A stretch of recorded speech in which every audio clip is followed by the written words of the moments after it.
Hey guys, welcome back to the channel. This is part 3 of our story.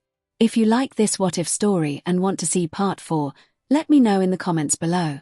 Before we start, don't forget to like, subscribe, and share this video with your friends. Also, check the description for more great content and my playlist. This story was posted by MizuToriWP on Wattpad. Now, let's start. Outside of dingy apartment building, okay, here goes nothing. Izuku knocked on the door, nervously awaiting an answer.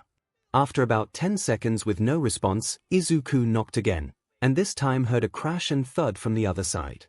𝗔𝗫𝗄𝗏. Is that you? Are you alright? He was met with silence once more, so Izuku decided to take action. After testing the door to see if it was unlocked, he steeled him, readying one for all as he slowly opened the door.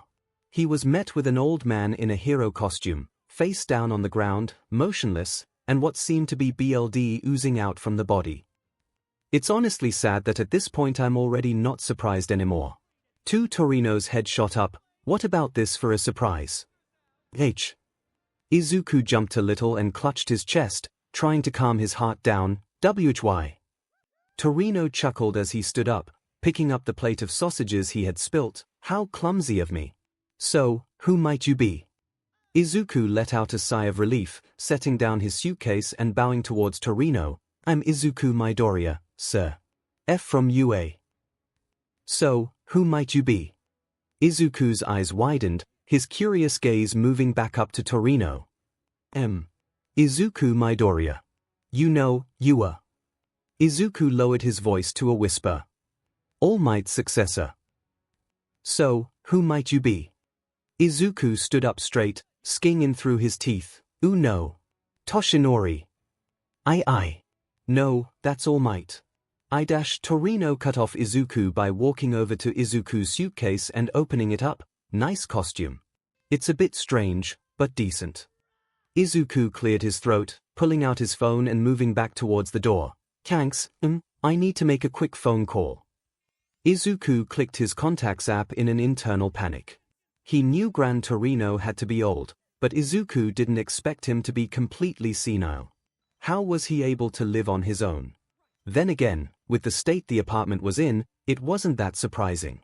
3 before that, show me your one for all. Izuku paused with his hand on the doorknob. What? He looked back to Gran Torino, only to find him with his dopey expression back on his face. So, who might you be? Sighing, Izuku frowned and turned back towards the door. I'm sorry, sir, but I really don't have time for this. I'm on a time limit with one for all. I need to MSTR it as soon as possible, and if you can't help me, I can't stay. I'll call All Might and tell him about your condition. Hopefully he can still accept me as an interdish god. You talk a lot. Fine, I'll cut to the chase. 𝗧𝗵𝗲. Izuku turned around to find Gran Torino gone, a gust of wind hitting his face. All Izuku saw was a yellow blur bounce around the apartment before hitting Izuku in the back, pushing him towards his suitcase. Izuku spun around, looking up to see the old man above the door, his hand dug into the wall to keep him up there. Torino sneered at him. I said, put on your costume, and come at me. Now. I need to see just where Toshinori succeeded in teaching you, and where he failed. And I have a strong feeling it'll be more of the latter than not. Now quit your gawking and suit up. 3 Yes, sir. Izuku quickly began unbuttoning his blazer, tossing it to the side and moving to the rest of his clothes to put his costume on. Izuku bent down to pull out his suit, but found a note on top. Guess who just made her first official costume for her favorite and first client who she forgot the name of? 5 My future queen of the support industry PS. Don't worry if your costume explodes. 2 Izuku's eyes widened. Why would I not be worried about that? Wait a minute. Why would it explode? 1 PS. Don't worry if this note also explodes. What dash? Puff 11 Izuku coughed as the paper in his hands erupted into smoke. Waving the smoke away, Izuku shook his head, hoping the same wouldn't happen to his costume. He began suiting up, putting on the now more padded jumpsuit, with black lines replacing the old white ones and white now being the seam lines. His black shoulder pauldrons and elbow pads were still there with the white lines running down the center. But now Izuku's gloves were gauntlets designed to better sustain the kickback from his quirk, although he doubted it would do much to help him with higher percentages, if at all. They connected with his elbow pads. His legs were now covered with black armor, also for kickback, and with a single white line running down the center of each to match the rest of his armored pieces. Kyouka was insistent on more black for his updated costume. It wasn't that he didn't like the idea, he thought it would look cool, but he wondered why she was so persistent about it. To which Kyouka responded it had absolutely nothing to do with the fact that she thinks black would look sexy on him. 3. So, he was sold by that point. 33-1 Izuku clipped on his belt, and turned back to Gran Torino. Alright, he cleared his throat, standing up straight, ready. Torino rolled his eyes and hopped down to the floor. Geez, kid. You and this stutter, and you talk so meekly. Aren't you supposed to be All Might's successor? I'm not very good with new people, sir. Or, just people. I'm working on it. Well, whatever you say. Let's get started. Where are we going to train? Torino threw his arms out, gesturing towards the apartment, right here. Where else? Well, I mean, I don't want to destroy your home. I'm still getting the hang of all this and zip Izuku gasped as Gran Torino began bouncing around the room again, hitting off of every wall until slamming into Izuku's gut, knocking him down. I said we're getting started. Izuku quickly got back up, clutching his stomach. I thought you just wanted a demonstration. Torino landed on the windowsill, his sneer back on his face. This is the demonstration, kid. I want to see if you're the wet blanket your attitude makes you out to be. So far, I'm not impressed. At those last words, he shot forward again, sending a kick towards Izuku's chest. But, this time he was met with nothing but air. Torino landed against the wall, looking back to see Izuku move to the side, green sparks dancing around his body. Torino chuckled, there we go. Izuku steeled himself, getting into position, his fast, but I think I can keep up. For now, at least. 5% should be enough. Unless he's holding back, in which case, Izuku shook his head, readying himself for Gran Torino's next move. Alright, newbie. Let's make things interesting. Torino launched at Izuku once more. AIV. 9 Calder luxury bullet train, just outside of Tokyo 1. So, have you ever been to Tokyo, young Jirou? Kyouka looked away from the window and towards All Might across from her. She had been on bullet trains a few times, but not one so high class. The luxury perks of training under the number 1 hero were already beginning to show. Kyouka had raised a brow at All Might when they arrived at the station, but he claimed it was only because she was his guest and wanted to give her a good experience. She rested arms on the table between them, nodding her head, a few times. My parents have had quite a few concerts there, but I didn't go to most of them. Toshinori tilted his head. Why's that? They're busy the entire time, Kyouka shrugged. It's just me alone in the hotel room the whole trip. I'm not comfortable going out in a big city I'm unfamiliar with all by myself, and my parents wouldn't want me to do that either. Well, Toshinori chuckled, you have someone to go with. You know, Izuku and I exploring Tokyo by ourselves is basically asking for trouble. 9 Hihi, fair enough. Toshinori suddenly furrowed his brow. You alright? What do you mean? You're sort of fidgeting. Kyouka quickly realized she had been pulling at her clothes in random spots, not liking how parts of it felt on her. Why yeah, sorry. Just kinda nervous, I guess. Ah, I see. This is basically your first time venturing into the hero world to learn on your own. Without peers, I mean. Don't worry, though. Obviously we want to avoid normal patrols, so you don't have to worry about the public eye just yet. We'll be doing some civilian patrols tomorrow though. Civilian patrols? Kyouka asked with a raised brow. Well, it's dash. Oh. You'll learn tomorrow. It looks like we're here. Kyouka looked out of the window once more to see the sprawling landscape of Tokyo approach them, their station not too far ahead. The bullet train came to a full stop at the station, allowing the duo to exit their compartment and make their way down to the city streets. Kyouka laughed curtly to herself. Ah, Tokyo. Just how I remember it. A denser version of MizuToriWP. Toshinori chuckled as he hailed a cab, catching one's attention quickly. That's every city if you don't look hard enough. Kyouka picked up her bags and placed them in the back of the taxi. Why did you move your agency to Tokyo? Sure, it's the capital, but MizuToriWP is a pretty big city, too. And it's your hometown. One Toshinori opened up the car door for her. Bad memories. You came back, though. Time heals all.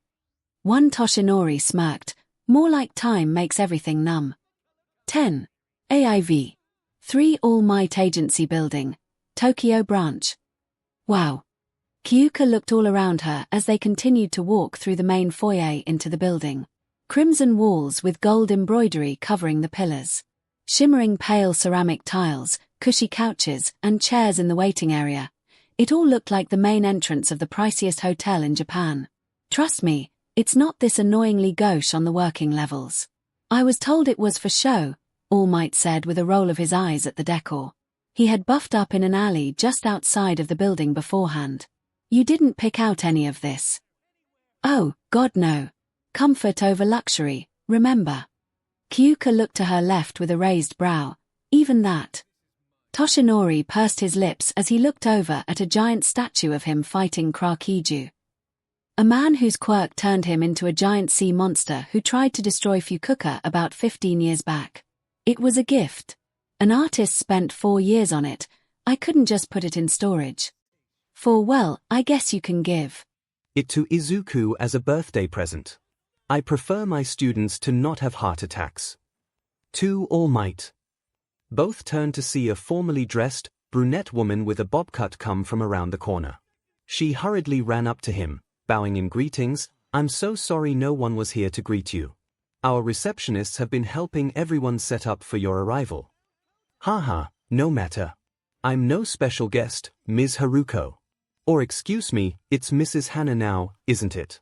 How is 𝗧𝗧𝗍? 7 The woman Kyouka now knew as Haruko blushed lightly. She's doing well. Although, she's a little upset that she was too busy to come and meet you today. Ha! Well, I'll be here all week. But, where are my manners? I may be no special guest, but my young friend here is, All Might replied, gesturing to Kyouka. Ah, of course. So sorry. She bowed to Kyouka with the teen returning the gesture. 𝗬𝗓, correct. We all saw you in the sports festival. It's no wonder you've been picked to be here. I'm Haruko Hana, Director of Human Resources. 2 Thank you. It's an honor to be here, Kyouka replied as they walked to the elevator, heading up towards the main office area. Are you kidding me? It's our pleasure. Do you know how long it's been since we had an internship? We've been bored out of our minds. All Might raised a brow at that. That reminds me, what exactly have you all been doing in my absence? I haven't heard much about any new heroes coming through this place. Haruko blushed before clearing her throat. Mostly just paperwork, going through all your stopped crimes, working with the police on cases, collateral control, but since you stopped coming around things became far more. The elevator doors opened up to reveal a large portion of the office workers sitting around a large collection of desks they had grouped together, all playing competitive fighting games. Another portion of workers were playing darts while trying to aim between another worker's fingers, and another group was sitting in front of a projector screen, seemingly debating about the woman on screen who Kyouka could identify as Hilary Swank. Relaxed. 10 Everyone turned their heads and froze at the sight of All Might, an awkward silence ringing in everyone's ears. Haruko pressed the button to close the elevator doors, waited a few seconds, and then opened them back up to find everything back to normal with all of her co-workers standing under a "Welcome back, All Might" banner. 5 All Might. They all cheered happily, approaching the pro with enthusiasm. One recovering from what he had just witnessed, All Might smiled brightly at them all and began bowing and shaking hands with everyone he could. It's so wonderful to see you all again after all this time. I hope my absence hasn't caused any issues. One man in the back chimed in jokingly, how can we have issues when you're out there solving them all? The group had a laugh before letting All Might continue. Now, I hope you've made all the preparations for our special guest. I believe you all know her from the sports festival. He placed his hand on Kyouka's shoulder, gesturing to her with his other hand. Everyone, please welcome 𝗬𝗂𝗫. Kyouka cleared her throat, giving a tentative two-fingered wave, sup. For the most part Kyouka could see nothing but warm smiles as they greeted her back, but she could tell a few faces showed confusion as to her being there. She just hoped none of them questioned it and moved on with their lives. 𝗬𝗏𝗵𝗃𝗧𝗏 phone started ringing out with his ridiculous "A phone call is here" ringtone. Ignoring the chuckles from his employees and the "Are you serious?" look he was getting from Kyouka, he perked up at the sight of the caller ID. Please excuse me. I must take this. Please, welcome our guest with top-of-the-line treatment. Mrs. Hannah, would you please? One Haruko nodded. Of course, sir. She quickly placed a hand on Kyouka's shoulder and guided her towards the employees, first the accountants. This is Soto, Masuda, and Uchida. Our statistics team. Fujikawa, Arusaka, Niiji de 6 Toshinori did his best to contain his laughter as Kyouka's eyes widened with every new name that was rapidly being thrown at her by the second. Perhaps they should have discussed sending a fairly reserved girl into an extroverted, social work environment. But he had no doubt she would adjust. It was only for a week after all. Toshinori backed away from the group as they began to show Kyouka around the office area. Slipping into the hallway, he kept his voice low as he answered the call. Please tell me my suspicions were completely wrong and you found absolutely nothing. Tsukochi sighed from the other end. I really wish I could. Toshinori grimaced as he leaned against the wall. Of course. Okay, go on. I might as well bite the bullet. Okay, well, we ran a full DNA analysis on the Nomyu, and the main strand was just some petty criminal. Nobody major. Main strand. Yeah, that's the thing. We found 4 other sets of completely different people's DNA in him, each one being related to an individual quirk the Nomyu has. But, just infusing someone's DNA into another person's wouldn't give them their quirk. So, well, I guess you can assume the rest from there. Toshinori's hand was over his eyes as he shook his head, dragging it down his face before he responded. Why, yeah, just. Look, I have to go. You Auri dash. Who am I kidding? Neither of us are all right after this. All Mike barely managed a chuckle. You can say that again. Keep me updated. He ended the call, pocketing his phone before placing a hand over his stomach, memories flashing back to him. You okay? Toshinori was startled out of thought as he swiveled around to find Kyouka standing at the end of the hall. Yes. Yes, just. Did you listen to that? No. I do my best not to use my quirk to eavesdrop. Izuku's not in trouble, is he? He walked over to his intern, a slight frown on his face. No, not that. Well, I'm sure Gran Torino is giving him one hell of a time, but he'll be fine. It's just. We need to talk later. I just received some news you and young Midoriya should hear, but it looks like you'll be the first to know. Come on, let's get back so you can be shown to your room. One Kyouka followed along, but she was still worried. She knew whatever the news was, it likely was about All for One. She was worried before, but now things might be ramping up. Kyouka pushed it from her mind for the time being, her internship remaining her main focus. After more greetings from various other workers whose names Kyouka already couldn't remember half of, she was guided by Haruko to the elevators and up to the 4th floor where all of the residential rooms were. She was told to pick a room, put on her costume, and meet All Might down in the basement facility to start training. Kyouka simply picked at random, opening the door with an impressed whistle.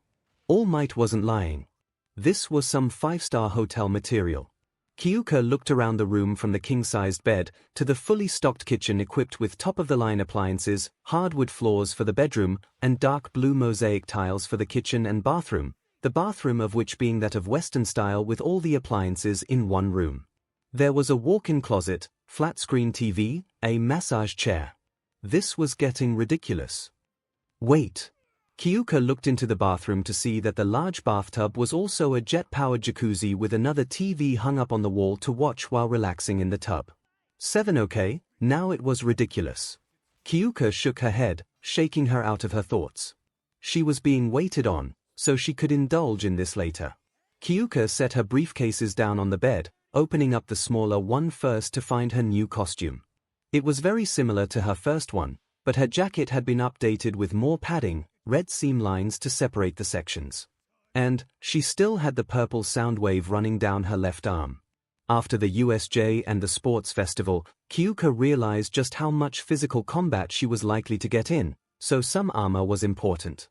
She had also headed a chain running from the front of her waistband to the back, purely for aesthetic, but one never knew. But the most important addition was the built-in magnet in the back, designed for the new gear she was most excited about. Kyouka clicked open the larger briefcase, her smirk growing wider as she gazed at the contents inside. Kyouka raised her new tuning sword out from its case, the equalizer engraved into the side of one of the prongs. It was heavy, but Kyouka was managing to swing it around properly thanks to Izuku's training. 17 She grazed her hand across the length of the weapon. Ooh yeah. You're almost as appealing as Izuku. Kyouka began undressing from her school uniform and putting on her costume. As she was fastening the belt, she looked over at the full-length mirror and gave herself a once-over. 5 After her call with Izuku about her legs, she hadn't thought about that part of her in a while. That was mostly due to Izuku proving he was completely serious and truthful with his feelings about it. In fact, as things between them continued to ramp up at their set pace, Izuku kept up with his promise of continuing to admire and speak out about how he sees her. It just so happened she had caught him admiring more than either of them had expected. 6. AIV. 4 days ago, Kyouka's room. Kyouka placed her foot up on her chair at her makeup table as she tied up her shoelaces. Thanks for helping me with that essay. Usually I'd procrastinate, but it's actually pretty nice to have it out of the way so soon. 1. Why would they even assign an essay on parking laws? That's not even a part of our job. Heroes can't give out tickets. And Kyouka furrowed her brow, looking up into the mirror at Izuku's reflection to see him not paying attention as expected. But he was paying attention to her. Just not the part she was expecting. Izuku. 𝗵𝗃𝗲. Are you staring at my butt? 31 Izuku jumped, his heart stopping as he fully realized what he was doing, his face going completely red. I am so sorry. Kyouka blushed heavily. Wow. I guess that's what I get for tying my shoes directly in front of you. I don't. Izuku covered his face, a groan escaping his lips. I'm not trying to be a creep, I swear. I'd never make you uncomfortable. I'm so 𝗧𝗵𝗲, it's fine. Really? Kyouka quickly took his hands away from his face, seeing. He was legitimately distraught over it. She knew Izuku would take something like that badly. The last thing he ever wanted was to hurt her in any way. I mean, at least I know you like it. 1 Izuku's eyes widened. Seriously. For well, we'd have a problem if you didn't. And, well, it's kinda a part of your job to appreciate me, I guess. 2 She couldn't lie, it did actually feel nice. It was one of those moments where her mind had nothing to combat her with. It couldn't try to convince her Izuku was just trying to be nice. He stared on his own volition, his own longing. It was a topic they hadn't really discussed yet, and one the dark side of her brain kept trying to bat away. One way or another, as embarrassed as they both were thinking about it, Izuku was sexually attracted to her. As much as she could barely believe it, and her brain kept trying to trick her into thinking it wasn't true, Izuku desired her body. Of course, she knew Izuku cared about her for far more than that. He wasn't shallow. Hell, he was probably physically incapable of being shallow. But being physically attracted to one another was a part of the relationship. And Izuku, whether intentionally or not, showed that. He'd complimented her, called her every word for appealing in the book, ogled her at the beach, even admitting to doing that far more than Kyouka knew, and now the simple act of bending down for a few seconds rendered him non-functional. It was just so weird to her. Izuku contradicted her negative thoughts so frequently Kyouka didn't even know what to do about it, besides just let him continue. 2 She knew she was becoming dependent of him. The second he was gone for even an hour, she'd be plagued with negative thoughts about herself once more. But, even when he was gone, Kyouka at least could tell herself there was someone who desired her. And well, I stare, too, why no? Izuku's eyes widened. You do? Well, yeah. Same part, too. Kyouka couldn't help but laugh at Izuku's reaction once she said that. His eyes shot open and his lips puckered, his breath hitching. This was the dork that desired her body. Yeah, that was about right. She hugged him tightly, nuzzling his chest. I care about you so much, Izuku. His brain functions returning, Izuku hugged back. I care about you, too. Just don't stare when my parents are in the room. 3-6 I promise to try. One Kyouka chuckled, sighing into Izuku's neck as she moved her head up. So, you really like it that much, heh? One Izuku cleared his throat. How honest do you want that answer? Because this is turning into the legs call again, and that was already super embarrassing for both of us. This is so much worse. Well, you said you want to help me with my self-image. Give it to me. Completely honest. Well, if it was for Kyouka, Izuku would do anything. It's perfect. 5 Kyouka's eyes widened. Oh, okay, well Izuku grasped her arms, looking her dead in the eye. Kyouka, I'm not exaggerating. I swear on all my All Might merchandise. It's perfect. Almost too perfect. So perfect it legitimately scares me sometimes. 12 Kyouka turned beet red, covering her face with her hands. Shut up. I'm serious. One of Kyouka's jacks covered Izuku's lips. She honestly had nothing. What was she supposed to do? Reprimand him. I'm going to go wait by the door. Kyouka walked out of the room, trying to put an exaggerated sway to her hips. To which Kyouka internally cringed. I definitely didn't do that right. 4 Izuku breathed out in relief once the door was closed, his eyes never once being able to tear away from Kyouka's lower half when she left. Did she always walk like that and he just never noticed? 2 This woman is going to be the death of me. Or, she already killed me, and this is heaven. 4. AIV. Present day she had heard him say that through the door, and it sent her heart to the races once more. She couldn't help but smile at the memory now. Her mother was right. Boys will be boys, and even the most polite of them can't help it sometimes. 5 Kyouka put the rest of her outfit on, and placed the equalizer on her back, and headed out the door to begin her first lesson. AIV. Gran Torino's apartment. Well, I guess that wasn't the worst display I've ever seen, Gran Torino chuckled. Izuku merely groaned in response from his position on the floor. Torino grabbed his cane before walking over to Izuku. I'll admit, you've learned more than I expected with Toshinori as a teacher. Last I checked, he told me you broke your bones during the entrance exams. Lo and behold, a few months later I see you took the first step in controlling your power properly. Maybe I've underestimated my old student. Izuku pushed himself up with a grunt, leaning back against the couch. 𝗬𝗏𝗺𝗎. All Might didn't exactly teach me that. 2. What? Why, I kind of figured it out. With some unintentional help from my 𝗬𝗏𝗧𝗏𝗏. Wait. Toshinori didn't teach you that. What about your fighting skills? A little bit. Some basic moves. Enough to handle myself. And the lightning stuff. Izuku shifted his eyes to the side. Torino dragged his hand down his face. You've got to be kidding me. Has he taught you anything? The microwave mindset. Sarahiko furrowed his brow. That what? He told me to treat my power like an egg in the micro-dash. Never mind. Torino said, waving his hand up. I don't even wanna know. I should have known from what I've seen so far. I've praised you enough, now to all the negatives. He lightly thwacked Izuku on the head with his cane. Your awareness is terrible. You're a fast thinker, but you're so caught up in your own head that your instincts don't even have time to kick in. You might have learned how to not break your body, but you're still completely reckless with it. You're like a Neanderthal who just figured out how to use a rock as a hammer. Throughout our entire spa you tried to push your body's already minuscule limits.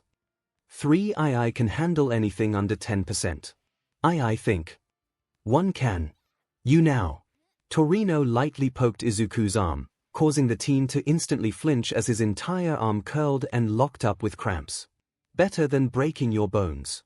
Sure, but being unable to move after only 5 minutes in battle isn't worth squat.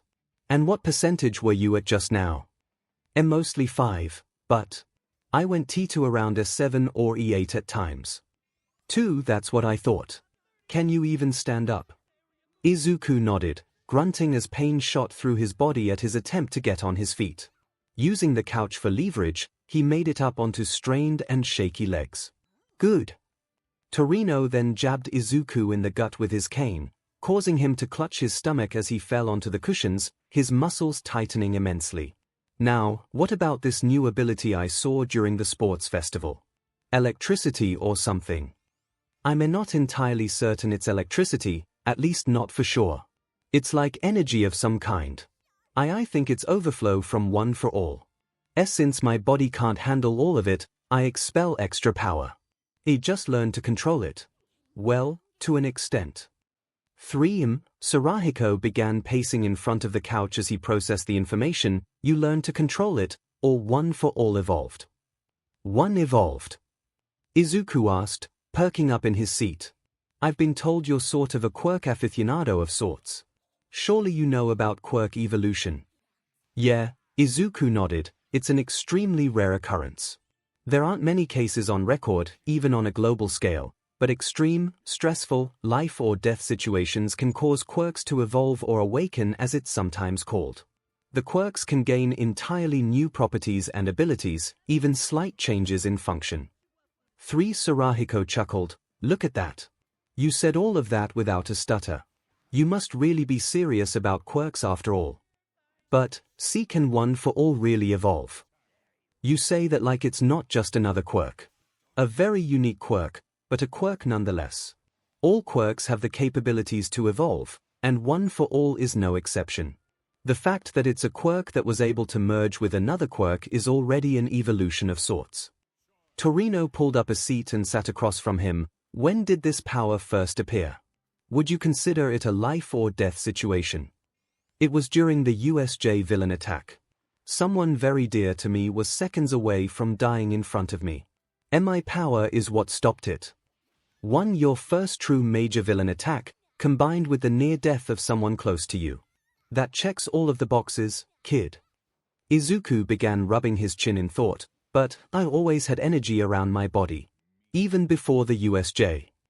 You might have had it, but your awakening gave you the ability to control and release it at large levels. It's true that it probably is overflow from one for all, but now you can use it to your advantage. So, what does it do exactly? I have to assume with one for all's track record, it has a backlash, doesn't it? 2, pretty much, Izuku chuckled. If I use it too much it gets weaker over time, and in turn it drains me of strength. After that I have to recharge, so to speak. 𝗧𝗵𝗃's gaze moved towards the floor as he thought everything through, deciphering what exactly the next move of Izuku's training should be. The kid had figured out how to contain it properly, but now there were new components to the equation. Training Toshinori was simply training him tactics, reflexes, etc. He never had to actually work with one for all himself since it came so easy to Toshinori. This kid was proving to be more complicated than originally planned. For now, let's focus on this new ability of yours. Who knows what other opportunities that could open up. But, first I'm going to go get some grub. I ruined what was supposed to be my dinner, Torino said, referring to the plate of sausages he had dropped earlier. Dinner. Izuku checked the clock on the wall. It's only 4:00 Izuku yelped in pain as Torino stamped his cane down on his foot. I'm old. I don't want to hear it, kid. Besides, I can't think on an empty stomach. Since you're so adamant on this not being a proper time to eat, I won't grab you anything. You wait here and continue focusing on just exactly what you need to do to further get control of your quirk. I won't be too long. At the speed Torino was walking towards the door, Izuku had a feeling it was going to be long. Torino reached the door before looking back at Izuku. Think about how it feels not just to call upon the power, but how it feels to use it and how it feels afterwards. Remember, every action has an equal and opposite reaction. This isn't a new power, it's simply a new characteristic. We'll discuss further once I get back. Torino left, leaving Izuku to his thoughts. Every action has an equal and opposite reaction. What did that have to do with this? He sighed, grunting as he tried to sit up straight with the pain still running through his muscles. He heard his phone vibrate from the drawer he had placed it in to keep it safe from the brawl. Izuku limped his way over to the kitchen counter, removing his gauntlets before taking the call. "Hey! Making sure I'm not dead yet." Kyouka scoffed from the other end. "You of all people should know that's a valid concern to have about you." "ID didn't say it wasn't." Kyouka chuckled. "I guess you didn't. So, you're not dead, then how bad is it?" "Not terrible, but confusing. He tried to trick me into thinking he was senile, but then he made me fight him.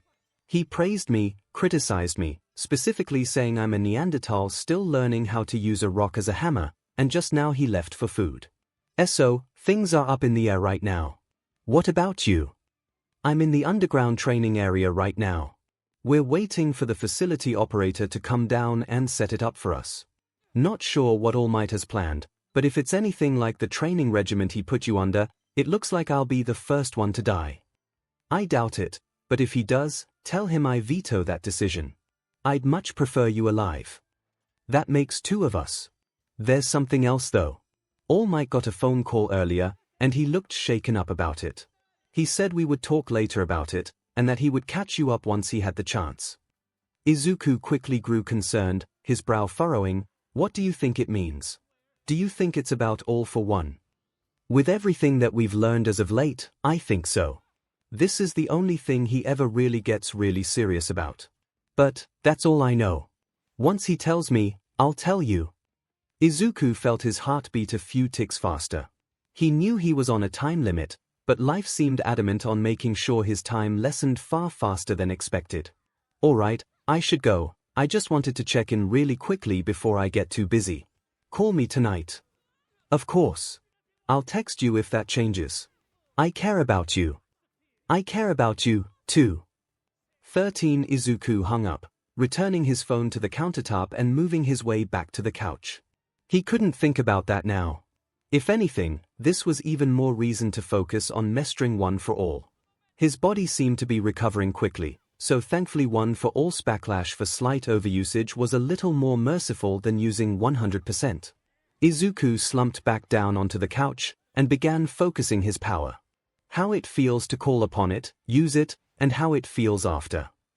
Izuku breathed in deep as glimmers of One for All's energy began popping around him. "Okay, let's see. AIV.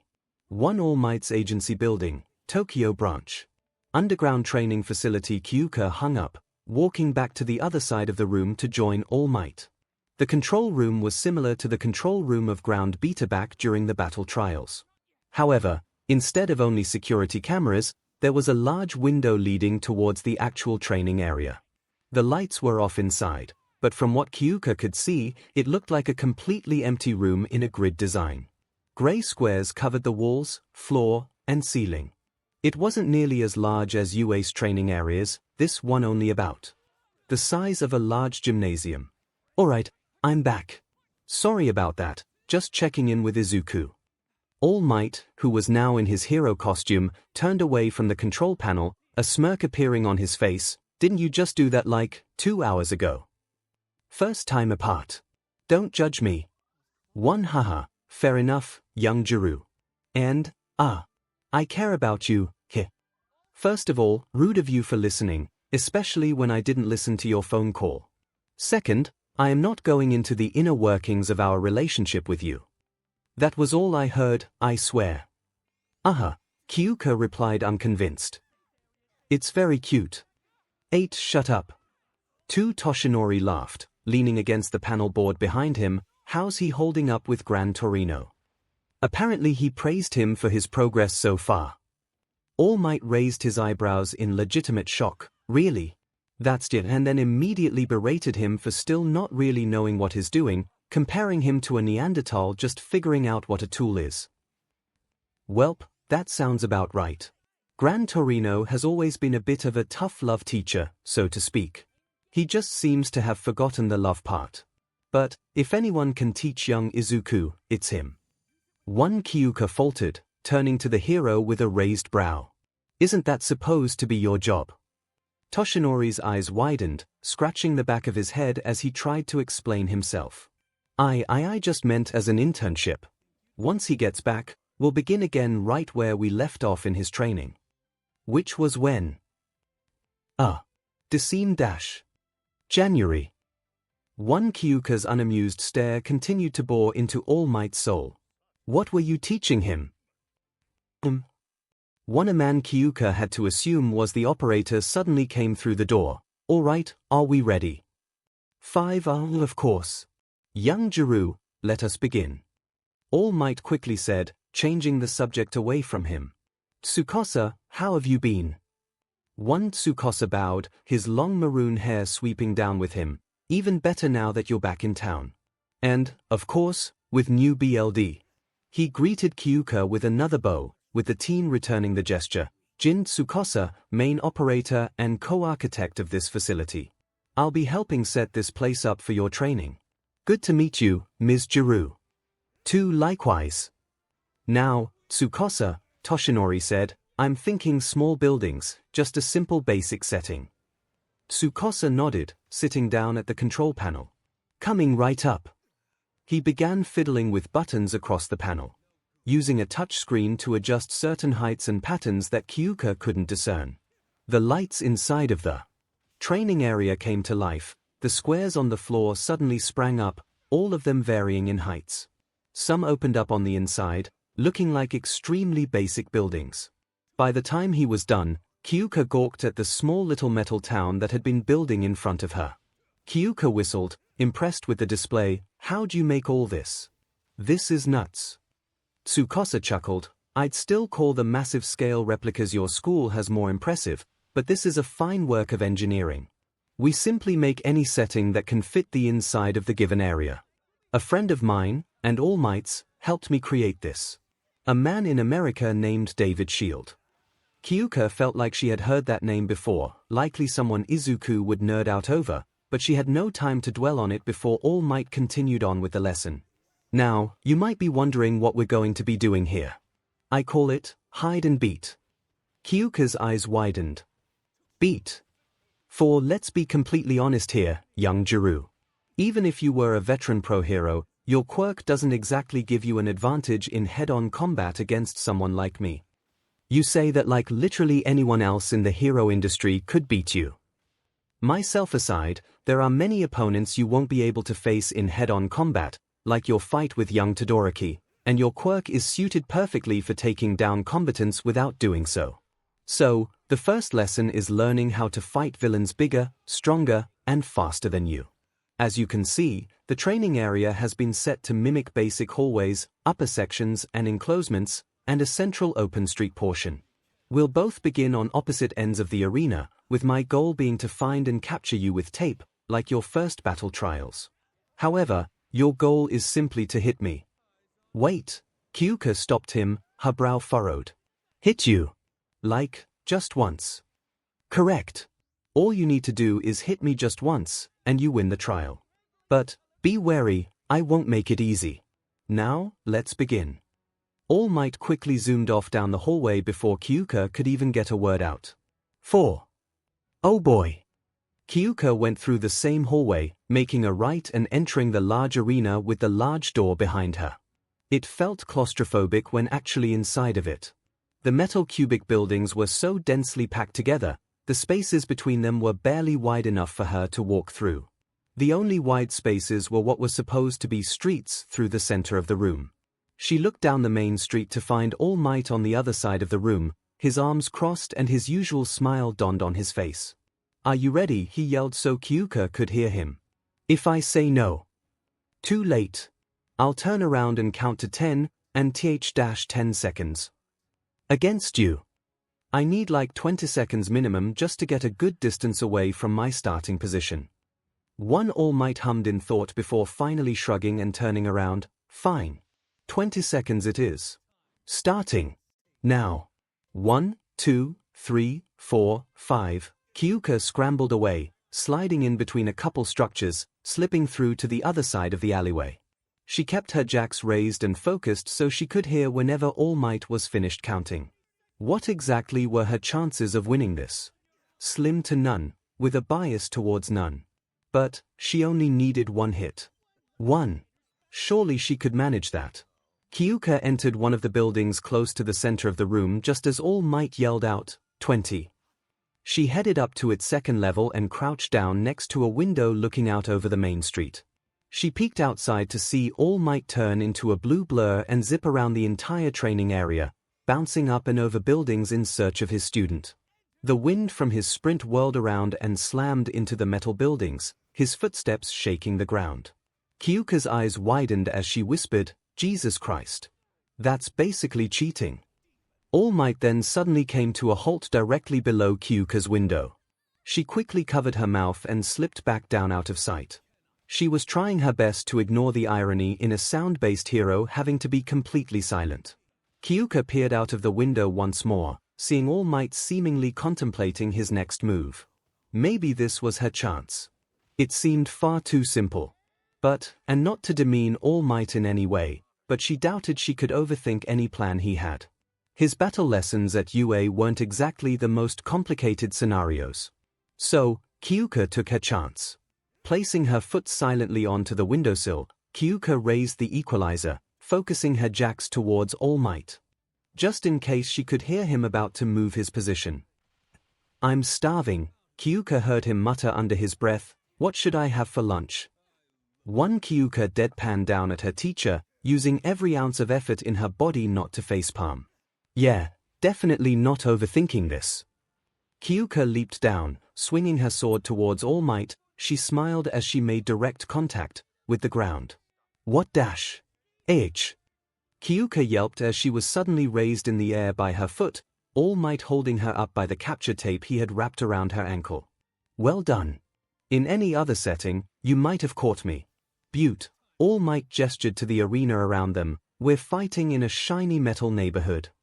He then pointed at the building across the street, and Kyouka followed his hand to see a foggy, distorted reflection of them on the wall. Not to mention the ample amount of echoing in here.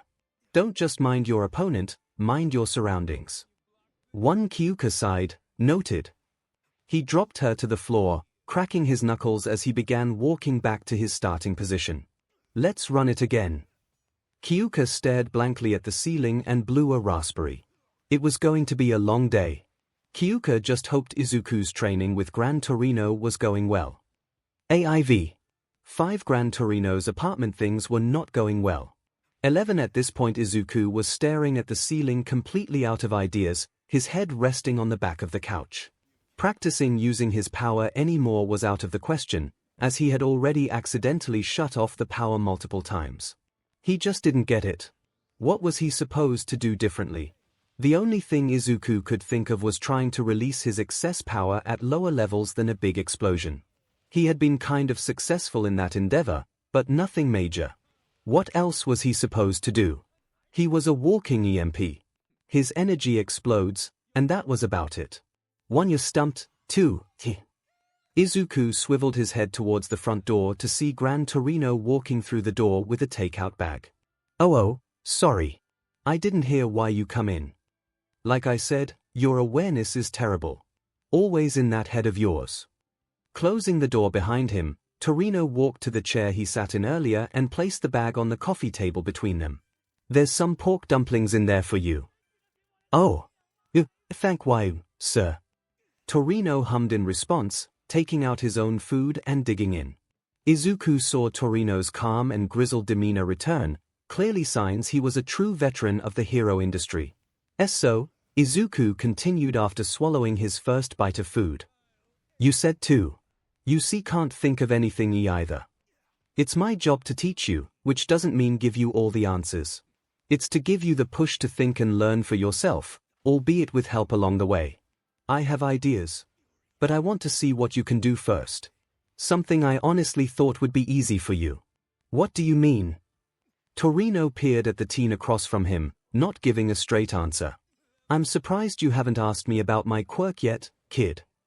Izuku's eyes suddenly brightened as he reached for his bag, pulling out his journal. He immediately flipped to his next blank page and began writing down bullet points. It's hyper-compressed air from the soles of your feet, right? It can't come from your paws, there aren't any on the soles of your feet.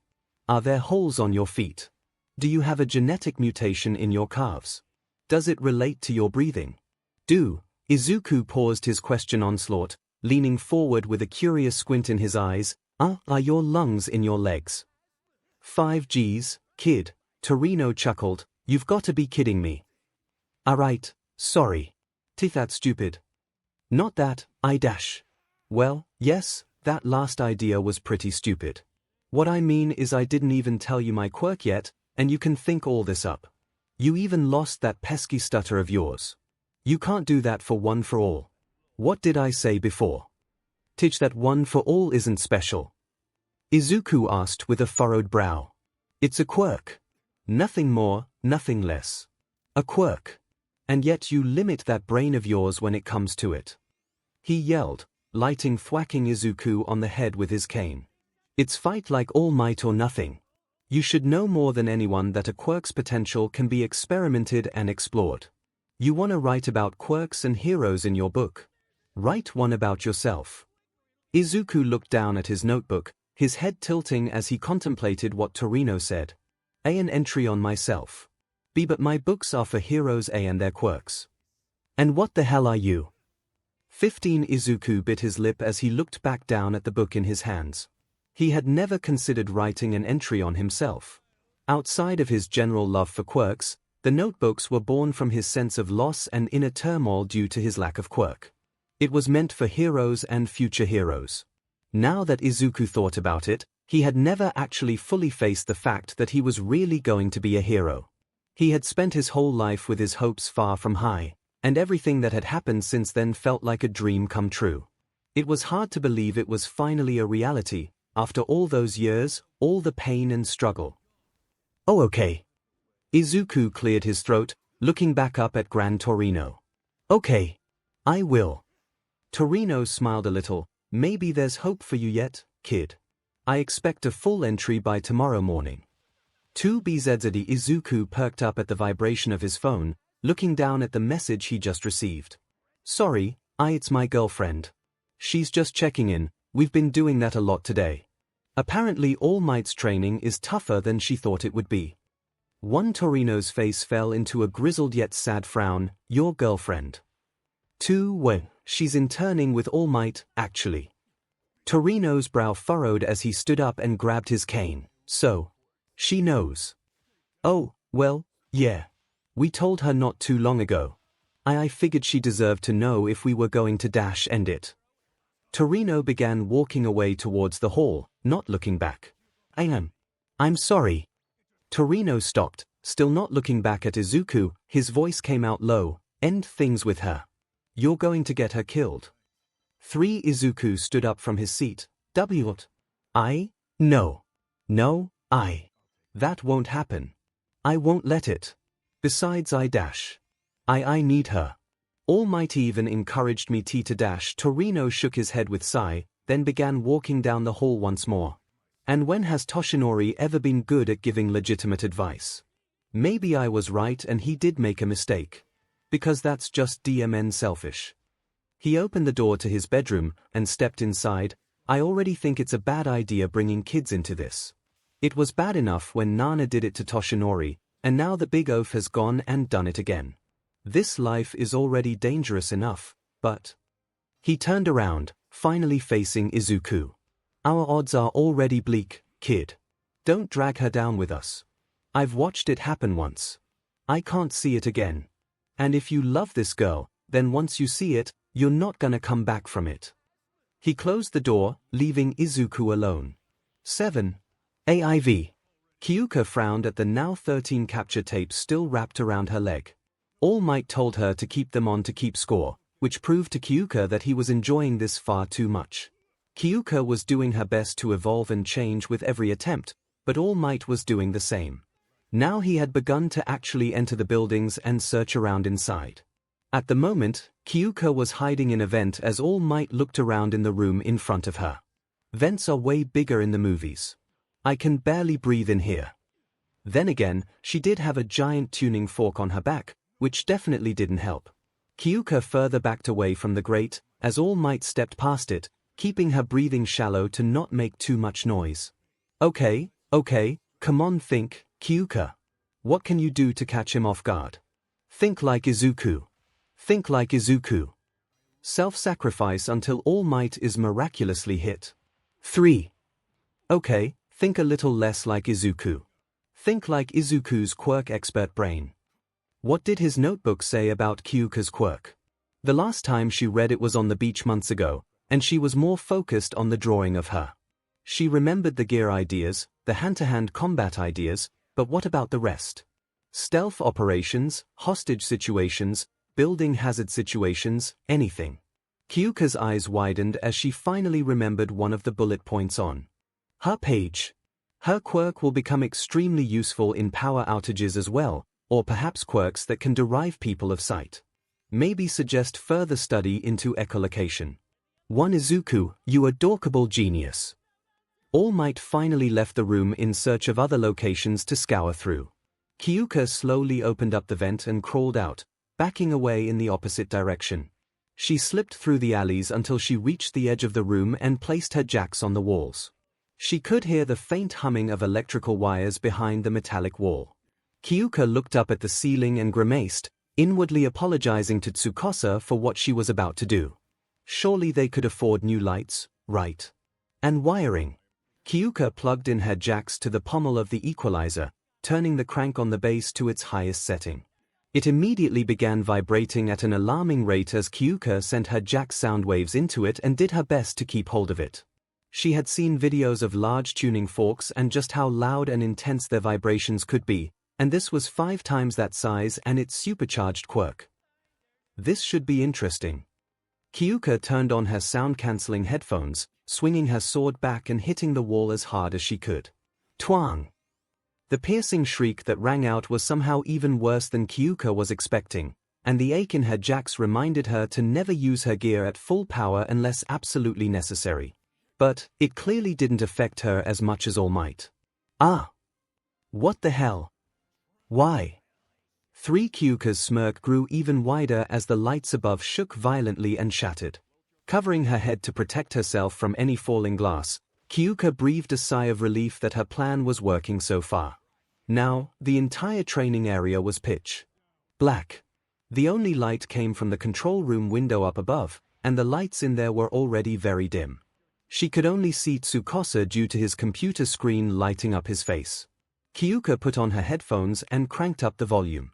She placed her jacks on the ground, honing in on any sounds and vibrations. Thankfully, All Might had quite the heavy step. But now his steps were different from before. They were slow, tentative, which meant he was shuffling around and trying to find his way through the darkness. Kyouka gave a strong tap to the floor with the equalizer, doing her best to visualize the vibrations. It was difficult, and Kyouka ran face first into more walls than she cared to admit, but she managed to make her way closer and closer to All Might. All Might didn't have her level of hearing, but he obviously wasn't deaf.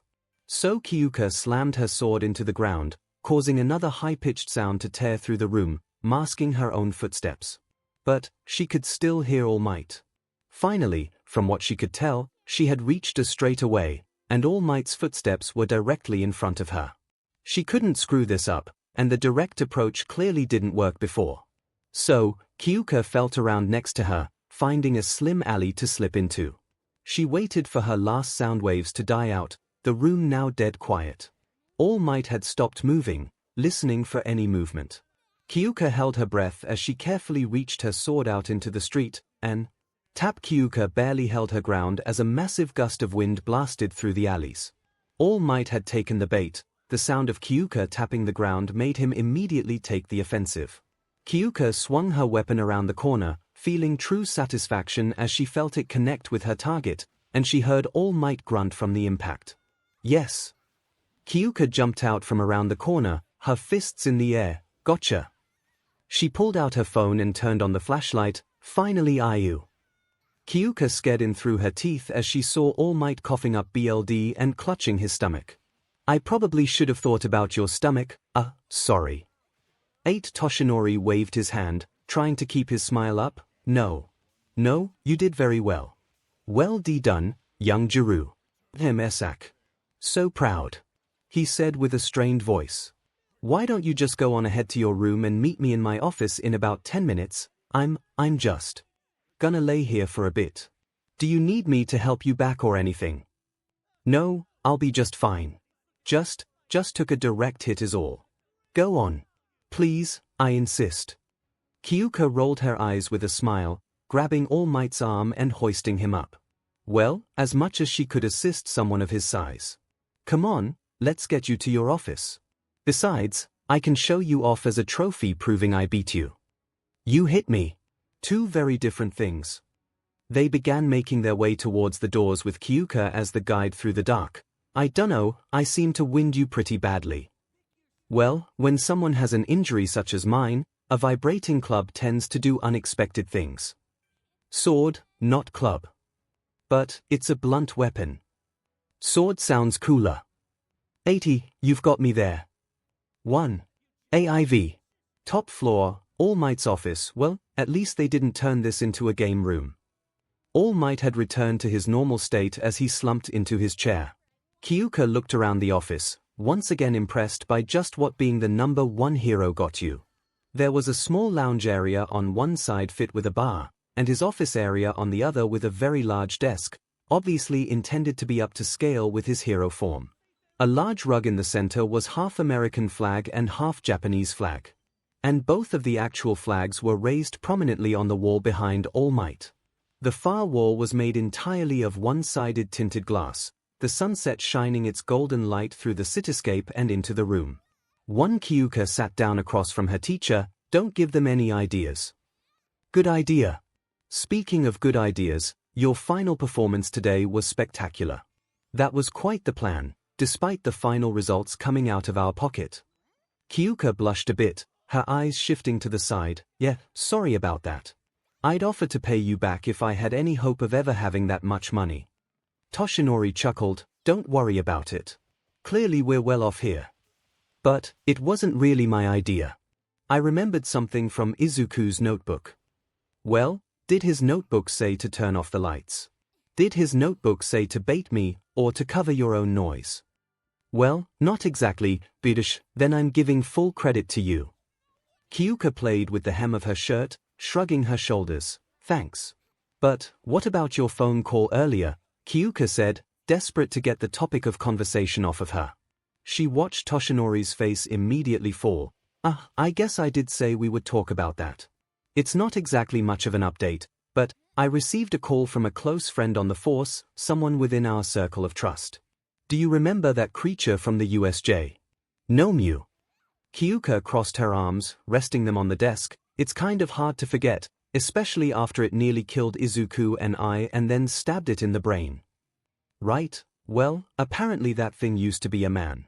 He was just some 2-bit criminal, but he was mutated beyond belief with multiple other people's DNA and practically brain dead. His mutation gave him multiple quirks if you remember. My hope was that it was some miracle, or atrocity, or science. But, after some testing was done, my friend told me that the only way 𝗵𝗵𝗃𝗏 could have those quirks is if they were given to him. Kyouka finished for him. Exactly. Which sadly means it's basically guaranteed All for One is still out there. I thought you already knew he was back. Toshinori sighed, biting his lip as he leaned back further into his chair. Not exactly. I told young Midoriya if he was out there, but the conversations after turned more into assuming that he was. In hindsight, that's a good thing, because now young Midoriya is at least a little more mentally prepared instead of constantly trying to convince himself that All for One wasn't back. Toshinori sighed, sadly, like I've been trying to do. But now I have no choice but to accept the truth. He's out there. Toshinori leaned forwards at Kyouka's concerned features. Listen, young Jirou, if you want to beep. Toshinori's desk phone suddenly lit up. All Might, you have a call on line 1. He leaned forward and pressed the call button. I'm a bit busy at the moment. It's Gran Torino, sir. He said it's important, and that he was to speak to you alone. He also said to answer your cell phone next time. I don't think I can call you that and not be fired. 𝗬𝗵𝗄 sighed and nodded. Just 1 second. We'll continue this conversation another time, young Jirou. Besides, I'm sure you want to inform young Midoriya about all of this. Now, if you'll excuse me. Kyouka nodded, standing up from the chair and leaving the office. She entered the elevator, leaning against the wall as she headed towards her floor. Kyouka sighed, closing her eyes as she rested her head on the wall. Kyouka's fear was still running rampant through her mind, but there was something else. For some reason Kyouka felt anger boil inside of her. Anger towards all for one, anger towards herself for still not having any idea as to how she was going to help Izuku fight. This, and somehow, anger towards All Might. How he was handling the whole situation, especially with the life of a teenage boy on the line, Kyouka was just unsettled. She also had a strong feeling she had been taught more by All Might in one day than Izuku had in the last 6 months. And, even then she learned most of that herself, and it was through Izuku's information. She liked All Might. She really did. He was a great man, had done so much for the world, and meant everything to Izuku. And, from what she could tell, Izuku meant a lot to him as well. Kyouka shook her head as the elevator door opened. Maybe she just didn't understand everything yet. This was a situation running back literally over a century. She couldn't judge at the moment. She needed to focus on the good things.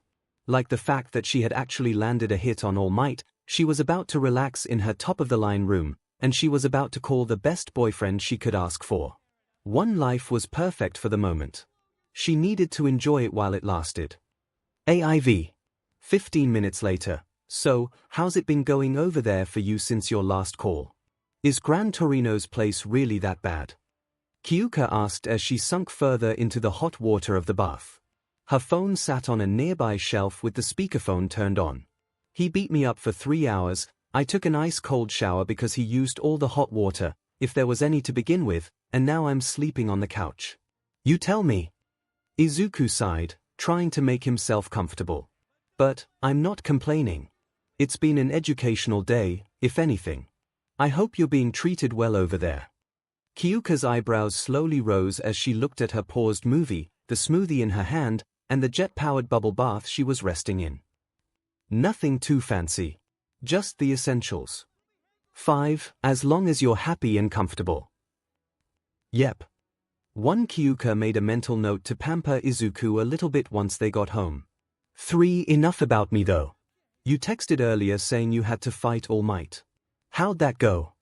Kyouka gave a curt laugh. Technically all I had to do was hit him once, but I did manage to, after about 13 tries, but I'll still take it. Really? That's amazing. I could hardly keep up with Gran Torino, but you landed a hit on All Might. How'd you do it? Well, I have a really smart boyfriend who keeps extensive notebooks on quirks, and I may have remembered one of his ideas. I don't know about really smart. Which one was it? The echolocation idea. The one for when I can't see. Oh, you used my daredevil idea. 7. Kyouka raised a brow. Daredevil. Why is it Kaldash? She pinched the bridge of her nose. Oh my god. Is that lame? No, I'm just kicking myself for getting it only just now. It wasn't exactly like that, but I get it. Trust me, it's not lame. It's the only reason I won. Don't give me all the credit. You put the whole plan in motion and executed it. All I had was a vague, untested idea. Are you ever just gonna let me praise you? Are you? 2. Kyouka squinted, taking a sip of her smoothie. Tuche. Speaking of my notebooks, Gran Torino actually suggested something to me today. Well, 2 things, but this one is actually good. He told me I've been limiting how I think about my quirk, and that I should start making notebook entries of myself. 1. Kyouka smiled warmly, adding yourself to your grand tomes of heroes. Yeah, I guess I am. I've just never really thought of myself in that way before, even after getting one for all. I get it, believe me. I'm proud of you. But, what about the other thing Torino suggested? You said it was something bad. She could practically feel Izuku shift uncomfortably as he spoke. "Well, it's not bad exactly, he means well. It's just, after he learned about you, he said I should break up with you. He said we would get you killed, and I'm assuming he's talking about all for one." Kyouka stepped out of the tub and began drying herself off as she replied, "Did you tell him we've already discussed this?" I didn't really get the chance. He went to his room directly after he said that." Kyouka picked up her phone, walked to her bags and pulled out her pajamas. "I get the feeling that's what he called All Might about today. After my training, All Might said that the phone call he got earlier was news about that 𝗵𝗵𝗃 thing at the USJ and how apparently it was given multiple quirks, which means All for One is likely behind the leak." Izuku sighed. "It's not that I don't understand where he's coming from. You already know I considered it before. He said it's happened before, and he didn't want to see it again. For All Might's MSTR. I think so." Kyouka threw on her tank top and shorts, moving to the bathroom to brush her teeth. She raised her voice for Izuku to hear her. "I saw a picture of her at All Might's place. Seems like a touchy subject for them. Not just her, but everything surrounding her. 3 Yeah. I wish I knew more about her." Kyouka rinsed out her mouth and walked back into the room. "Maybe we should just ask. You of all people deserve to know. Maybe, it's just that whatever happened to her and her family has Torino shaken up about you and I even more than All Might. I know it's selfish, but I still believe what All Might told me. I can't let All for One control my life." Back at Torino's apartment, Izuku looked over at his notebook, which sat open on the coffee table. He steeled his gaze at the header of Deku Izuku. Midoriya written boldly. "This is a new chapter for me. I don't plan on ever turning back the page. This is my life, and I want you in it more than anything." Kyouka, now dressed in her pajamas, got under the covers and turned off her bedside lamp before nodding. "That same goes for me. We'll find a way. I care about you. I care about you, too." Kyouka rolled onto her side, plugging in her phone to charge and laying her head down on her pillow. "Do you remember how after the night after our first date, that movie freaked me out so much you talked with me on the phone until I fell asleep?" "Of course. Can you do it again?" Izuku got settled on the couch, laying down as well. "I'm more than happy to. My hero. 7. AIV. So, Toshinori Yagi, here. You've got a lot of heart, kid. What do you think, Torino?" "I'm so sorry, Kotaro." Izuku shot awake, nearly falling off the couch in shock. What was that?" Beep 1. Toshinori's desk phone suddenly lit up. "All Might, you have a call on line 1. He leaned forward and pressed the call button. "I'm a bit busy at the moment." "It's Gran Torino, sir. He said it's important, and that he was to speak to you alone. He also said to answer your cell phone next time. I don't think I can call you that and not be fired." All Might sighed and nodded. "Just 1 second. We'll continue this conversation another time, young Jirou. Besides, I'm sure you want to inform young Midoriya about all of this. Now, if you'll excuse me." Kyouka nodded, standing up from the chair and leaving the office. As soon as Kyouka left the office, Toshinori picked up his desk phone and answered. "If you can't change my mind, I can absolutely guarantee you'll never change young Midoriya's mind." Toshinori did his best to hold back a laugh at Torino's grumbling from the other end of the call. "I can't believe you let this happen." All Might scoffed, leaning back in his chair and looking out at the cityscape. "You say that like I have, had, or ever will. Have control on my pupil's personal life. Don't get smart with me, Toshinori," Torino snapped. "You know what I mean. You didn't even think to advise the boy against starting a relationship with all the dangers this quirk of his brings." Actually, I encouraged it." "Excuse me." He thought the same thing a little over a month ago and planned to break it off with young Jirou, but I talked him out of it. Toshinori could practically feel the disappointment and bewilderment entwined into the silence that emanated from the phone. "Need I remind you of what happened to the last person who tried to live in both worlds?" Toshinori suddenly sat up straight, his grip on the phone tightening, his voice coming out sternly. "Don't you dare ever think I need to be reminded of that." He would never talk to Torino like that, but the topic was sensitive for both of them. Gran Torino sighed, his own bitter tone weakening. I know. I'm sorry, it's just, Nana's entire life was upheaved at a moment's notice. We still don't even know what happened to her son, for God's sake. We watched her become devastated in the days leading up to her decision, 3, and watched her break the days and weeks afterwards. Toshinori finished for him. I know. Then you know everything these two are risking. I won't let that happen. And if you can't stop it from happening, then they will themselves. They are just kids, Toshinori. One All Might stood up, sitting on the side of his desk and staring up at the ceiling as he responded, very powerful kids. Kids with so much potential they don't even realize it. They have what it takes, they just need time. Time that I hopefully can forego them from ever having to need, and if I can't, then I can at least give them more. Hell, and I'll just say this, we couldn't get rid of young Jirou even if we tried. Her immediate response to learning about all of this was to ask how she could help the fight. I couldn't even find a flicker of doubt in her eyes. Not to mention I'm fairly certain she's the only thing that somehow has managed to keep young Izuku in check. His improvement has only doubled with her sudden presence in his life. One he heard Torino grumble, clearly not convinced, if he's going to handle this quirk, then he show dash I'm going to stop you right there. At what point did you gain the authority over one for all? Last time I checked, it wasn't yours. Hell, last time I checked, it's not even mine anymore. You can't sit here and act like my stance on the matter has no validity. I'm not saying it doesn't, it's just that. Toshinori pinched the bridge of his nose, trying to find the right words. I know you don't trust young Midoriya yet, but I do. If he thinks he can handle it, then I believe him entirely. I'm not gonna let him be miserable. I'm not gonna let him end up a grumpy old man in some dingy apartment regretting the past, and I'm not going to let him end up a middle-aged loner who barely has the strength to be a hero anymore. He deserves this. 10. He's not going to end up like us because of some girl. Or, he's not going to end up like us because they'll both be dead before that happens.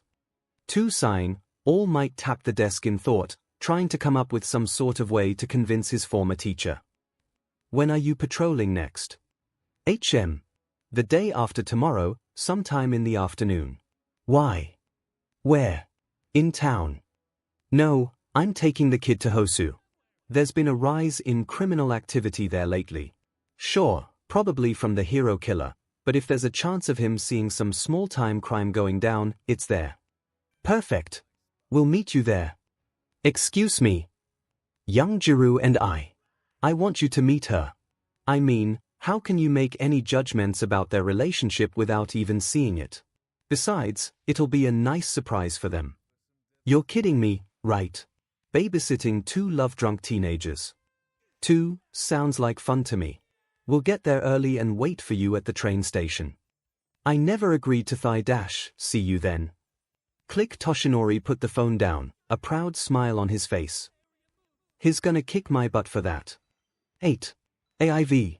2. Next morning, Kyouka's living quarters bzzz. Without opening her eyes, Kyouka reached over to the bedside table and grabbed her phone, putting it to her ear before answering, I'm gonna have to fix you being a morning person.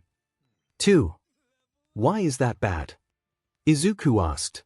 Because I'm not, and I won't be subjected to having to wake up early with you in the future. 1. Izuku blushed fiercely at the implication, clearing his throat before answering, noted. But, this isn't just a good morning call if I'm being honest. 1. Kyouka stretched out, placing her phone down on her pillow next to her head. Okay, what's up? Well, where would be the best place to start this?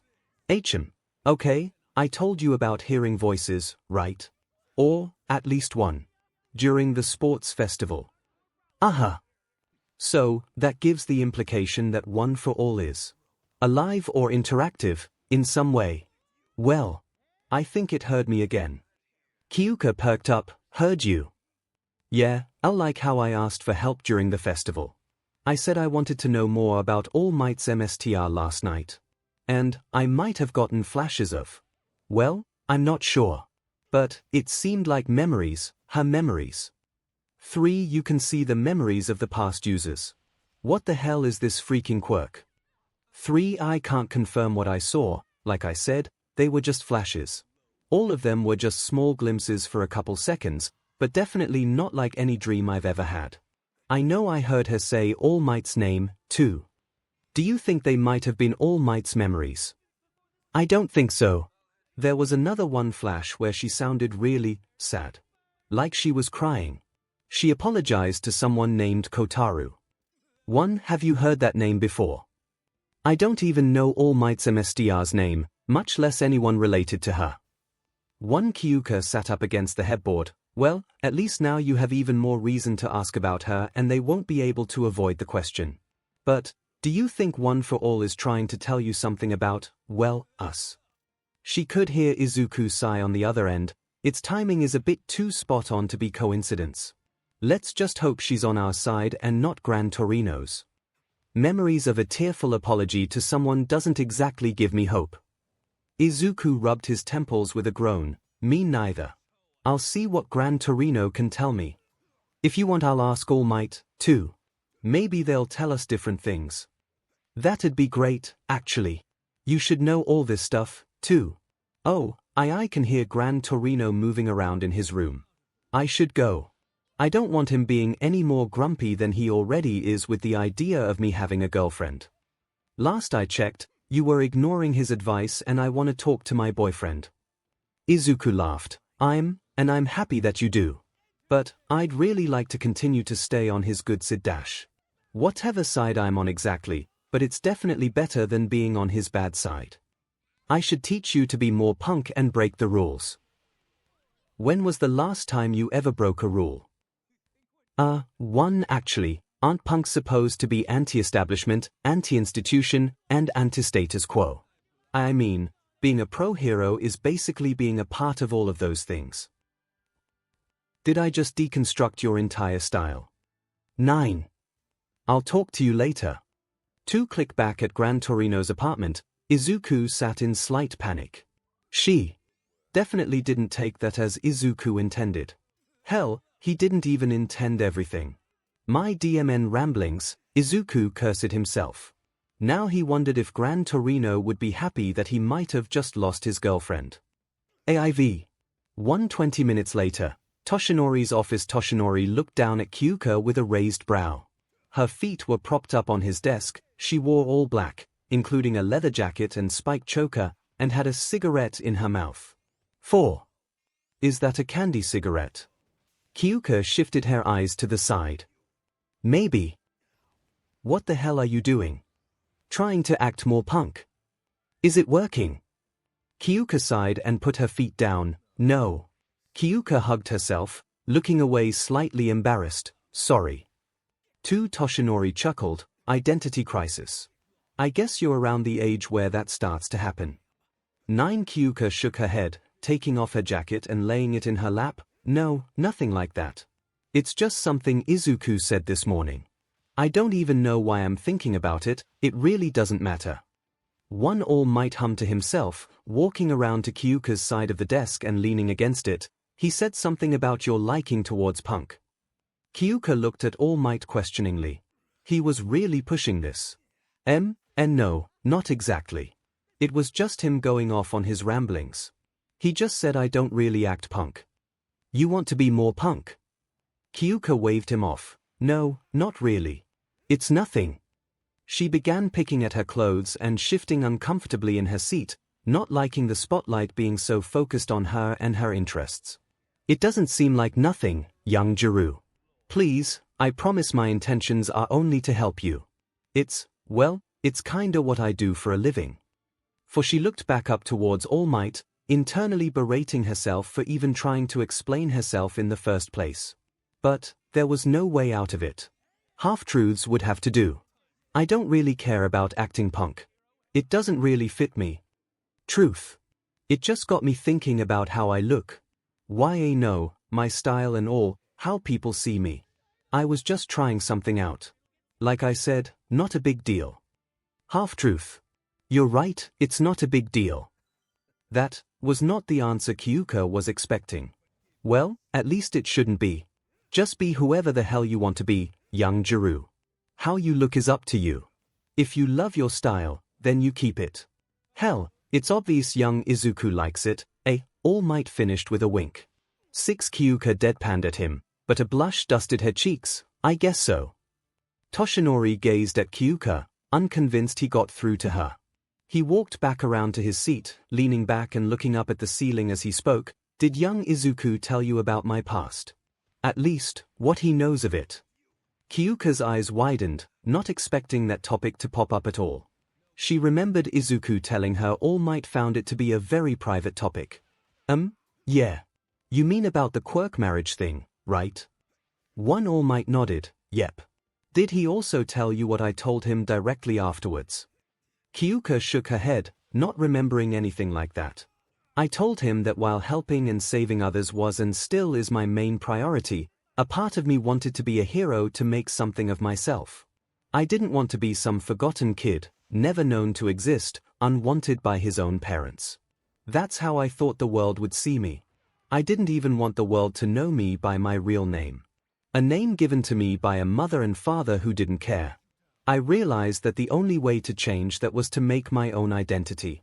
But I went too far, made a facade. I made All Might, a man who wasn't even me. Do you understand what I'm getting at? Kyouka played with the hem of her shirt as she nodded, self-love lesson in a nutshell. Close enough, Toshinori scoffed, resting his cheek on his hand. You need to get that in your head now while you can. I was too late.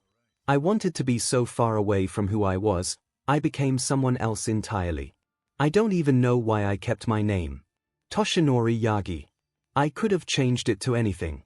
Kyouka bit the inside of her cheek, resting further into the cushion, maybe as a reminder or something. There's another thing I've learned from Izuku. It's not who gives you the name, or the original intention behind it.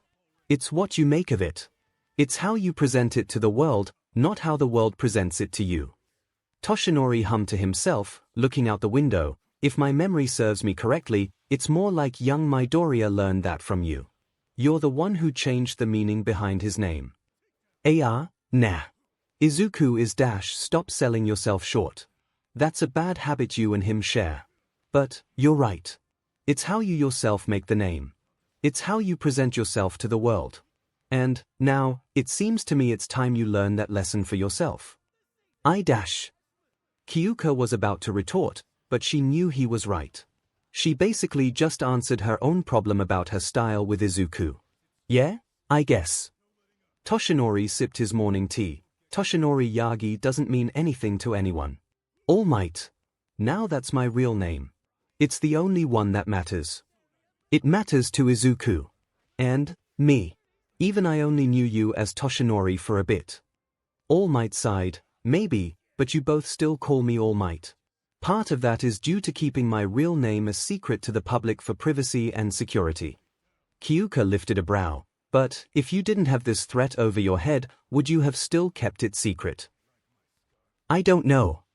Well, maybe you feel that way, because...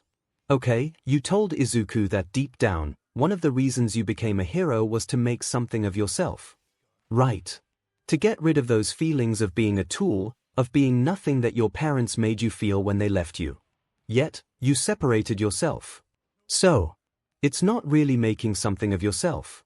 You just made something in your likeness, but... It's not you. Toshinori didn't respond immediately, pondering over what Kyouka had said. That is, until he chuckled, it's funny, until you too, Torino was the only person who called me Toshinori. And yet, it felt alien to me. Kyouka nodded as she looked down at her lap. Maybe you should change that. Toshinori drank the rest of his tea, standing up from his desk. This old dog has too much on his hands to learn new tricks, but... You never know. Alright, go get dressed in something less conspicuous. Kyouka scoffed, what happened to sticking to who I am? I've seen you dress casually punk, and looking like you just left a biker gang, isn't it? Today we're doing civilian patrols, so we need to blend in. Meet me downstairs in about 10 minutes. Kyouka chuckled before getting up and bowing to him, taking her leave.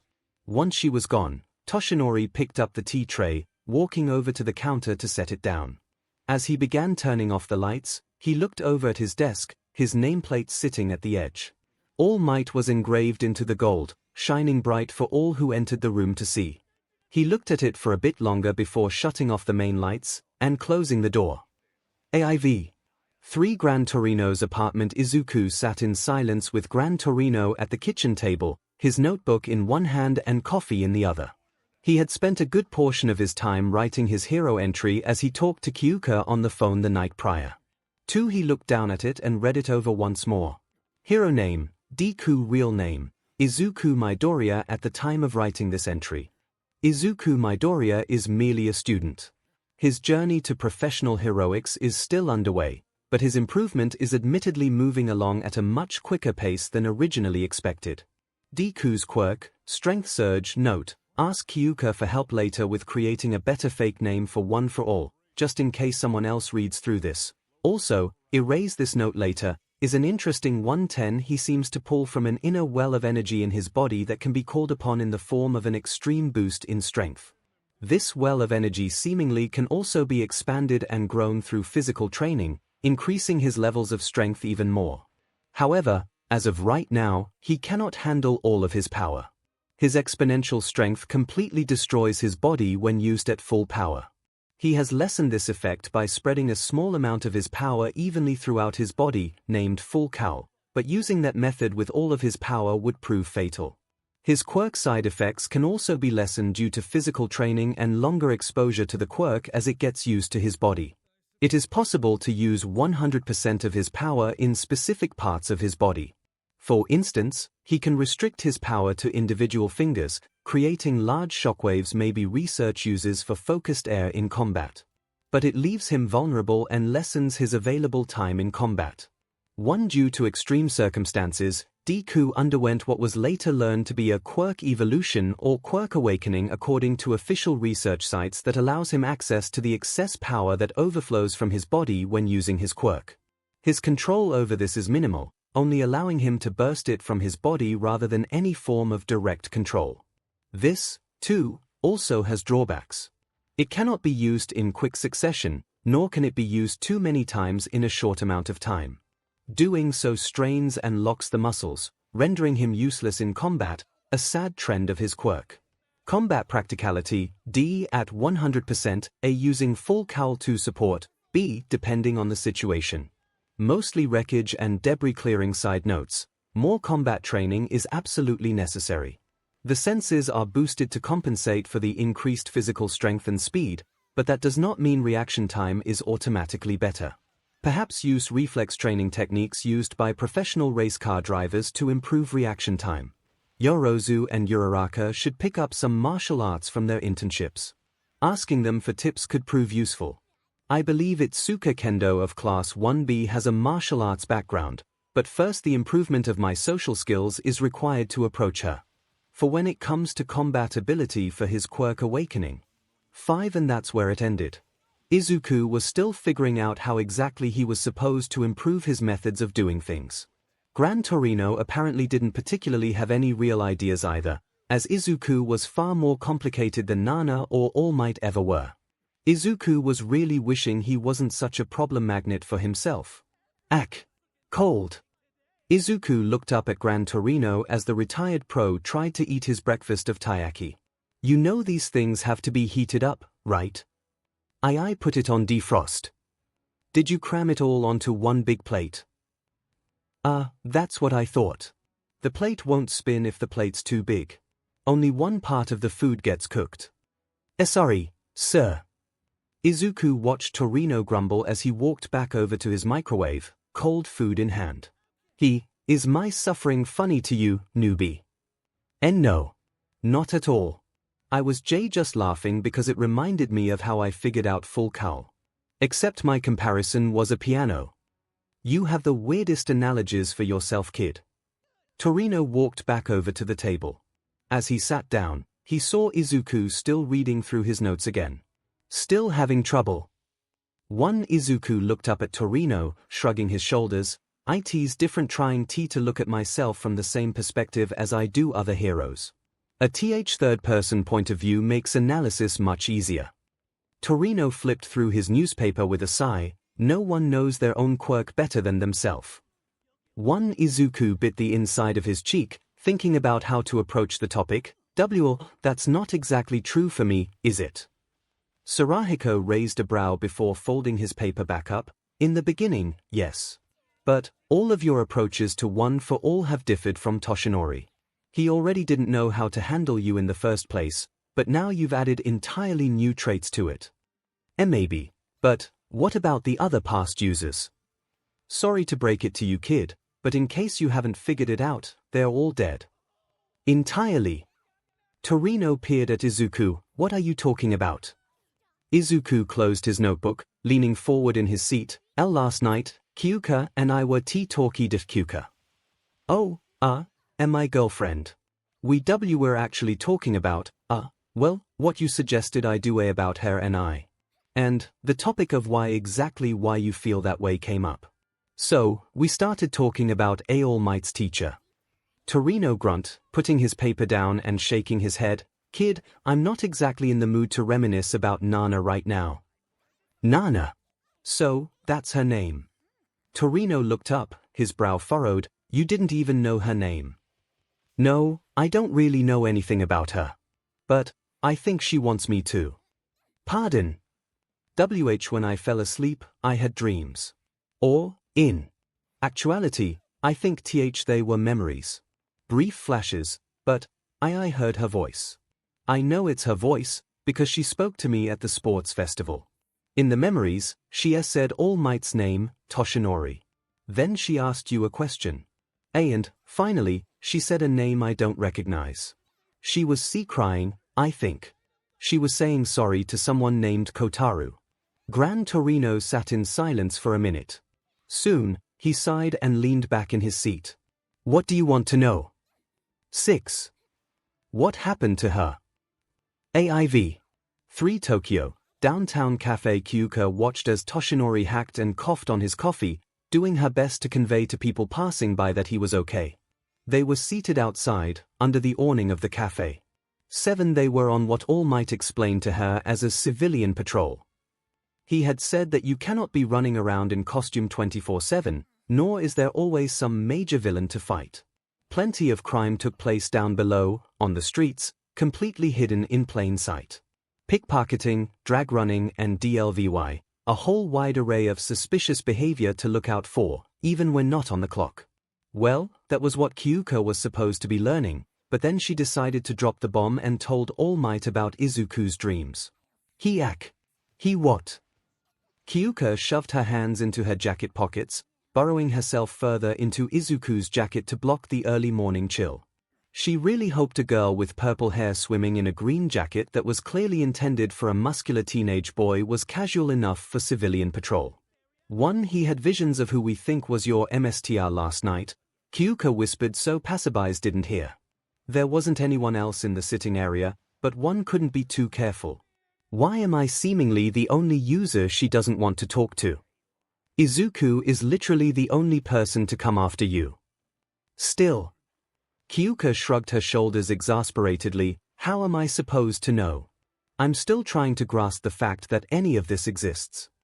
All Might rubbed his temples, shaking his head back and forth as Kyouka continued. Izuku thinks she's trying to tell him something, because last night we were talking about her and how little we know. And I'm assuming you were talking about that because of Torino's opinion that you two shouldn't be in a relationship. Toshinori asked with a sigh. Bingo.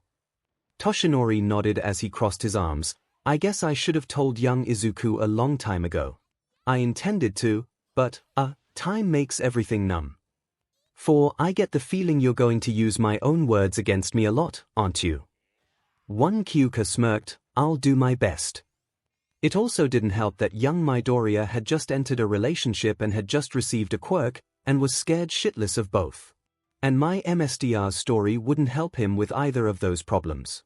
But, at this point, I guess he's expressed that he's more than willing to face both of those fears head-on. Exhibit A being the fact that you're sitting across from me right now. But, to be perfectly honest with you, the story, while not a happy one, isn't particularly long. 𝗵𝗵𝗲, Kyouka responded, urging him to continue. What was her name? Toshinori sighed, gulping down the last of his coffee before beginning. 𝗧𝗵𝗲. It's really just as simple as Nana was the user before me.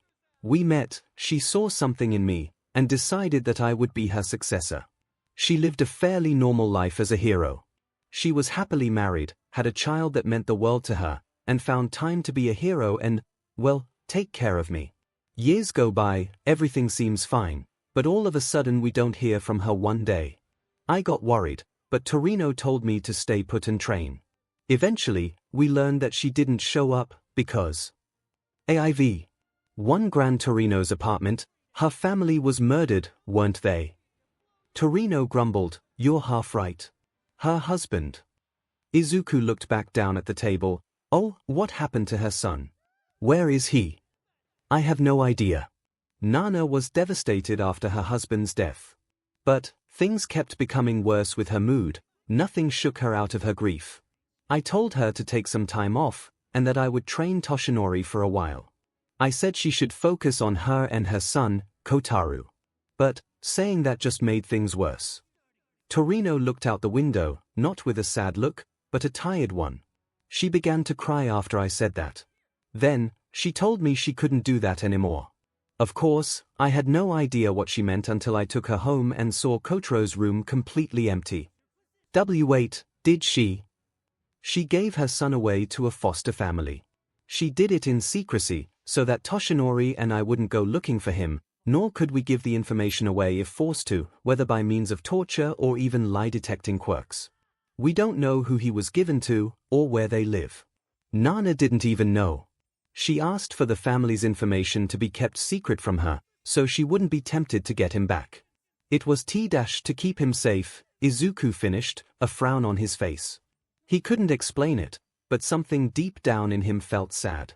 It was an extremely sad story, so obviously he felt sympathy for Nana's struggles. But something else in him felt agonizingly sad. It was a faint feeling, but clearly there. Yes. To keep him safe. Nana told me that she was going to get the information on where he was kept if 𝗚𝗏 was taken down. But, as you already know, things didn't play out that way. Not long after, Nana died in battle against 𝗚𝗏, sacrificing herself so that Toshinori and I could escape. And that's about it. I hope you now understand why I've been advising against your relationship. Izuku nodded. I understand. Torino furrowed his brow, squinting at Izuku. But, you haven't changed your mind, have you? No, sir. I haven't. Torino shook his head, glowering in disappointment. Then, no, you don't understand. You don't see just how selfish of a decision this is. Izuku breathed in deep, steeling himself against his teacher. I understand perfectly. I know it's a selfish decision, but it's mine to make. It's Kyouka's to make. We've made it clear multiple times to her that she can forget about us and stay away, but she decided to stay and help Emi in whatever way she can. I'd be a fool to deny all the help I can get. I don't see how exactly she helps with your improvement with One for All. That's not the kind of help I'm referring to, although she definitely has helped me in that department. What I mean is, Kyouka brings something out in me that I would be dead to rights without. I don't expect you to understand, or even like it. But, I'm not planning to change my mind. And, if she won't either, well, then that's that. The two sat in silence for a little bit longer, neither exactly knowing what to say. Eventually, Izuku stood up, grabbing his notebook. I'd like to do some independent study today. I feel like I've already asked enough of you, and I want to solve this issue with my quirk on my own. I think I'm close. Gran Torino sighed, but nodded. I have some old police contacts I need to run by, anyway. I'll be back to check your progress in a bit. Sarahiko grabbed his cane, and exited the apartment, prompting Izuku to slump down onto the couch. It was barely 10 in the morning, and he was already emotionally exhausted. He could tell Torino was, too. Asking to work on his own was probably for the best for both of them. Why didn't he change his mind? His instincts were screaming at him to get as far away from Kyouka as possible. Was it selfishness? Yeah, a part of it. But there was something else, too. Something inside of him screamed back at his instincts, telling him that things would be okay. It was screaming that they would find a way. Oddly enough, that voice sounded an awful lot like Kyouka. 𝗵𝗃 Tokyo, downtown cafe. I can't even begin to imagine what it would be like to give up my own child. Toshinori gazed down, me neither. That kind of pain. I saw what it did to Nana in the weeks before and after she did it. It was painful to see her like that, but, still, even after all that, she always tried to smile for me. And I for her. Kyouka rested her head in her hands. You were all she had after that, here. She was all I had for years. What kind of person would I be if I didn't try to do the same for her? Nana was my mother in everything, but BLD. But BLD never mattered to her. It doesn't matter to me, either. Torino is the only father figure I've ever had, despite how hard he was on me. Even, Kyouka tilted her head, even what? Toshinori scoffed, shaking his head, it'll sound ridiculous, but even young Midoriya, in the year and a half that I've known him, has become family in a way. Kyouka chuckled in understanding. He just kinda worms his way into your heart and refuses to leave, doesn't he? Toshinori laughed along with her. Yes, he does.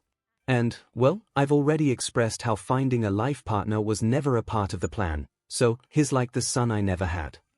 5 out of nowhere, Kyouka suddenly felt irked by that last sentence. It wasn't that she thought he was lying, or even that it was a bad thing. It was a great thing.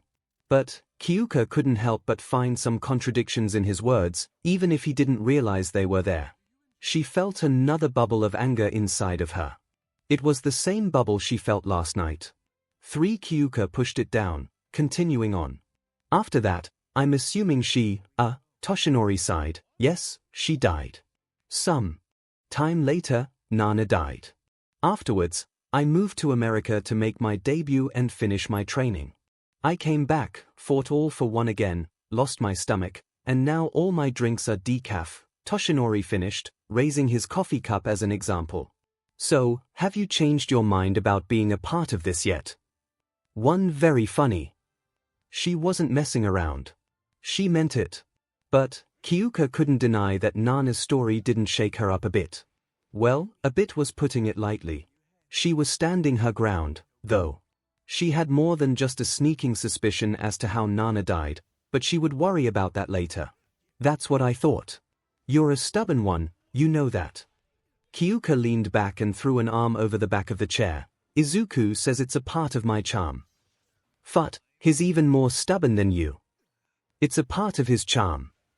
Toshinori laughed, pinching the bridge of his nose. What the hell am I going to do with you two? I have a feeling we're going to get that a lot. Alright, enough of that. It's time we do what we actually came here for. Citizen patrol. Kyouka blew a raspberry, looking out at the crowds of people walking by, looking for anything suspicious. I'm already bored. Toshinori groaned, DMN it. Me too. Kyouka chuckled as she continued to watch people go by, and she couldn't help but wonder how everyone else's internships were going. One Headshot Agency building, training room. Momo groaned from the matted floor. I thought you said you've trained before. Momo lifted her head up, looking up at her sparring partner, Itsuka Kendo. I said I've had some training. The kind that allows me to defend myself, not the kind where I win sparring matches against someone who's been doing this since they were little. Well, you know how to use a bow staff. We can spar with that next. Momo quickly raised her hand up in defeat. I'm quite alright. No need for that. Itsuka laughed, extending a hand out for Momo to take. Momo grabbed it, standing back up and brushing her GI off. I'm just glad I don't have to fight you in your hero outfit.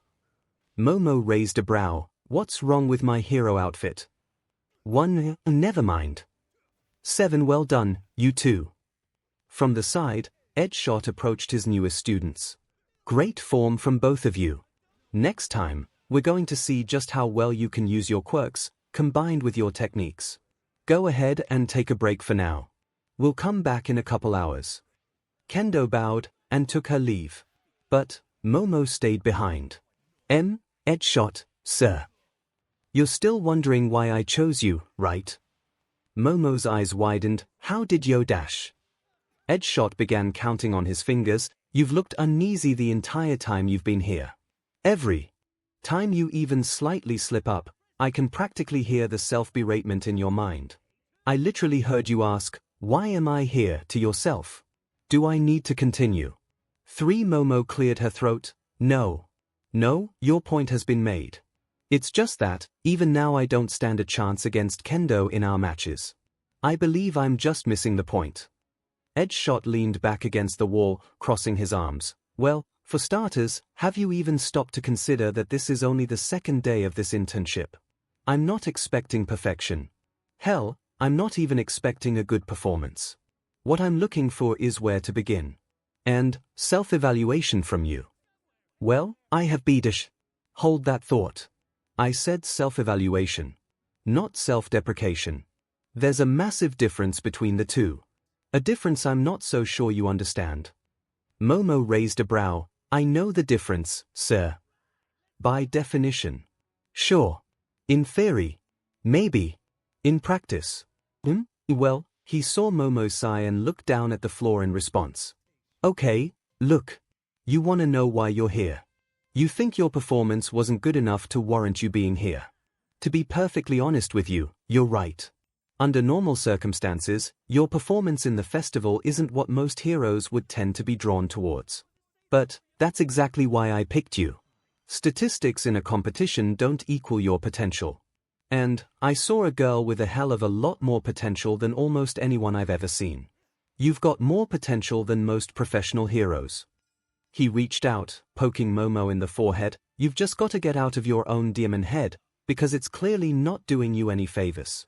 You're just like that other kid in the festival. The second place winner. 𝗵𝗏 eyes widened, her head tilting in confusion. Midoriya. I'm sure most didn't notice. But anyone with a lot of battle experience can tell that kid is constantly in his own head. You could practically hear all of his thoughts as he processed anything and everything. The difference between you two is that kid takes failure in stride.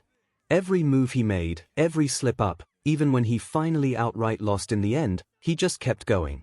He didn't even bat an eye. He saw it as an opportunity, just another path forward, and then walked away standing tall.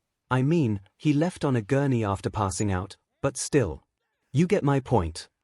𝗧𝗏 stood up straight, turning to make his leave. Failure means nothing if you don't learn from it. Freezing up in a fight means nothing if you don't try and overcome it. You're clearly a very smart and talented girl. I know this sounds ironic with your quirk and all, but you can't overwhelm yourself with options.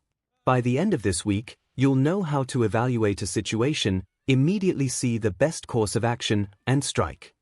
For with that, 𝗧𝗏 left the room, leaving Momo to her thoughts. 𝗵𝗃𝗲 Best Jeanist Agency 1, I have to admit, this is a surprise. Katsuki looked up from tying his boots to look at Best Jeanist, a brow raised in question. They both sat in the front lobby of the building, ready for a patrol. Am I supposed to know what that means, or is this a guessing game?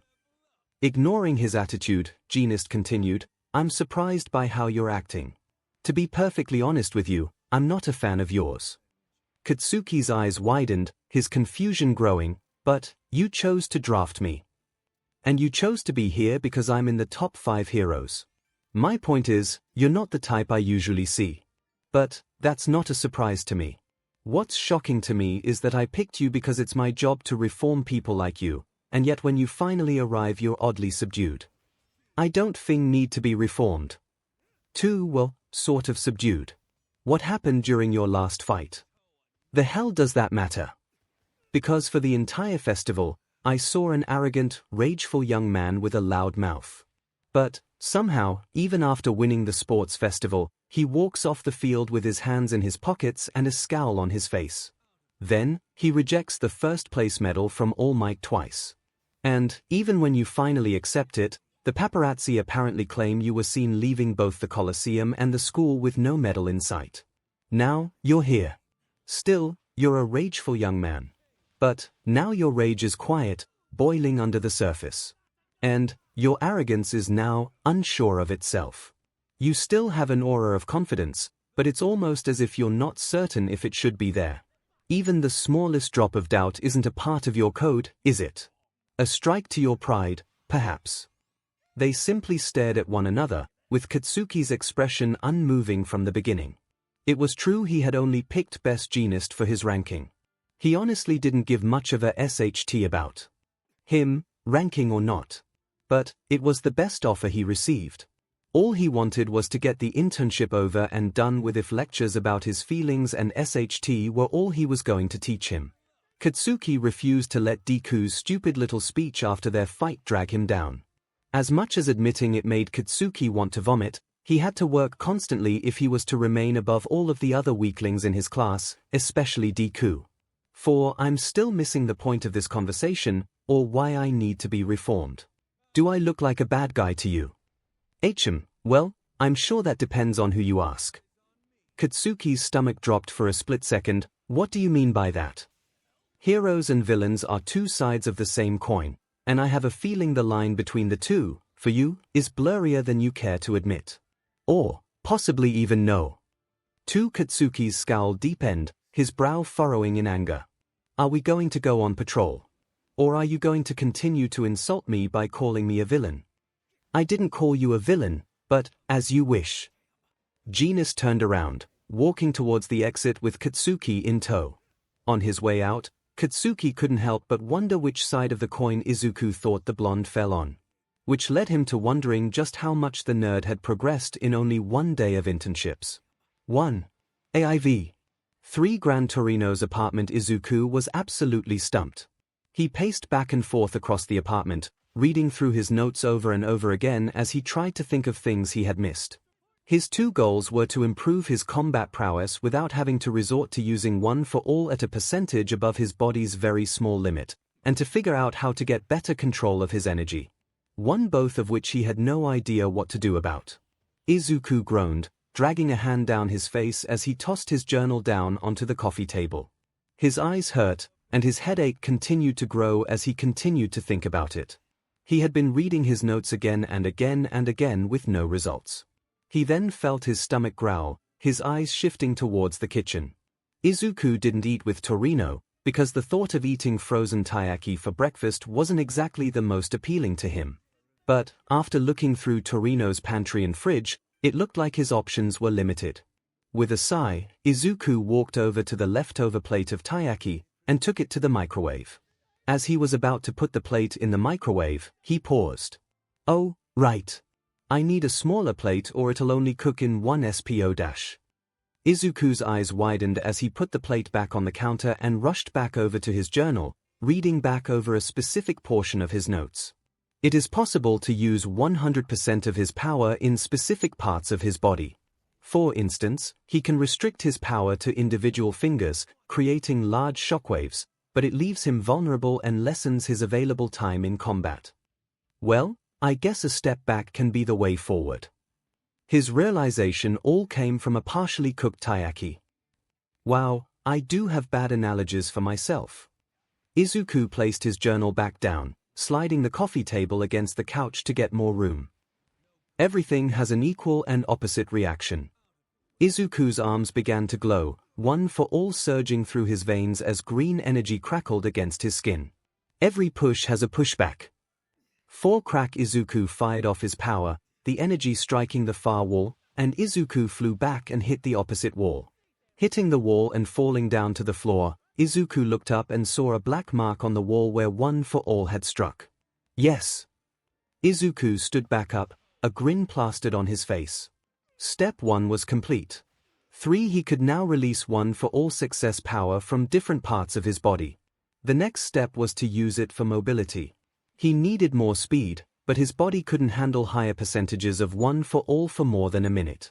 Hell, calling 7 and 8% high was already pushing it. But, if he could get this down, he wouldn't need to. Izuku got down into a runner's position, letting 5% of 1 for all flow through him, focusing the excess energy towards the back of his body. Izuku took a deep breath, and stood back up, looking towards the wall he just singed. I should really do this outside. 4. 𝗳𝗏. All Might's agency building, Toshinori's office. Many hours later. Well, that was Toshinori walked over to his bar area, shaking his head. That was incredibly boring. How the hell does Musutafu have more petty crime than Tokyo? The two had spent multiple hours out in Tokyo, and it was all for naught. Now, the sun was moving ever closer to the horizon line, the sky turning orange and pink. I can't say it wasn't a good trip. I learned a lot. I'm sure all those children and street performers we saw are real gutter trash criminals. Toshinori picked up his tea tray, a deadpan expression on his face. Ha ha. Kyouka watched as All Might walked back over to the desk with the tea, her head shaking in disbelief. How much tea do you freaking drink?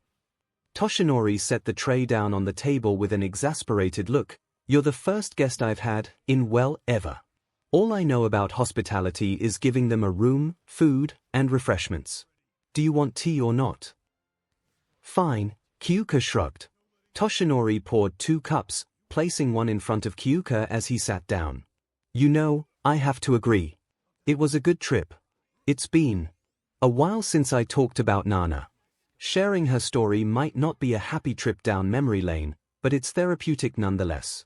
Although, next time let's focus on my happy memories of her, he finished with a chuckle. Kyouka struggled with her next step, but felt it was necessary to quell her curiosity and nerves. If that's the case, then I might as well get this question out of the way now. You never said, how did 𝗬𝗵𝗲 die? I mean, I have to assume, you know, all for one, yes, Toshinori replied, resting his head in his hand. She died saving me from all for one. Kyouka nodded, biting the inside of her cheek. Was 𝗬𝗵𝗲 powerful? Toshinori looked at Kyouka curiously, but answered, quite powerful, yes. But, with how this quirk works, I'm more powerful than her and young Midoriya will surpass me. That is, if you were asking out of fear that young Midoriya won't be powerful enough if it ever comes to him and all for one coming to blows. Kyouka lowered her gaze down to her lap. Well, I guess so. I understand. It's a legitimate concern. And, Toshinori sat back in his chair, a hesitant look in his eyes. We haven't talked about all for one since yesterday evening, and before then the beach. Any further questions on the matter since then? I'm sure you've had a lot of time to think about this further, especially with learning about Nana and all. Kyouka scoffed, putting her tea down and sighing as she leaned back into the chair. She looked out of the wide window of Toshinori's office, the orange sunlight bathing the room. Silence emanated throughout the room until Kyouka finally confessed. I'm terrified. Toshinori nodded. That's the right response. Anyone would be scared of that kind of power. I'm not talking about me. I'm terrified for Izuku. I mean, what the hell is he supposed to do? What am I supposed to do? He just got over his feelings of being useless, and now they come to me. He's supposed to go out there and fight this ungodly powerful megalomaniac alone. Young Jirou, he won't be alone as long as he has you. Kyouka looked back over to Toshinori, leaning forward in her seat with a stern glare. Be honest with me. Is there any realistic scenario where I can actually be there and fight alongside him? Where I can be there to protect him? Help him defeat all for one? Toshinori faltered for a second. Young Jirou, you're a strong young woman with so much potential. I've already seen the great power you possess, and I know you'll grow even strong. I asked a question. The pro closed his mouth, biting the inside of his cheek as he looked down at his lap. No, I don't think so. Is there anyone that can? As of right now, no. If everyone at school and all the pros stood together and fought, what are the chances even half of us survive?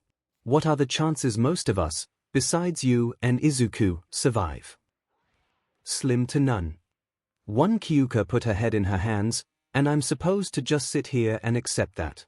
I'm supposed to just sit here and wait for the day Izuku goes out there to fight all by himself. All Might put his own tea down, closing his eyes as he leaned back into the cushions. I never said it was easy. Kyouka hit the table, a scowl forming on her face. Apparently it was. What are you talking about? You said it yourself. Izuku is like the son you never had. And yet, you gave him the power that's basically just a death sentence, whether it be all for one or the quirk itself kills him. 1. That wasn't how I felt at the 𝗵𝗃, so a stranger. You'll happily send a stranger to their death. 3. No, I didn't exactly know 𝗧𝗵𝗏 was alive. I had suspicions, but refused to believe it until recently.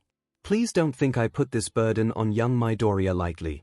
But he has the heart it takes to be worthy of one for all. He's willing to carry this weight. The fact that he didn't think about giving one for all back once I told him, proves he's the one to wield it. 1. And if he loses? Toshinori paused, not sure how exactly to respond. We've already seen hints of 𝗧𝗵𝗏 coming back. What if he comes back too soon and kills you? Or if you just can't fight anymore? What's Izuku supposed to do then? If he comes back now, he won't be ready to fight. No one will be. He might not be ready to fight for years. He'll die, and I can't do a damn thing about it. It's like you said, no matter how strong I get, trying to fight 𝗧𝗵𝗏 is useless. If anything, I'd be a nuisance to Izuku on the battlefield if I tried to help. Or if anyone tried for that matter. Listen, I know you're mad at me.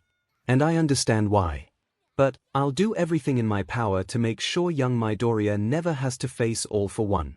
And if he does, I'll make sure he's ready. How exactly? It's not like you're ever around. Kyouka's mind was screaming at her to stop talking, but her heart was pushing her forward, telling her to speak her mind because it involved the safety of Izuku, the person she cared about more than anything. Ever since the entrance exam, Izuku and I have been together every single day. And I've never seen you. You're his mentor, but what exactly have you taught him? I've watched him learn everything on his own. You might not think you are, but you really are just sending him to his death. Do you even know how to help him with his new powers? Have you ever even once bothered to ask why he's so quiet and subdued in class? Do you even know your own successor, who now has 10 times the pressure put on him than he did a few months ago, has panic attacks? 1. Toshinori's face suddenly fell further, his eyes growing concerned. He what? She probably shouldn't have said that. She wasn't thinking, it just came out. Hell, Izuku probably would never have said it himself, and it was something Toshinori should know. Izuku. Kyouka gripped the armrests, biting her lower lip before she continued. Izuku's been alone his whole life, and honestly, I have, too, in a lot of ways. You may not think you are, and he might not see it that way either, but you're continuing to leave him alone. But, I can't. I refuse to let him be alone a second longer. I'll help him however I can, and when the time comes. I don't know how I'm going to do it, but I'm going to be there. I'm going to fight with him. We'll beat 𝗧𝗵𝗏, and if we don't, then at least we didn't die alone. Silence rang in the room again, neither one of them saying anything after Kyouka's outburst. I'm sorry, I think I'm going to go to my room. Thank you for the tea. The musician quickly got up, speed walking towards the door. You have that heart, too, you know. Kyouka stopped, her hand on the doorknob. Even after telling you everything, you didn't hesitate, you didn't think for a second that you would leave. You immediately wanted to figure out how to help young Midoriya fight by his side, even if it's against one of the greatest threats the world has ever seen. You've given me a lot to think about, but even with my shortcomings, I can at least try to teach you one thing. You sell yourself far too short, giving credit to young Midoriya for all of your success. And I'm not saying he doesn't influence you, but you influence him just as much. And now I can already see how you will influence me. You'll see that greatness someday. Kyouka didn't give a visible response. She opened the door and left. Toshinori quickly pulled out his phone and found the person he was looking for. He listened to the phone ring before they finally picked up. All might. Is something wrong? Izuku answered. No, not at all, my boy. Why would you think that? Oh, well, I mean, you don't really call me. I thought maybe something happened. 6. Toshinori's heart immediately clenched at those words, his disappointment in himself growing by the second. Right, I just wanted to check in, see how things were going with Gran Torino. 2. Things are actually going really well, I think. It's a little hard to tell with him, but I personally think I'm doing alright. I think I've even come up with a solution for both using too high of percentages for my body and for my new ability. Gran Torino thinks it's actually a quirk evolution, which I didn't even know One for All could do. He also said that I should stop thinking of One for All as anything other than just a quirk, which when you think about it is. Toshinori continued to listen to Izuku ramble on, his thoughts barely able to keep up with his words. He didn't particularly have any drive to interrupt Izuku. Toshinori was content with just listening to his young pupil talk for as long as he felt like it. Ruining the mood by randomly bringing up secret panic attacks wasn't the right call. He would give Kyouka time to herself before trying to make amends. But he knew a simple apology meant nothing in this situation. Kyouka had essentially told him that he needed to take action. He needed to be a bigger part of Izuku's life if he was so intent on his survival. But that also meant being a part of Kyouka's life as well. He knew what his first step had to be when it came to her. 3. AIV. 2 Gran Torino's apartment. Torino continued his trek home. His outing had taken much longer than anticipated. At least he had given Izuku an ample amount of time to practice. I wonder how the newbie got along without 𝗵𝗃𝗧𝗏. Sarahiko froze at the steps leading to his front door. He slowly looked up, seeing green light emanate from the roof of his building. I'll admit, I wasn't expecting that. Torino crouched down, then shot himself high into the air, landing down on the edge of the roof. He found exactly what he had been expecting. Izuku stood breathing on the center of the roof, his power flowing around him. Kid, you look like 𝗧𝗍𝗍. Izuku jumped on the spot, surprised to find Torino watching him. Oh. Sorry, I didn't know you came back. And, my appearance, well, I might have slammed into the building walls a few times while practicing, so that's why I came up here. Define a few walls. Torino walked over to the side of the rooftop, looking down at the alley below to find multiple cracks and small craters in the bricks below. Yeah, that's what I thought. Well, I can't deny it's far more refreshing than sparring in my living room. Although, what exactly were you practicing up here? Izuku cleared his throat, getting down into a combat-ready position, his body glowing with green bioelectricity. You still want demonstrations, right? Sarahiko chuckled, getting into his own stance. Of course. Let's see just what your little independent study resulted in. Without warning, Torino launched himself at Izuku in the blink of an eye. But, to Torino's surprise, a burst of energy shot out of the right side of Izuku's body, and the teen rocketed to the left while barely moving a muscle. Izuku dived into a roll, pivoting his body back towards Torino. Izuku's green energy zapped wildly around his body, leaving a long trail as it followed him. Another blast of power shot from Izuku's back, sending him careening towards his teacher. Torino was barely able to twist his body out of Izuku's reach, landing on a chimney exhaust pipe. Mind telling me what that was, kid? Izuku rolled once more, stopping in a crouched position. After you left, I finally figured out what I needed to do with my new ability. I was the Taiyaki. 3. What? I'm really bad at explaining myself. What I mean is, I realized I was releasing my energy as one big blast because I was so focused on using my full cowl. So, I focused the extra power to specific points of my body to release. So, I killed 2 birds with 1 stone. So, now not only is my excess power released in a more focused and controlled shot, I can use it for massive boosts in speed without having to resort to higher percentages of One for All, lessening the strain on my body. I can also use it for omnidirectional movement in air. Izuku jumped up straight, firing his energy out of the front of his body to send him backwards. It was the same method of mid-air movement that Katsuki did with his explosions. Once again, I oddly enough have to thank Kaken for an idea. Izuku stood up straight, a smile on his face. It was just like you said. Every reaction has an equal and opposite reaction. Pushing my power out gives just as strong of a push to my own body, giving me the movement I need. 5. Torino scoffed as he shook his head. I hate it when people do that. Do what, sir? Torino's smile turned devious as air began to flow out of his boots once more. Impress me. He flung himself at Izuku again, their sparring match continuing. He truly did have to admit, he was impressed. almost proud of the kid. But, more importantly, he saw something in Izuku he hadn't seen during the sports festival, or during the time he had spent on the internship. Izuku was proud of himself. 𝗵𝗃𝗍𝗧𝗔𝗂𝗍. 𝗬𝗏𝗧𝗏's agency building the sun had finally vanished from the sky, and the pale moonlight shone brightly over Tokyo. Toshinori had looked everywhere in the building for Kyouka, but couldn't find her anywhere. It was time for him to truly begin his process of following her advice, but she seemed to be making it even more difficult for him than it was already going to be.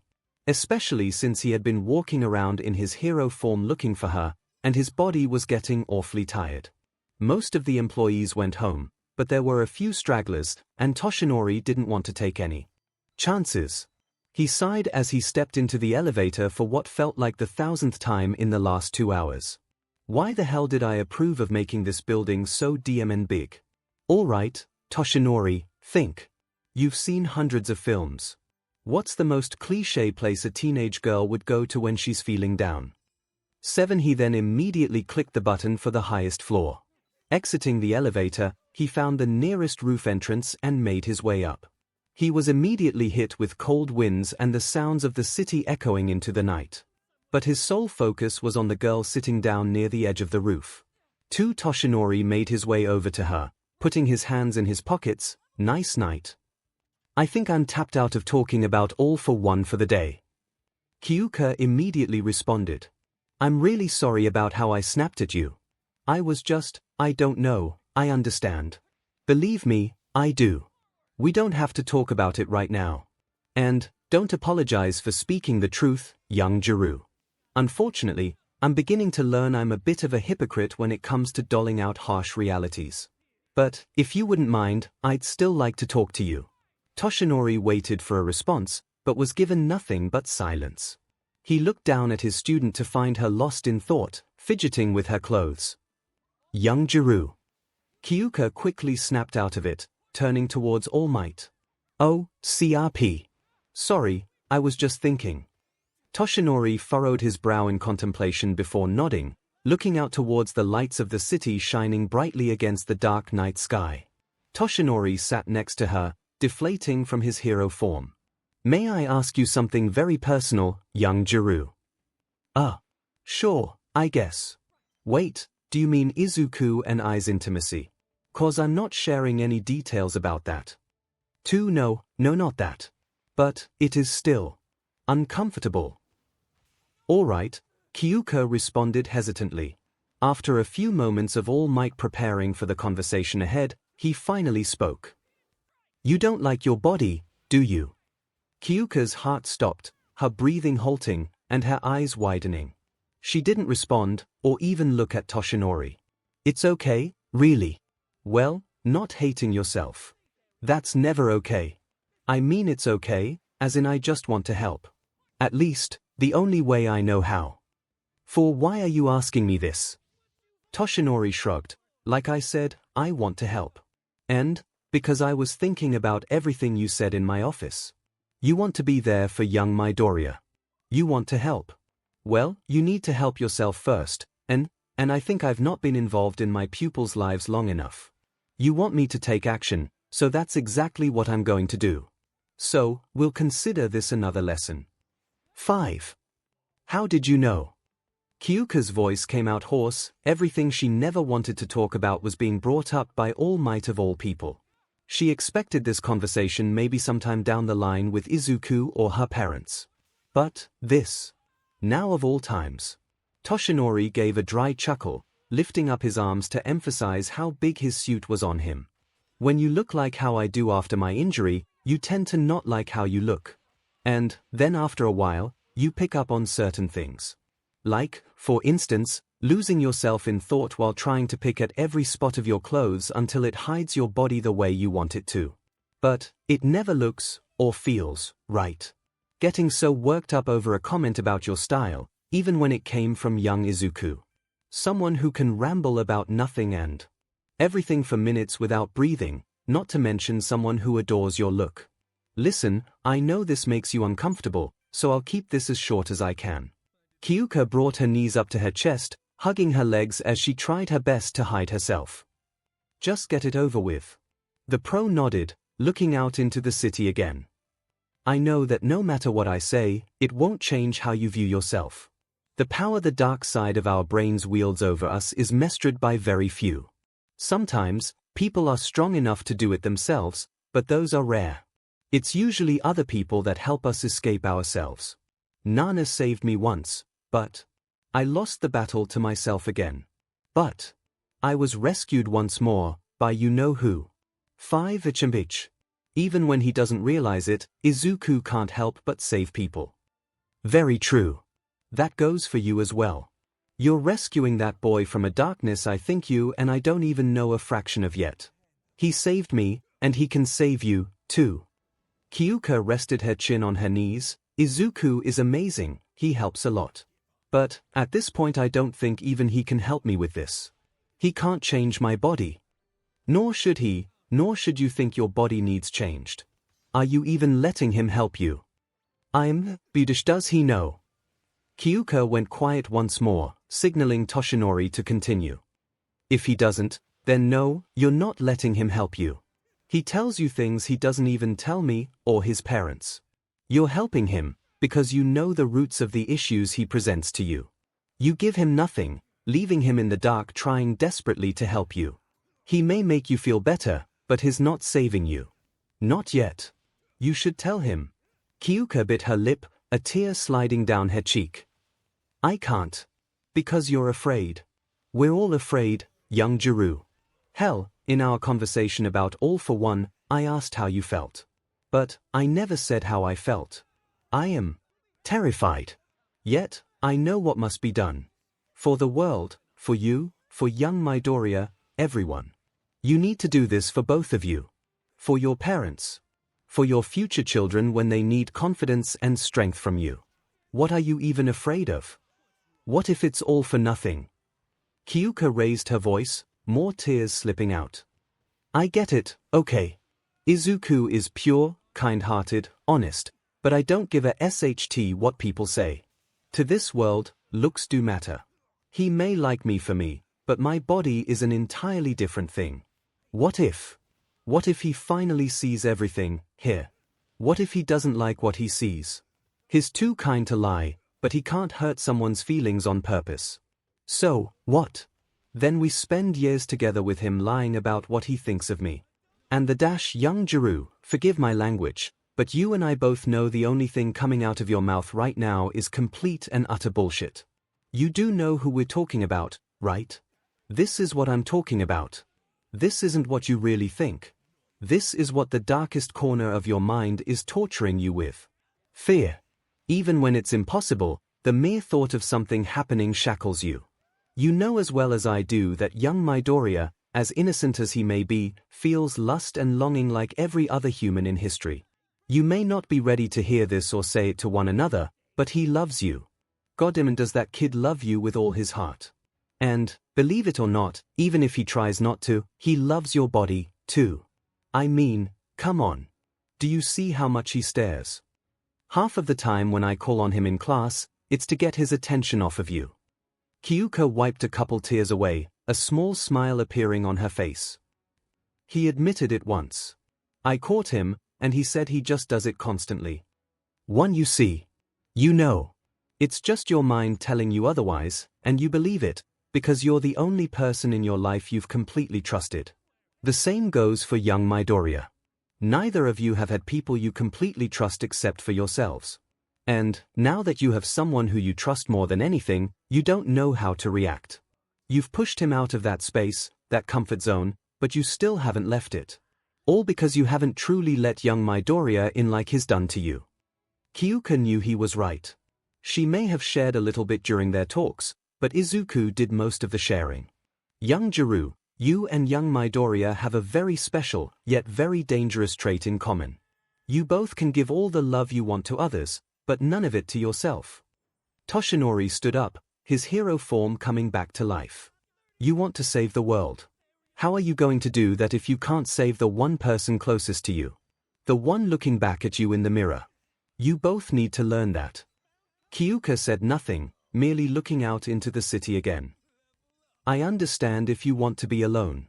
Truly, I do. If you want to talk further, about anything, not just this, I'll be there. You're the most important thing to young Midoriya. Then, that makes you important to me as well. I hope you remember that. Good night, young Jirou. He turned around, walking back towards the door. Until, he heard footsteps behind him approaching.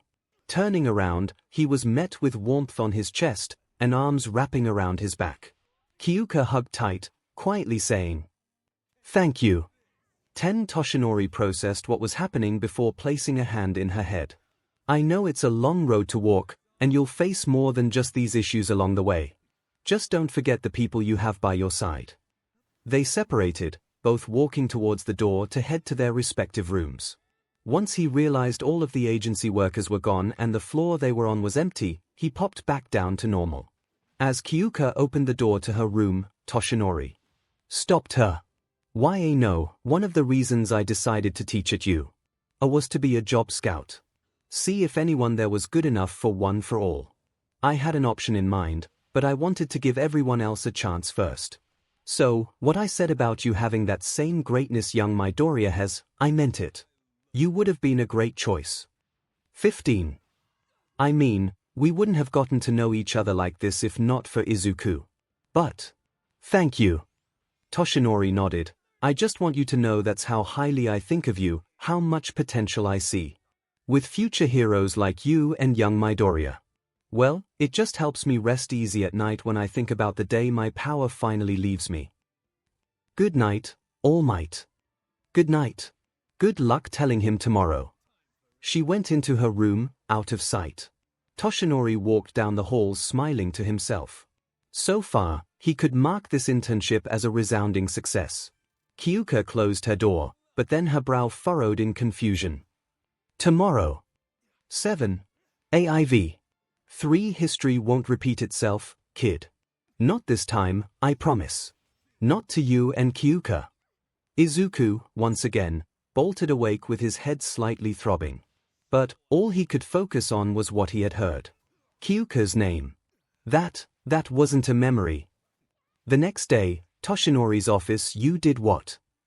If I explain myself, will you not hit me?" Toshinori's muffled voice came out from under his desk. Kyouka crossed her arms. "I make no promises." "That's the best I'm gonna get, isn't it?" "Yep." Toshinori slowly peeked out from under the desk and gave a nervous smile to Kyouka. "You see, I simply thought it would be a nice surprise to see young Midoriya for a day. You know, a little get-together for you two." "Oh, it would have been nice. Except now I have the pressure of your old teacher, who doesn't even think I should be here, breathing down my neck. And now you expect me to suddenly spill a 15-year-old can of insecurity beans on my boyfriend. I never said that." "Yes. You did. Literally less than 12 hours ago. You even said I should do it today." Toshinori stood up, raising his hands up. "Okay, in my defense." Kyouka shifted her eyes back and forth, awaiting an answer. "Yeah. I got nothing." Putting her head in her hands, Kyouka slumped down in the chair across from All Might. "Look, when it comes to Gran Torino, here's the literal textbook definition of being a hardass. But you already have an answer for him. It's not like he has any control or say in the matter." Sighing, Kyouka shook her head. "Yeah, but now I feel like it'll just complicate things. He already doesn't like the fact that I'm here. Some random girl thrown into the thick of it all and refusing to leave. And I don't really see how one measly patrol will prove anything to him. What are the chances anything even actually happens in Hosu? What, you want me to take down the hero killer? 24. Don't be ridiculous. He just needs to know how dedicated you are to this, and hopefully he'll be able to see the effect you have on young Midoriya." Gross. All Might facepalmed. "Not that effect. I mean his progress as a hero. Also, we kinda can't get rid of you. As if you'd want to." "Good, keep that attitude and you'll do just fine. Oh, and don't tell young Midoriya." "What? Why?" "Like I said, this was supposed to be a surprise. But I kinda ruined it on our end, so let's keep it intact for him." Kyouka squinted her eyes at him, her brow furrowing. You do remember the part of our conversation yesterday where I said Izuku has panic attacks, right? If this is how I reacted, then I think it's safe to assume he'll react 10 times worse. He's the one that really has to stay on Gran Torino's good side. Come on, it'll be nice. I'm sure it won't hurt him. 1. AIV. 1. Gran Torino's apartment pain. Everything was in pain. 2. Izuku sat up with a groan. I love getting kicked in the stomach after lunch. 3. Torino crossed his arms as he sat on the edge of the roof. You know, I was under the impression that you were a meek, soft-spoken type. But, at times you can have quite the attitude. Izuku chuckled to himself, I learned from the best. Don't tell me Nana has been teaching you in those dreams of yours. Oh, and no. Kyouka. Oh brother, of course you picked a moody one. For why you don't know the half of it. Really? Great, now I'll have that to deal with, Torino muttered to himself. Now, you may be a quick learner, but you still have a lot to learn about fighting. Izuku nodded, clutching his gut as he stood up. Why he made that point very clear to me. Well, you're good enough for your first patrol, I'd say. Come on, get suited up. We have a long train ride ahead of us. Izuku immediately perked up, his eyes shining with anticipation. Really? So soon? Oh. 𝗧𝗵𝗲 smirked, not feeling up to it. I guess we can stay here and spar some more. He couldn't even finish his sentence before Izuku had rushed to the fire escape and began his descent back down to the apartment. Thought so. Torino hopped down the side of the building and made his way inside to find Izuku already zipping up his jumpsuit. So, are we going back to MizuToriWP? Nope. Today's patrol is going to be special for a couple reasons. The first reason is we're taking a trip to Hosu. Izuku whipped around, his eyes wide. Hosu? Why? That's where the hero killer is, or at least we still think he's there. Exactly. After that last attack, some heroes there don't even want to leave their homes, which has made some criminals seize the opportunity of having less patrolling heroes. We're bound to see some action. Izuku slid his gauntlets on, concern etched into his features. Fighting criminals already. I dunno. Already? You've already fought criminals, or need I remind you of the USJ attack? Or what about the sludge monster attack Toshinori has told me about? Trust me, a few low-life goons won't be too tough for you, kid. Some low-life goons have guns. Wait, does one for all make me bulletproof? Do you want to find out? Not really. Too late. Let's go. Izuku sighed, strapping on his shoulder pads and following Torino out the door. Wait, why you didn't give the other reason why this patrol was special? 𝗧𝗵𝗲 waved down a taxi with a grumble. I've been told to keep that a surprise. Surprise? By who? Keep asking questions and we're going back inside. Wise, sir. They stepped inside of the taxi and Torino told the cab driver to take them to the train station. As the taxi began its journey to the station, Torino closed the window between them and the driver.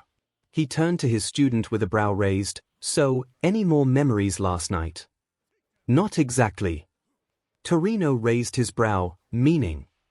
Well, she was actually speaking to me, like at the sports festival. She spoke to you again. Well, what did she say? Torino asked with legitimate curiosity. She said, history won't repeat itself. Was that all? Well, she specifically said it wouldn't repeat itself for Kyouka and I. But, that was it. And, immediately, Izuku could tell Gran Torino didn't want to talk about it anymore. Of course she'd disagree with me. It didn't sound like disagreement. It was more like she sounded determined. All Izuku got was a grumble in response.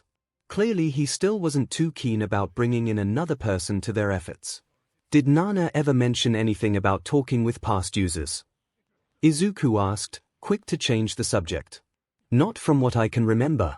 She had about as much interaction as Toshinori did. A few random dreams here and there, shadowy faces and glowing eyes. But, communication. Actually talking to remnants of the previous wielders is completely new information to me. You're on your own for this one, kid. But, from what's been happening, It just looks like you'll have to simply wait for them to talk to you. It doesn't seem like you have much say on when you want to talk. I guess they've been keeping an eye on you though, so who knows? Maybe you just have to ask. Watching him, Izuku's eyes widened as he thought back to all of his more NTMT moments with Kyouka. I don't know how to feel about that. 8. Well, take it up with them at your next mental rendezvous. Come on, we're here. Stepping out of the cab, the duo made their way into the train station, both ready and unready for the events to unfold. AIV. 1 hour later, 𝗧𝗏 train station 3. Looking out of the window, Izuku gazed at the town around them in confusion. W8, Gran Torino, this isn't Hosu. 𝗧𝗏𝗧𝗔𝗍 grumbled, knowing full well where they were and who awaited them there. I'm well aware, as you should have been when you boarded the train, instead of being up in La La Land thinking about your girlfriend.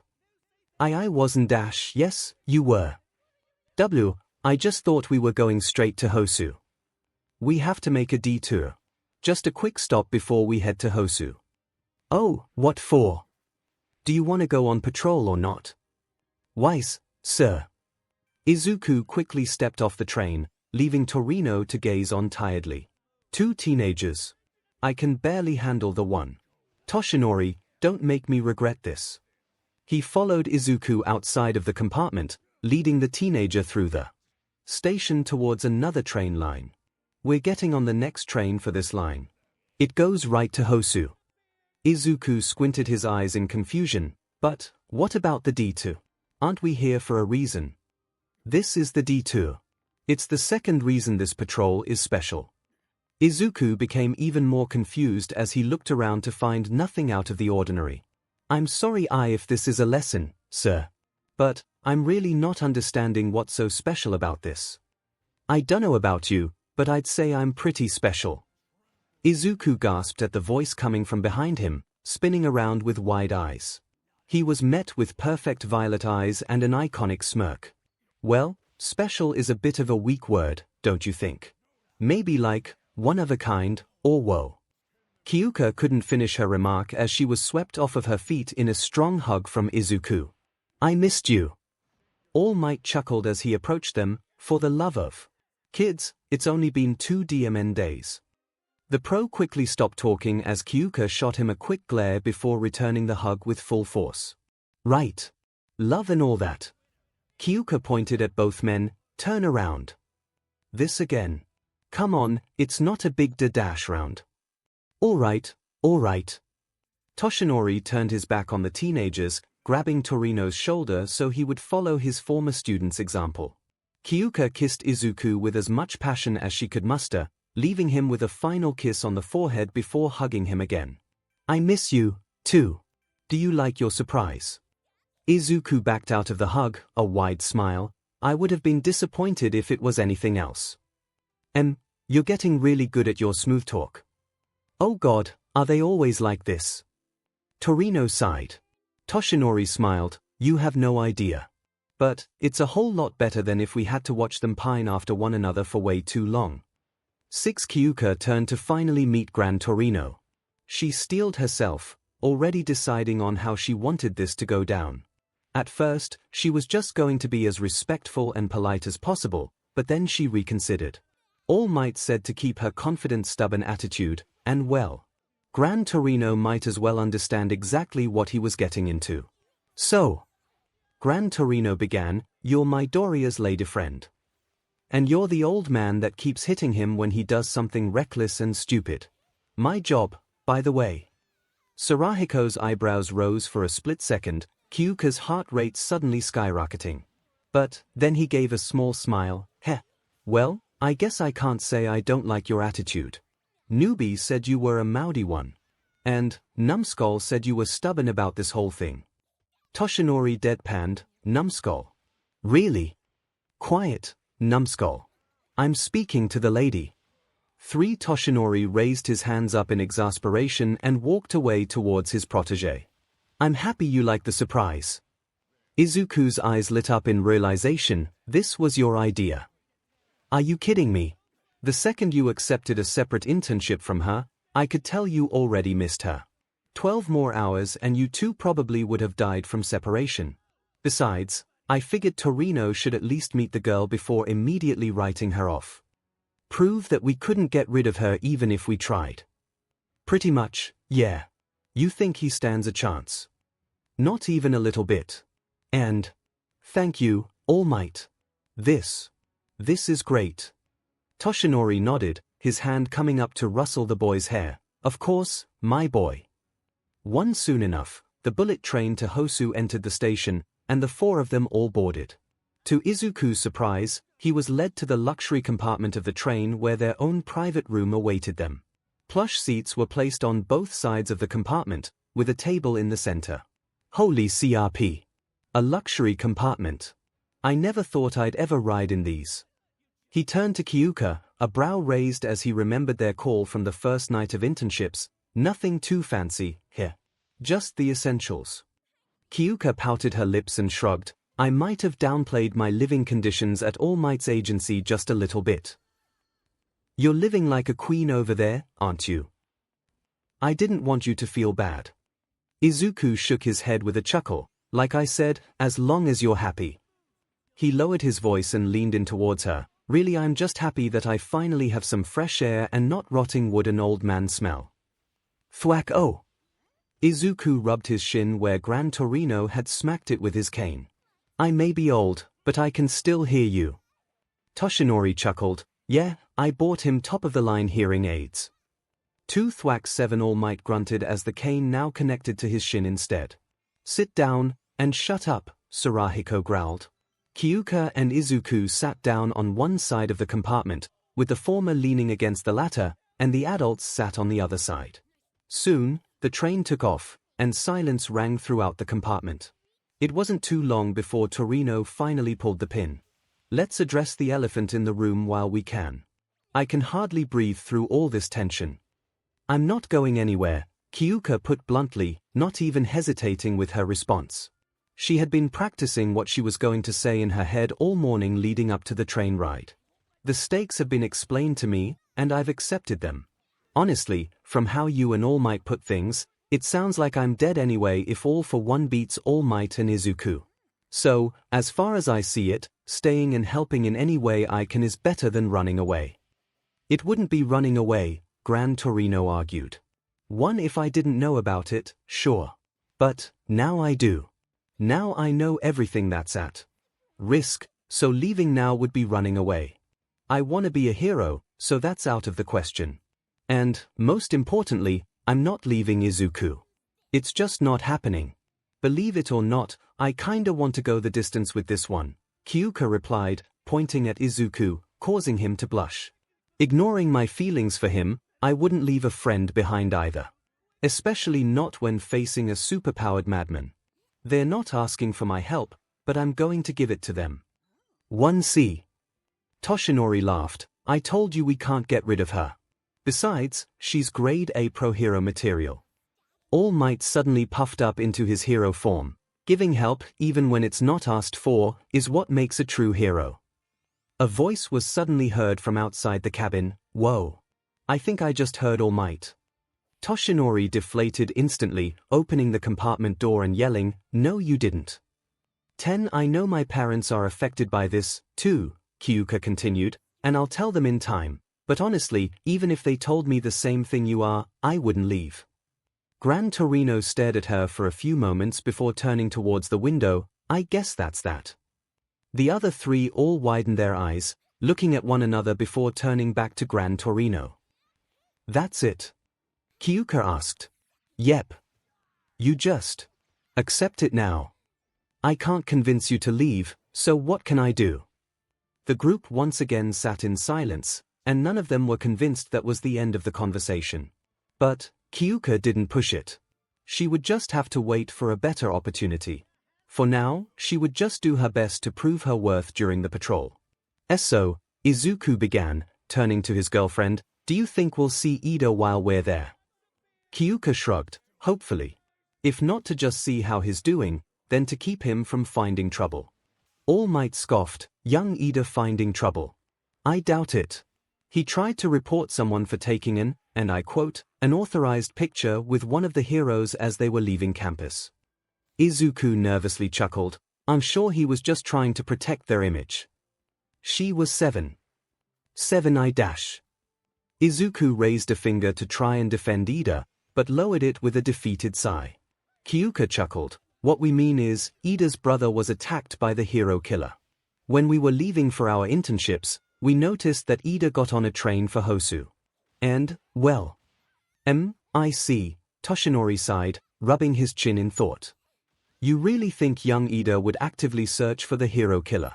Actively? I don't think so. Even in the state he's in now, Ida wouldn't ditch his pro-hero. Well, not yet. He's probably waiting for the hero killer to attack again in hopes of catching him. That is, if we're assuming the worst-case scenario here. Well, I guess I can't blame the kid. I'd be angry, too. But, when your loved ones get hurt, you tend to act out in blind rage. He could leave himself vulnerable. All eyes turned to Gran Torino at the noise he made. What?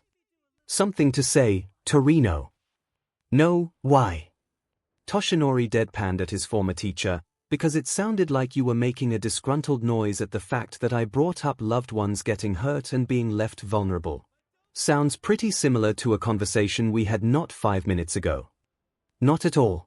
Like I said, what's done is done. Toshinori rolled his eyes, completely unconvinced, but didn't touch on the subject further. I don't know what you're all worried about, anyway. The odds of running into the hero killer are slim to none. Besides, with the entire city now on high alert, he's most likely laying low for the time being. We'll be just fine. 6 Izuku rubbed his temples, and Kyouka sighed heavily, dropping her head into her hands before saying, You've ruined it. 3 Torino peered at the teen. Excuse me. The fact that you said that means something is going to go horribly wrong. Something is probably going wrong as we speak. AIV. 1 Yokohama City, League of Villains Bar 5 So. Stain peered at the young man across from him. You want me to join your little gang? Shigaraki smiled beneath his hand, leaning his elbow on the countertop. Exactly. You're a pro when it comes to being evil. Stain's expression suddenly grew to a slightly annoyed one, his eyes squinting in questioning. And, what are you after exactly? Well, isn't it obvious after our attack on UA? Tomura picked up a pile of pictures next to him, flashing them at Stain. We want to kill All Might, and all those like him. But, for now, I want to make a name for our group. To start, I want to destroy everything I hate. Like, this kid, for instance. Tomura tapped the picture of Izuku Midoriya. And, her. Then, he tapped a picture of Kyouka Jirou. This brat and his little girlfriend are half the reason my favorite Nomu is dead. And, the green one managed to land a hit on me, and I don't like that. Not at all. 2 Stain's glare turned into a full-belted sneer. I can't believe that for a moment, I was slightly interested in what you had in mind. But, you. No. You're the kind I hate the most. Everyone in the room was suddenly on guard as Stain began unsheathing his sword. You're nothing but a temper tantrum-throwing brat. You know nothing of conviction, of purpose, of true goals. Your bloodlust is meaningless. Krogiri turned towards the wall-mounted television. Sensei, should I stop this? No, this is fine. But, Sensei CK. Krogiri grabbed his arm, a fresh cut oozing out BLD from it. Then, his body suddenly went still, not able to move a single muscle. Shigaraki was next, shoved to the floor with Stain's blade digging into his shoulder. I can't move. We live in a world, Stain began, filled with fake heroes. Scam artists. The word hero itself has lost meaning. But, criminals who aimlessly throw around their weight. You're just as bad. Both of you make me sick. You'll join those who have fallen to my purge. You, and the talking TV over there. Stain pulled his blade up, ready to slash down on Tomura. But, the villain grabbed Stain's weapon, decaying it before his eyes. For not this hand, Tomura said, referring to the one on his face, you don't touch this one. Stain quickly jumped back, not wanting to be on the receiving end of Tomura's quirk. He examined his sword, grunting as the rest of it crumbled away and fell to the floor. Convictions? Nah, I don't have any of those. All Might. Now that's my drive. I want him, and the society that worships him, dead and gone from this world. Stain once again peered curiously at the young man. Maybe. Just maybe. What the hell are you muttering about? Kurogiri, get him the hell out of here. I've heard enough of his bullshit. I don't want him as a party member anymore. Our goals couldn't be any further apart, but changing the status quo. That, we agree upon. But only time will tell if you really do have convictions after all. If not, I'll deal with you then. But for now, you get to live. Stain released Kurogiri from his hold, putting his decayed sword hilt on his belt. Tomura grabbed a towel from behind the counter. Pressing it into his wound, I don't care. Leave. Send me back to Hosu. I have some people I still need to take care of there. Do as he says, Kurogiri, the TV said. The bartender opened a portal, allowing the hero killer to take his leave. Tomura turned towards the television, a snarl in his voice. Sensei, I want to bring out the 𝗵𝗵𝗄. AIV. 𝗬𝗧𝗏 Station bullet train, outside of Hosu City, I just don't get it. All Might exclaimed exasperated, why didn't they want to talk to me? Izuku had just finished retelling All Might about one for all sudden communication with him, including the one from the night prior. Kyouka smirked, you're just jealous. I am okay, a little. But, come on. Nothing I did warranted even a little bit of advice. They could have been helpful a long time ago. Izuku shook his head, honestly, I'm even more confused than when this all started, so I wouldn't exactly call it helpful. Turning to look out the window, Izuku noticed how much time had passed since their departure. Hey, is it too late for patrol?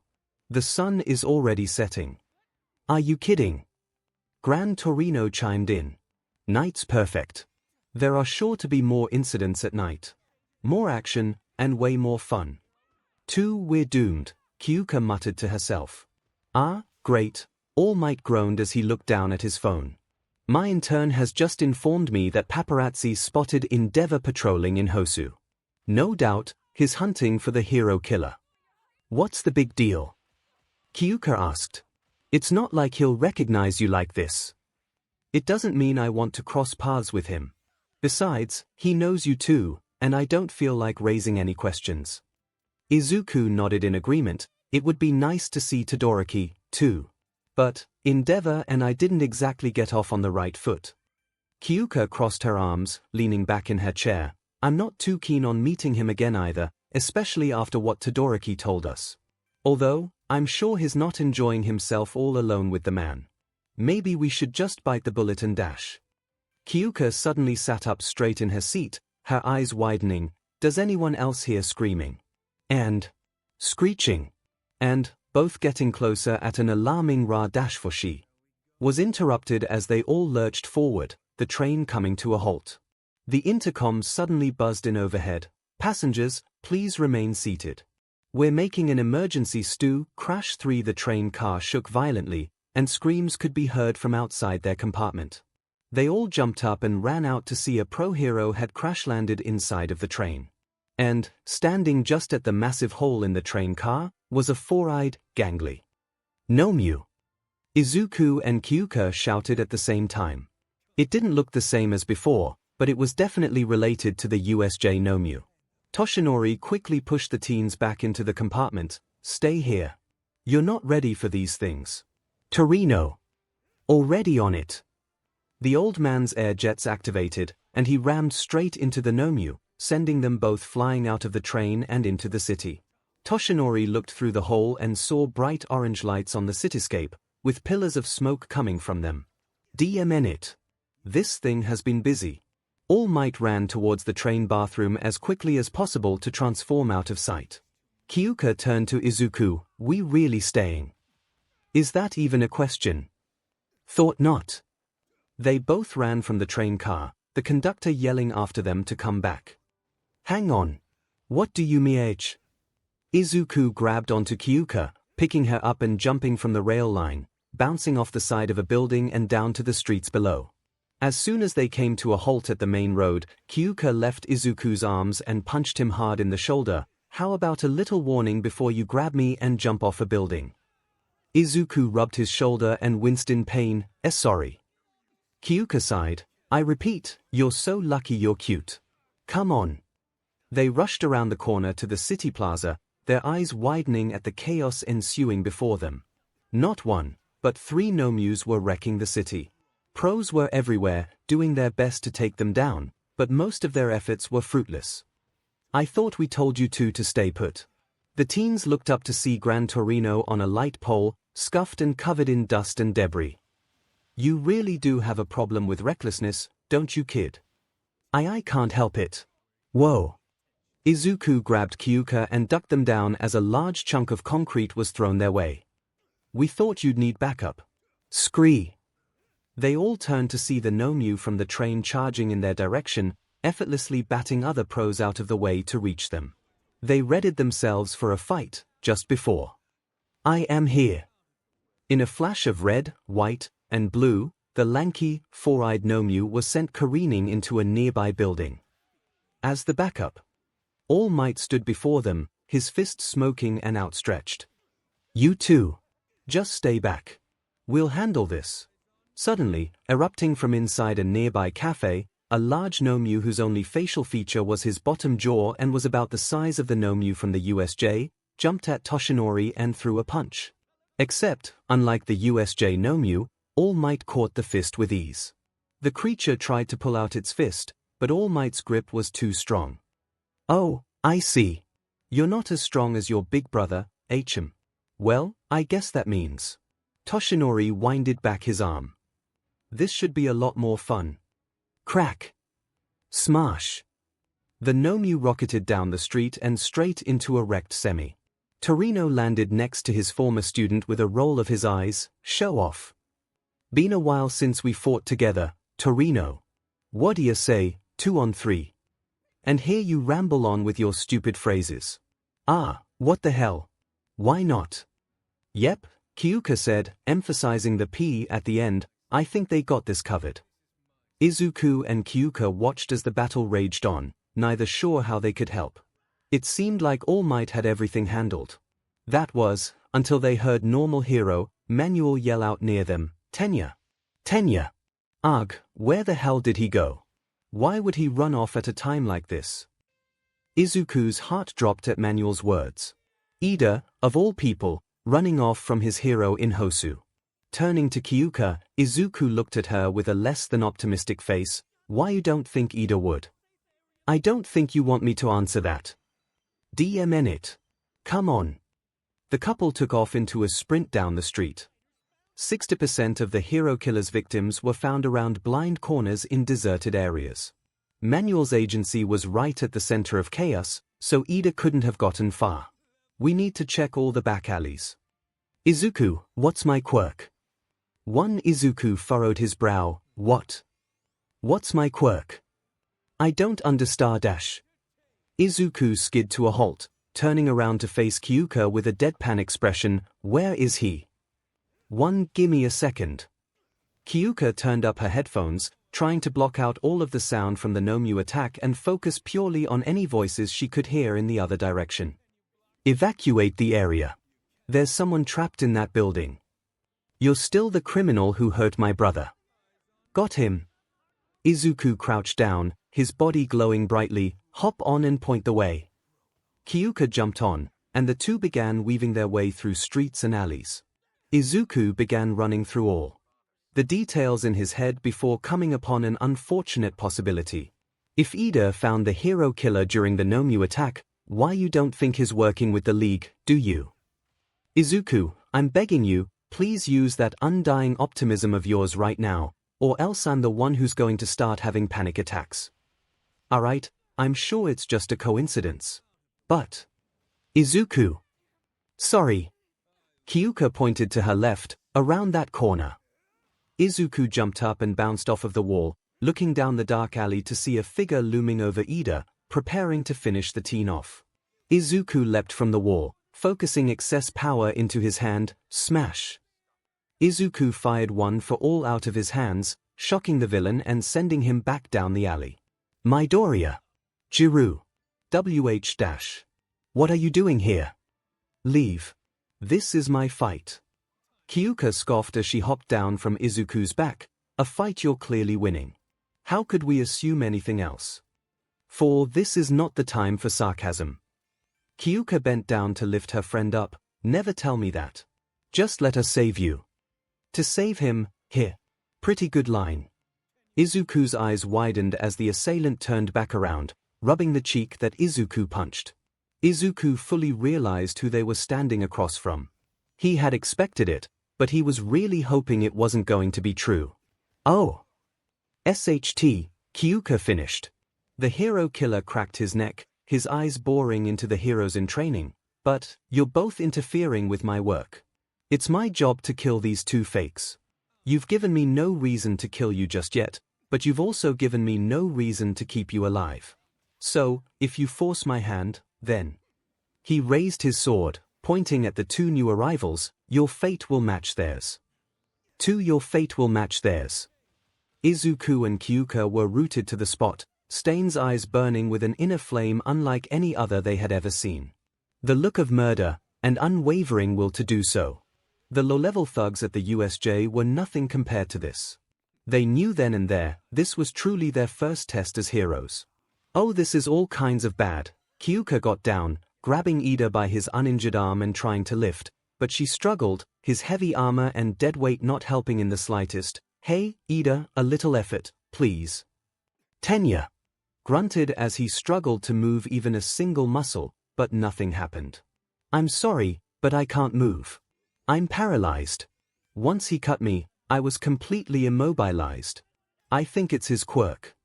Izuku moved over to Native, doing his best to keep his eyes trained on Stain for any sign of movement. Sir, can you move? When they received no response, Kyouka raised her jacks towards the downed hero. His breathing, but it's slow. His out cold. Stain pulled out his serrated blade, walking towards the heroes in training, showing concern for an injured man. Take notes, ingenium, Stain mocked. Shut up. Ida growled at the vigilante. You two need to get out of here. This is my fight. I don't want your help. Kyouka pulled her weapon from her back, all the more reason to be here. Izuku raised his fists, preparing to strike. Because giving help, even when it's not asked for, is what makes a true hero, Izuku finished for her, quoting what All Might had said.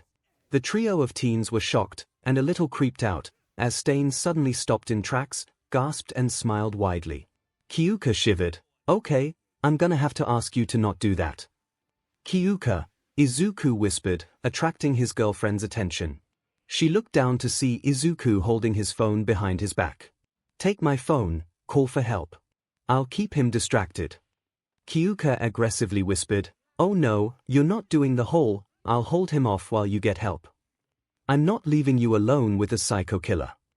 Izuku shook his head, holding his phone behind his back, more like I'll hold him off for 10 seconds. Send Todoroki our location. Todoroki? What about All Might or Torino? They are busy with the Nomus, they won't notice the texts until it's too late. Endeavor can't be too far away from the action, which means Todoroki should be close by. The pros are needed there, anyway. There. What about here? With the murderer? Kyouka, we're well past the point of no return. Kyouka grumbled, grabbing the phone from Izuku's hand, just let me find Todoroki's number. Izuku began his part of the plan as his body sparked to life, and he rushed towards the enemy. Izuku slid under Stain, right between his legs.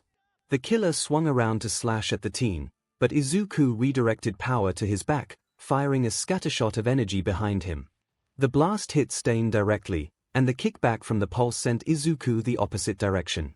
Shooting another shot of energy from his back, Izuku used his supercharged leap forward to go over Stain's head, but Stain was ready this time. His serrated machete was already jabbing right in Izuku's direction.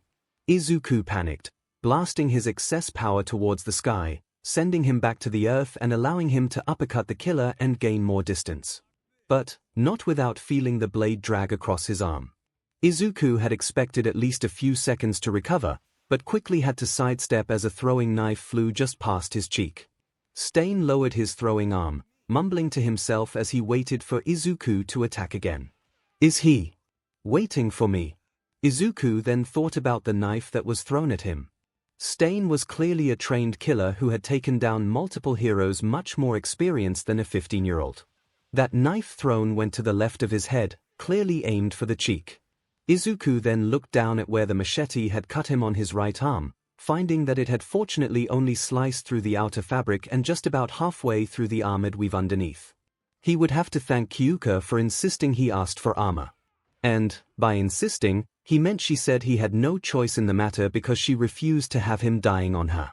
He suddenly felt a hand on his shoulder, and he looked to his left to find Kyouka with her weapon out and ready to fight. Alright, what did I miss? I don't think he's trying to kill us. Because most signs point to the fact that we should probably both be dead by now. Pretty much.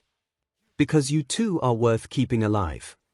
Izuku and Kyouka faltered at 𝗧𝗵𝗲's confessions, neither sure how to take that. Your intentions are good and true, to save those in need. You carry philosophies like all mites, your hearts are in the right place. You too shall become good, true heroes. Neither of you shall die today. Izuku and Kyouka looked at one another, then back towards 𝗧𝗵𝗲. Kyouka nodded nervously. Thank you, If that's the case, then we'll just take these two and get out of your 𝗧𝗪𝗎. No, 𝗧𝗵𝗲 growled, these two fakes stay.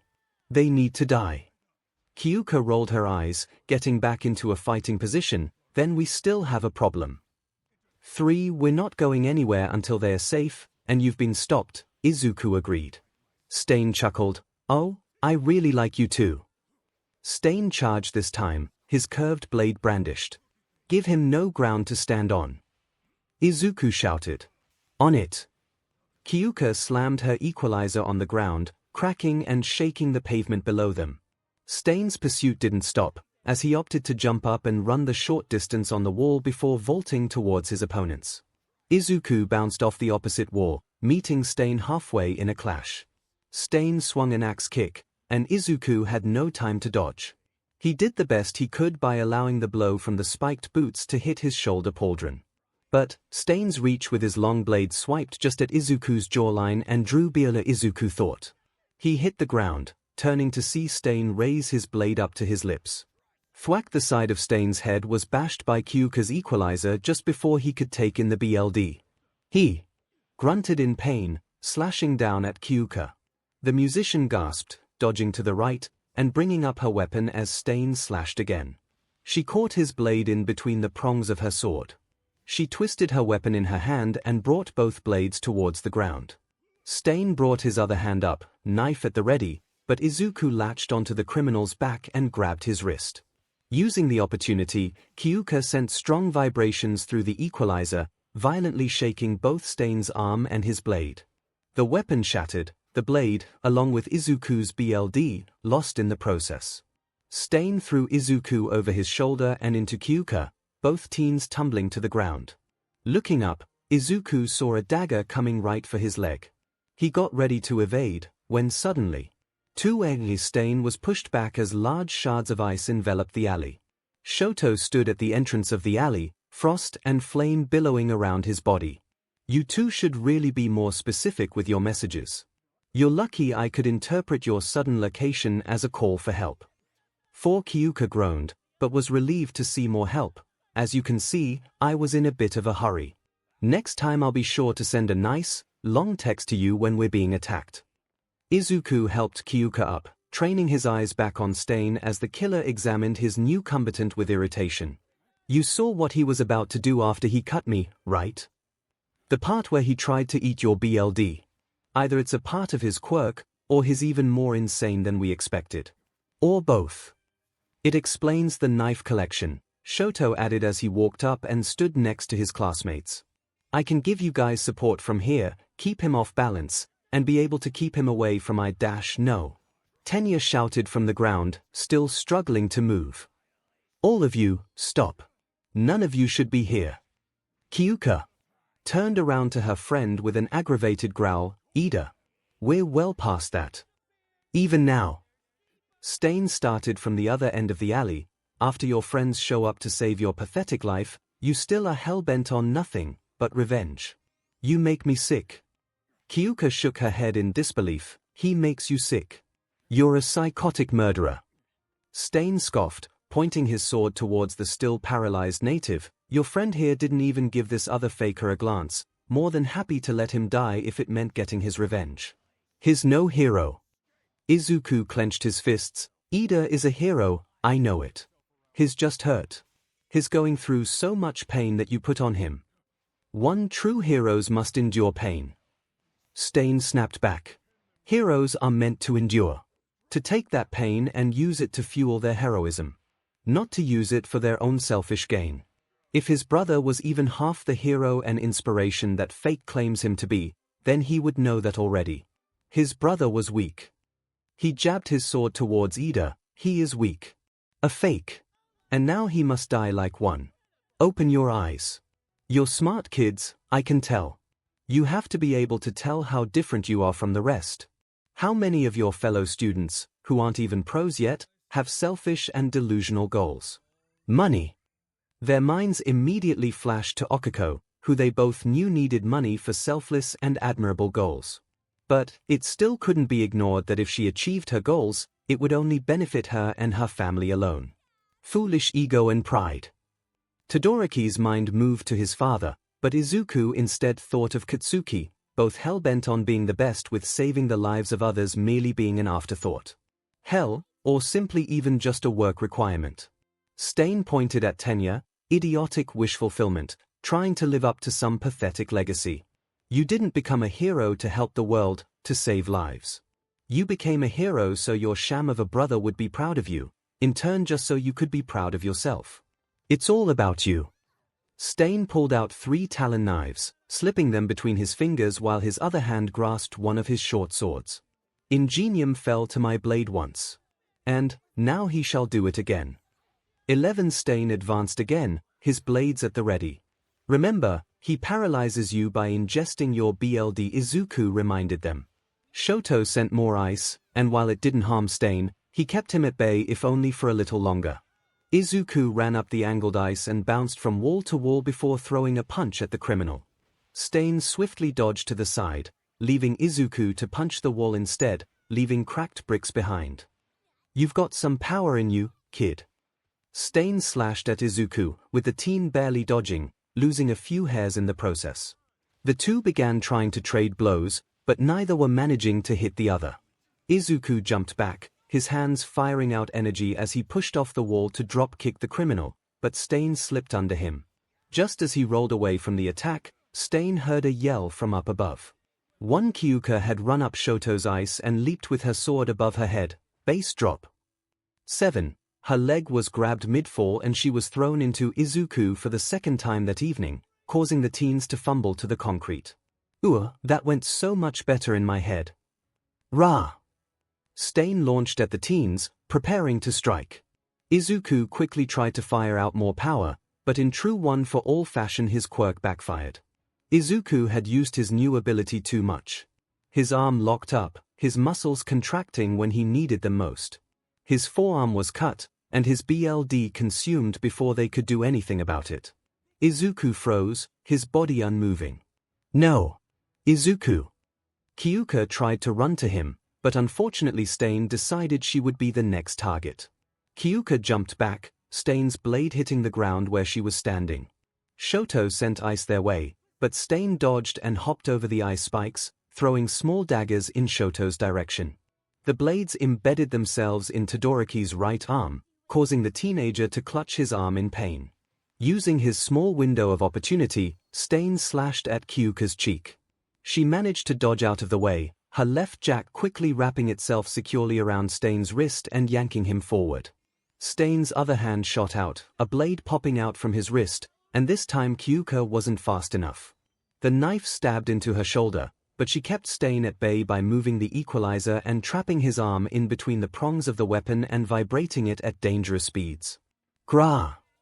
𝗧𝗵𝗲 cried out as his arm was shifted and shaken violently in between the metal prongs, causing him to drop the knife covered in Kyouka's BLD. Kyouka kicked him away and picked up the knife to put in her pocket.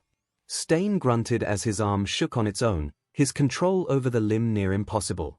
Izuku panicked as his friends were assaulted by 𝗧𝗵𝗲, internally screaming at himself for slipping up. He had to do something, and fast. But he couldn't move a muscle. How was he supposed to? It's almost as if I didn't just spend the last 2 days figuring out the solution to this problem. Mustering up the last drops of overflow power he could, Izuku exploded one for all from the front of his body, sending his paralyzed form careening towards 𝗧𝗵𝗲. For using his good arm, 𝗧𝗵𝗲 raised his sword above his head, preparing to attack Kyouka again. Slam! Izuku rammed right into the criminal's back, causing them both to fall to the ground. Kyouka ran over, picking Izuku up by the armpits. Thanks for the save. Izuku, still paralyzed, looked up at a now even further sessed off 𝗧𝗵𝗲 getting up. Saved is sort of subjective, really. Thankfully, a wall of fire suddenly ignited in between them and 𝗧𝗵𝗲, keeping them apart. Even more relieved that they had contacted Todoroki, Kyouka began dragging Izuku away from the fire. W8, hold on. Izuku focused on his hand, realizing that he could move his fingers.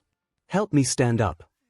Pushing him to his feet, Izuku wobbled for a few seconds before feeling his entire body start to tingle.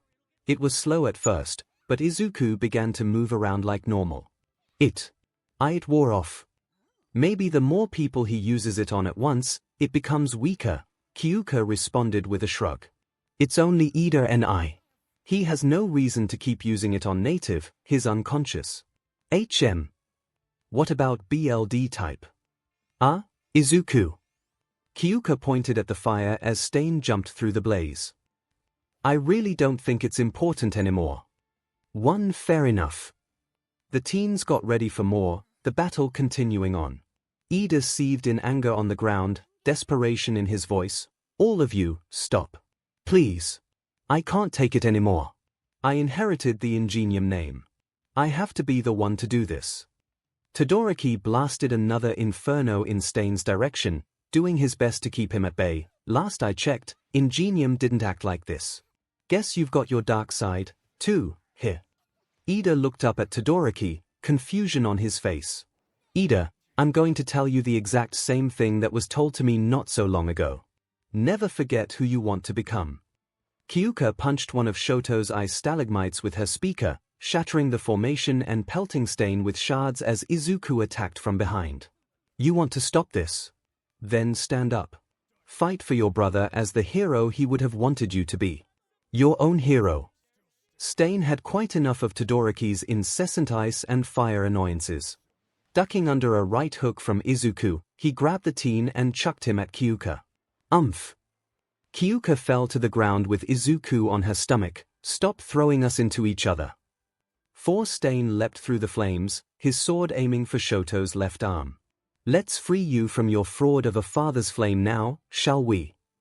One swoosh in the blink of an eye, 𝗧𝗵𝗲's blade was snapped in two by a speeding Ida. The hero killer was blown back by the force, now standing in the center of the alley. Izuku and Kyouka behind him, and Shoto and Ida in front. So many interruptions. He pulled out another dagger, brandishing it towards Ida. Oh, for F's sake, Kyouka groaned, where do you keep getting swords? 12 Ida stood tall, tears in his eyes. I'm so sorry, to all of you. This had nothing to do with you, yet you were dragged into something that never should have even happened. 𝗧𝗵𝗲 peered at Tenya, apologizing won't get you anywhere. You're just another flame of corrupted ambition in a broken hero society that needs to be snuffed out. 6 Shoto held back from rolling his eyes. Don't listen to him, Ida. No. He's right. Everything he's said about me has been right. But I won't let anyone else die because of him.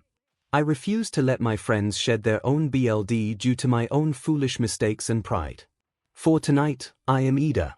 Otherwise known as 𝗵𝗲𝗄𝗻. I will take him down as a hero. Not for revenge, but for the sake of others. Scoffing, 𝗧𝗵𝗲 sneered at the teen, you're hopeless. You think that little speech will save you. Do you know how many people have tried to act their way out of their deserved deaths? You don't change in one night. Then shouldn't you give them a chance to change? Kyouka replied, still confused on the hero killer's logic. Not my policy. 𝗧𝗵𝗲 rushed the two in front of him, but Shoto sent out another blazing inferno. Stain hopped up the walls, throwing more daggers at Todoroki, but Ida threw his own arm out in the way, the knives piercing right through his armor. Kyouka and Izuku began running towards the fight, but Kyouka stopped in her tracks, an idea forming in her head. Okay, it's clear the pros aren't going to make it here in time. We've got to end this now. You all might want to cover your ears. Kyouka cranked up her hand speakers, pumping as much sound as she could through her jacks. Punching her fists together, a piercing shriek pulsed through the alley and shook everyone to their core. The noise hit Stain like a truck, his head suddenly pounding with pain. That single falter turned out to be his downfall. Stain's arm was suddenly caught in the Shoto's ice, the new formation growing and dragging him up the back wall. Kyouka and Izuku dived out of the way as the spikes of ice formed past them, slamming Stain against the building. He growled, raising a knife to break the ice, but Kyouka was quick on her feet. Izuku! Catch! She sent vibrations through her sword and threw it to Izuku. Holding the weapon like a javelin, Izuku rocketed the sword at Stain. Stain's neck went right in between the prongs as the sword jammed into the wall, effectively trapping him. Izuku landed, quickly breaking into a full cowl 10% sprint up the right wall. Tenya's engine sparked to life, his movement synchronizing with Izuku's up the left wall. The last thing Stain saw were two bright lights from either side of his vision. Smash! Recipro burst. Izuku slammed his fist right into Stain's cheek, and Ida kicked him in the side. Their combined force shattered the ice around them, and sent Stain tumbling through the air and to the ground below. Izuku and Ida both fell ungracefully to the ground as well, but Shoto made a slide of ice to ease their fall. The four students all walked over to the body of the hero killer, each one waiting cautiously for him to wake up. Izuku looked over at the criminal, trying to see any movement. Is it over? Stain's body twitched just slightly. Kyouka kicked him, making him go still once again, more or less. Take his weapons, just in case, Ida advised. We should also find a way to restrain him. I doubt we'll find any rope around here. All eyes suddenly shifted to Kyouka, her own eyes hesitantly meeting theirs. What? Come on, I don't want my jacks touching Teenage Mutant Ninja Voldemort. The boys all continued to stare at Kyouka, knowing it was the only option. I hate you guys. A few minutes later, an unreasonably large pile of swords, daggers, and throwing knives were all on the ground. Stain was wrapped in Kyouka's jacks and being dragged by her and Izuku, and Shoto and Ida were carrying a now waking up native out of the alley. Ugh! Ah! What happened? Native asked woozily. Kyouka responded, you were saved from the hero killer by 4 15-year-olds. No, really, what happened? Shoto pointed over his shoulder, ask him. Native looked behind him to see Stain being dragged across the ground. I wanna go home. Kyouka sighed, don't we all? What the hell are you two doing here? Everyone looked over to see Gran Torino and a group of heroes and a few police standing in the street. Kyouka glared at the heroes, officially done with the bullshit that was the last hour of her life. Oh, now you show up. One of the heroes shrugged their shoulders. We were told by Endeavor that he believed his son was in trouble and needed backup. Said he ran off this way, as we can now obviously see. Kyouka rolled her eyes, and picked up Stain with a grunt, throwing him at Gran Torino's feet. Take him. Sarahiko looked down in confusion, but his eyes widened in realization. Is that Tijdish, look out? Everyone looked up after the hero's cry to see the flying Nomu from earlier swooping down towards the group, BLD dripping from its eye socket and landing on some of the heroes. Before anyone could properly react, it grabbed Izuku by the arm and dragged him into the air. Izuku! Kyouka cried out. Hey! Kyouka felt her jacks come undone, and Stain was now gone from her grasp. The Nomu suddenly froze in the air, paralysis taking over as the hero killer liked its BLD off of a blonde hero's cheek. He jumped up, grabbing Izuku from the Nomu's hold and stabbing the creature in the brain. The Nomu fell to the ground, dead to the world. Izuku and Stain weren't far behind, hitting the pavement on their feet. Up on a water tower nearby, Shigaraki stood with confusion and irritation seeping into his bones. Why Why did he kill my 𝗵𝗵𝗲? And why are those brats here? He began scratching his neck, a low growl in his voice. Nothing is going my way. Kurogiri opened a portal behind them. I believe we have nothing left for us here. Let's return home. 𝗬𝗵𝗄𝗏. Back down on the ground, Izuku scrambled away from Stain, looking back to see the killer simply standing still and muttering to himself. I said, you wouldn't die tonight. My work is my mission. He peeled his mask from his face, and Izuku shuddered at the sight before him. Hero killer. Everyone turned to see 𝗵𝗲𝗏 emerge from a side street, his eyes set on the criminal. This is the chance I've been waiting for. Gran Torino jumped in the way of 𝗵𝗏𝗏, his arms out. Wait. There's a kid down there. You'll hit him. Try it. Everyone's attention went back to Stain, everyone freezing at the look in his eyes, his noseless face, and inhuman movement as he walked towards them. You goddamn fake. All of you shams and liars are a part of my purge. All for the sake of a better society. The only one allowed to kill me is. Stain suddenly stopped, his eyes widening as he looked beyond the crowd or pros and police.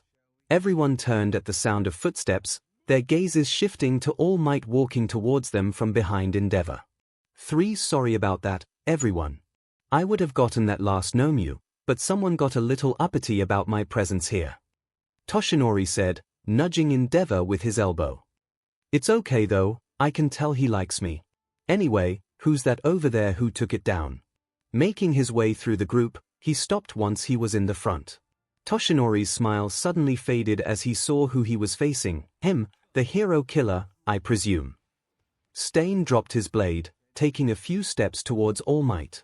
Every officer pulled out their weapons and set their sights on the vigilante, but were all shocked as the killer formally bowed in front of the number one hero. It's a true honor to meet you. I hoped this day would come. Toshinori looked around in confusion, not really sure what to do. Thank you. You are an inspiration, a pure, true hero. The reason I do what I do. Thank you for everything you do, and if you are the one making the arrest, I will not resist and surrender quietly. I'll cooperate with whatever you need. Toshinori's confusion was shared with most of the onlookers, and no one attempted to make a move. All Might turned to the nearest officer. If you wouldn't mind, I'd like to borrow your HNDCFFS. The young cop blinked a couple times before hastily handing them over. Yes, sir. As All Might took the cuffs and put them on Stain, Izuku made it back to his friends with Kyouka giving him a crushing hug. Stain looked over at the two, then back up to All Might. Please, allow me to say something to them. Just for a moment. That is all I ask. I suppose. He guided Stain towards the group of teens, but he only had his eyes set on Izuku and Kyouka. The system is corrupt. Heroes like you truly are a rare breed. So many of them don't even care about the lives they save. To them it's all about money, fame, and power. You can't even begin to fathom just how deep the dark roots of this system go. They made a promise to the world when they decided to become heroes, and day after day they spit in the face of that promise and the people who believed it. I wasn't lying when I said you two were worth keeping alive. Fulfill that promise. Make a difference, or we're all doomed. 4 police vans and ambulances approached the group, and 𝗵𝗏𝗏 growled from the side, that's enough out of him. Come on, get him out of here. Toshinori pulled him away from the couple, and Stain followed without any resistance, looking over his shoulder as he stepped into the nearest armored van. Shigaraki has it out for you too. He knows your names and faces. Watch your backs. He was hauled away in the van with All Might going with them to keep watch on the criminal. Izuku. Yeah, Kyouka. This is just the beginning, isn't it? Izuku took a deep breath, processing everything that had happened, pretty much. Kyouka nodded, just making sure. The teens were all guided to the nearest ambulance, with Ida being treated first by the paramedics since his injuries were the worst out of them. The van took off to the nearest hospital, their crazy night finally over. Ida's armor was stripped off of his torso before his wounds were treated. Everyone was quiet, still processing the events of the evening. Izuku looked over at 𝗧𝗪, who was staring at the floor with shame all over his face. He barely even reacted to any of the treatment done to his wounds. Izuku knew he had to do something. Listen, 𝗧𝗪. Tenya didn't look up, continuing to stare at the ambulance floor. Izuku sighed, but continued anyway. 𝗧𝗪, I know how hard the pressure of legacy is. I can't really go into how I do, but every day you're constantly just trying to live up to that person's expectations.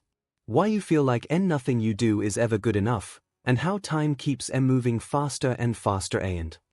Izuku stopped himself, clearing his throat and pausing as he tried to contain his nervous stutter. Kyouka put her hand on his, but he nodded to her in reassurance that he was fine. You want nothing more than to be like them, to be just as great as them. To just be something. Something you can finally be proud of. But, 𝗧𝗪, we have a long way to go from here. I mean, we're 15. Right now, it doesn't matter how far we are on our paths, because all that matters is that we have the strength to walk it. And, one way or another, we'll reach our destination. Besides, I've also learned that the people we're trying to prove ourselves to tend to already think the world of us, even if we don't understand how.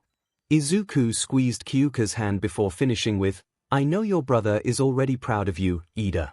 Not because he thinks you'll be him, but because he sees you and what you'll become. Once you see him again, I hope you can see that. 5 Kyouka looked over at 𝗧𝗪 from behind Izuku, and smiled softly. And, hey, for what it's worth, despite you acting pretty crazy today, we're proud of you, too. They all sat in silence for a bit after that. Izuku finished with his piece. It wasn't until Izuku felt a hand on his shoulder that the silence was broken. Tenya was still looking at the floor, but a few stray tears fell from his eyes. Thank you. 12 Izuku nodded, giving 𝗧𝗪's hand a couple pats before he removed his hand, and continued to sit in silence. Shoto nodded to Izuku across from him, signaling a job well done, and words spoken wisely. Kyouka, as discreetly as possible, kissed Izuku's shoulder before laying her head down on it, her fatigue catching up to her. Izuku followed shortly after as a heavy weight took over his eyelids, and his world faded to black. AIV. 2 Hosu City General Hospital. Kyouka's room knock, the door slid open, revealing All Might in his full form. Ah, there you are, my young ward. Closing the door behind him, Toshinori pops into his normal look with a cough of BLD, goddammit I'm so tired. He sat down in the chair next to Kyouka's bed with a loud groan. Kyouka chuckled, Jesus, you act like you're a 100-year-old man. I've been a professional hero for 30 years. If you're not careful, the same will happen to you. Speaking of which, how are you? Not too hurt. How's your shoulder? Kyouka rubbed her stab wound, nodding her head. Thank goodness I wear a padded leather jacket. It hurt like hell, but they said the knife didn't go too deep. I'll be fine tomorrow with another treatment of healing quirks. I did get a pretty sweet souvenir out of it, though. Kyouka reached over to her jacket, which was laying on the bedside table. She pulled a BLD-covered talon knife from the pocket. I should probably wash it. Did Stain keep his word? Tuya. He took the transport to Tartarus without resisting. He should be there soon. Kyouka sighed in relief, thankful that Stain's strange obsessions played in their favor again. Have you been to see Izuku? I have, but unlike you, he didn't get his own room. I went as All Might checking on his students, nothing more. I need to be sure to talk to him when I get the chance. 2 Kyouka smiled. I'm happy you took our conversation yesterday to heart. Toshinori sighed, nodding his head. I know I've made mistakes, and will continue to do so. I'm not a particularly good teacher, not to my students, much less to young Midoriya. He's learned more on his own and with Torino in the last few months than the entire year and a half I've known him. And if All for One really is back, and with what the hero killer told you too about Shigaraki, well, then to be perfectly honest with you, I don't know how much time I have left. I'm not exactly the hero I used to be when I fought him the first time, and even back then I barely escaped with my life. Toshinori raised a hand to his face, feeling the gaunt features. My appearance now is proof of that. I keep telling myself that he'll never have to fight All for One, because I'll do it for him. And that'll happen. But there won't be a chance for us both to hide and like our wounds this time. This time, there will be a victor. And my chances are. Let's just say I realize now just how attentive I should have been towards young Midoriya. I need to prepare him, I need 𝗧𝗏. I'm gonna stop you right there, Kyouka interrupted, sitting up in her hospital bed. Do you want to know what I've learned from Izuku? Well, a lot of things actually. But one of the main things is how accepting fate is a bunch of bullshit. His entire life, Izuku was told he had no hope. Whether or not he could have been a hero doesn't matter here. Call it unrealistic, as you once did, but he still stood his ground. What if he accepted that a long time ago?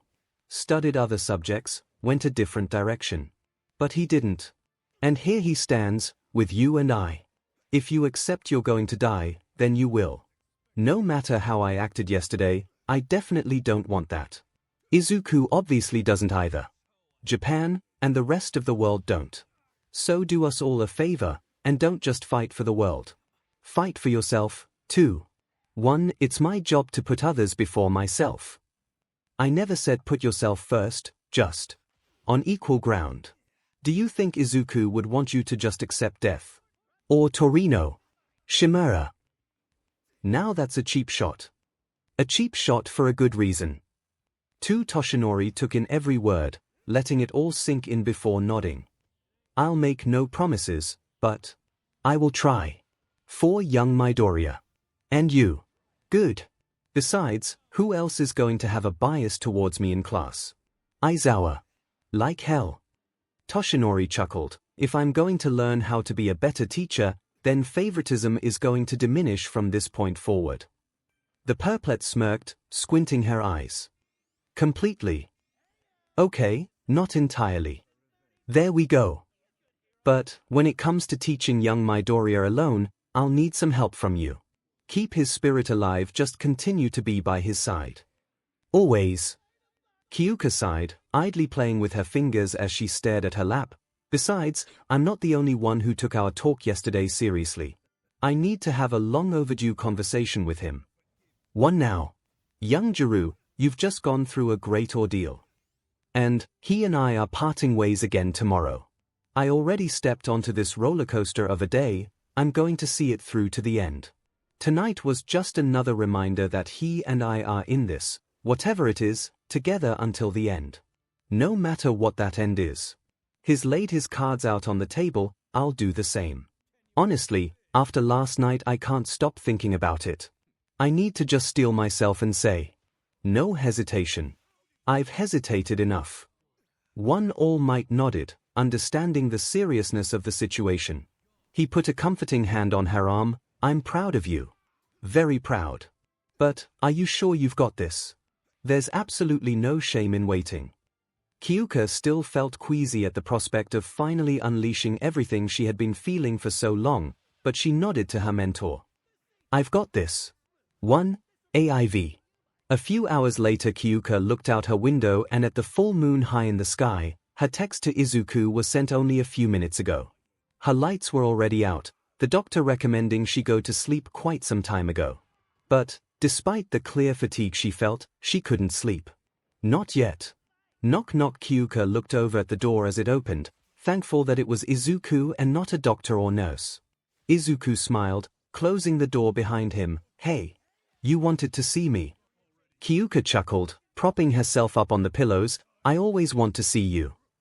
You get what I mean. Izuku laughed in return, moving his way towards Kyouka in the darkness. You wanted to see me enough to ask me here this late. And you wanted to see me so much you did it without question. Fair enough. Kyouka patted the spot next to her, prompting Izuku to slide under the blankets and get close. He lifted his arm up, allowing Kyouka to slip under and rest her head on his chest. After today, I needed this badly. I've missed you these last couple days. I've missed you, too. Is that why you asked me I hate my body? 13. Izuku froze, his words dying on his lips. What? Izuku looked down at Kyouka, but she wasn't looking back. She was still resting her head on his chest. All he could see was the top of her head. She knew she just threw her confession out there and expected him to catch it. But she wasn't exaggerating when she told All Might she was done hesitating. She was living with this corrosion in her soul for over a decade, and she was sick and tired of it. But now that she pulled the cork off of her bottle, everything came spilling out uncontrollably. 1. I hate it so much. Everything I wear feels and looks wrong. I pull, tug, and shift all my clothes, but it never works. I'm too pale, I'm not curvy, I'm flat. Even when I look at just my face, I don't think I'm pretty. Izuku felt her start to shake as she tried to hold back sobs. You're the only person that's ever made me feel appealing. Just being here with you makes me feel like so much more, but when you're gone, the foundation you build up in me just collapses. Even when I don't think about it, it's in the back of my mind, waiting to come back at any moment. Kyouka tried to wipe away her tears, but they kept coming in full force. It's even why I wear your clothes. It makes me feel better. I'm sorry for bringing this up so randomly. I know you have a lot of things on your mind already. Much more important things.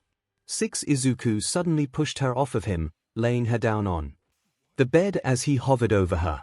He saw her tears stream down her face as she tried to hide herself, covering as much of her face and body with her arms as she could. How long have you hated your body?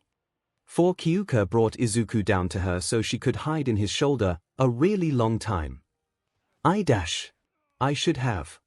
Izuku closed his eyes, furrowing his brow in anger. Not towards Kyouka, but towards himself. After the beach, Shinsu, that call, I suspected something, but I'm such an idiot. No, you're not. It's my fault for not saying anything. The only reason I'm saying anything now is because All Might saw right through me. He convinced me to tell you, and I just couldn't hold it in any longer. 3. Even he could tell. Izuku groaned, internally kicking himself over and over again. You've been suffering, and I couldn't see it. After everything you've done for me, and I was so caught up in my own stupid problems. 4. Kyouka cupped Izuku's cheeks, cutting him off. What did I say about your problems? Everyone's issues are their own, and are significant to them in their own ways. This is just mine. And it's like I just said, even though you didn't know, you've been the only thing helping me. She wiped Izuku's eyes as tears started to form. Kyouka almost laughed, because that's just who Izuku was. He was crying for her. But you said when I'm gone. Then never leave me. Got it? After a quick, dry laugh, Izuku nodded. Yes. Izuku leaned down, pressing his forehead to Hess. But that's not good enough for me. Every day I'll try to show you how appealing you are, until you finally see it. I want you to see what I see. What everyone sees, but you.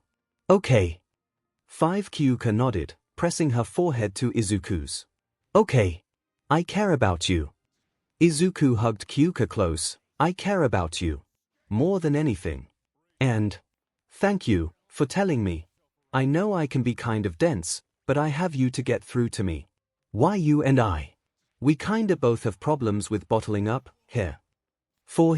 Yeah. You've made my burdens your burdens, and I never had to ask. I'm going to do the same for you. Kyouka chuckled, deepening her voice to imitate All Might, butting into others' problems and helping them, even when it's not asked for, shows the true makings of a hero. Izuku returned her laugh, lying back down and pressing a kiss to Kyouka's lips. Kyouka wiped her eyes again, taking a deep breath as she finally calmed down. You should go. We don't want a doctor catching us. I'm not going anywhere. I want to stay with you. If I can make you feel better, I'm going to do it as much as I can. You're willing to face the eventual embarrassment. Are you? Kyouka hummed in response, but her further burrowing under the blankets and nuzzling into Izuku's chest showed she wasn't objecting. Izuku chuckled, following her example. I'll take that as a yes. Hey, Kyouka's voice came out muffled from Izuku's chest. We've been in bed together before, but this is the first time sleeping together in one.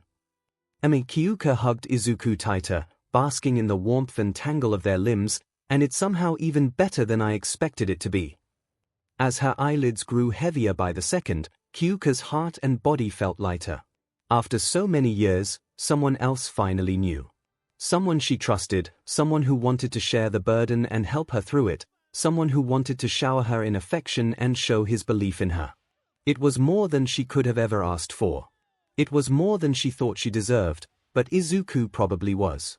No, Kyouka knew Izuku felt the same. And, she couldn't deny after trying her best to be someone's pillar for so long, it was nice to remember she could lean on him, too.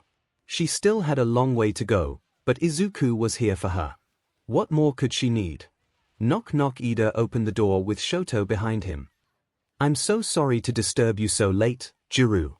But, Midoriya left a while ago and I was wondering if you'd seen 𝗳𝗏𝗏. Both teens froze at the sight of Izuku in bed with Kyouka. 11 Izuku and Kyouka both tried to come up with any sort of excuse for their position, but nothing believable came to mind. Izuku tried to stammer out some answers out of pure panic. 𝗵𝗃𝗏𝗏, I was just trying to dash. Todoroki looked around the room. Sorry, Jirou. I guess he's not here. Right, Ida? 17 Tenya nodded, a smile gracing his features. Yes, I don't believe I see him either. I'm sure he'll turn up sooner or later. I apologize for the intrusion, Jirou. We'll come by tomorrow morning to see how you're doing. Good night. 17 Izuku and Kyouka looked at each other with wide eyes, both stunned at what was happening. Kyouka looked back at them, nodding her head. Yeah. Good night, guys. And, thanks. Ida nodded, closing the door as they left. Izuku. Yeah, Kyouka. We have awesome friends. 8 We sure do. Kyouka felt consciousness return to her as she felt feather-light kisses placed on the nape of her neck. You know how much I don't like being woken up, Deku. Sorry, I just 𝗧𝗏𝗏, I didn't say stop, though. She felt Izuku chuckle against her back before kissing behind her ear, and placing small kisses all around it. Kyouka sighed in content, allowing herself to fall deeper into the warm embrace of Izuku's arms and the blankets. It almost made her forget the fact that she was in a hospital after being attacked by a serial killer, and then being told they were being targeted by the League. Knock knock. Almost. Go away. 1 Kyouka. Izuku chastised her with a whisper.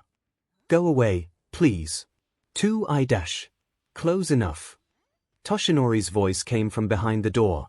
It's just me, and it's important. Kyouka groaned, not wanting the interruption. Just a second. Izuku got out of the bed, opting to sit down at the end of it. You can come in now. Yeah, not risking it. Just come on down to young Ida and Todoroki's room as soon as possible. That means you, too, young Midoriya. 1 Izuku sighed, how'd you know I was here? 1 Don't answer that. We'll be down in a minute. Izuku dragged a hand down his face as he heard All Might walk away from the door. Chuckling to herself, Kyouka sat up, threw her legs over the side of the bed and stretched out. Pass me my breathes. I don't think my nurse will appreciate me taking my gown off before she's checked on my wound. Besides, my shirt's kinda covered in blood. Picking up her clothing from the nearby chair, Izuku walked around the bed to Kyouka. Izuku placed her breathes next to her on the bed, and then kneeled down in front of her. How are you feeling? Like, you know. Physically. Not you're wound. Well, why are you wound? But, you know what I mean. Kyouka let a small smile grace her lips. You mean am I actively hating my body at this very second? To Kyouka's surprise, Izuku took a deep breath and dropped any hint of uncertainty.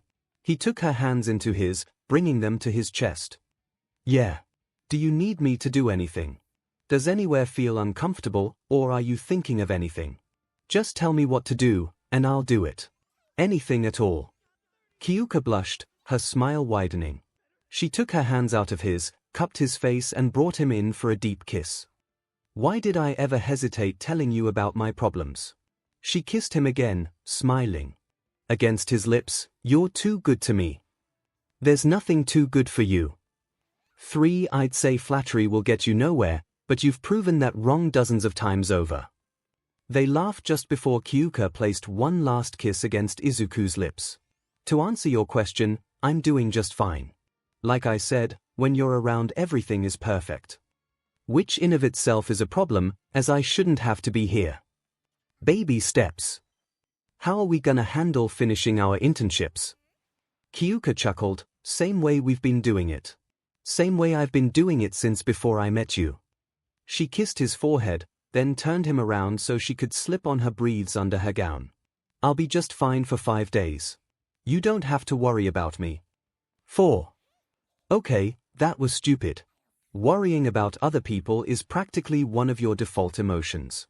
Just trust me, I'll be okay. Telling you about it is already a huge weight off of my shoulders. Besides, if I'm ever feeling really bad, I have your jacket and you're a phone call away. She stood up and turned Izuku back around. She couldn't help but give an amused smile at the little unconvinced pout Izuku had on his face, clearly not satisfied with their solution. You'll have all the time in the world to tell me how appealing I am once we get back to Musutafu. 5. Izuku had a little smile. Yeah, oh okay.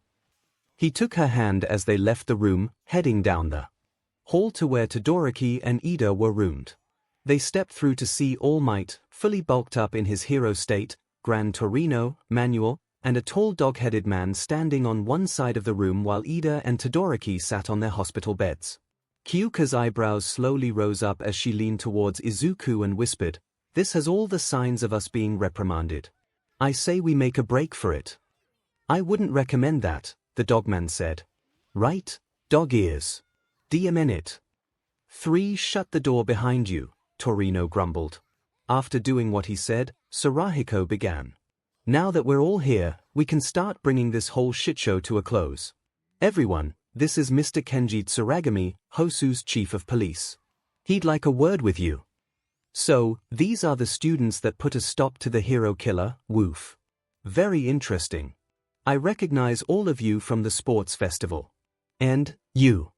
He turned to Tenya, "Your family name is Iida. You're related to Ingenium, woof." Tenya nodded nervously at the authority figure. "Yes, sir." Well, that fills in a lot of blanks."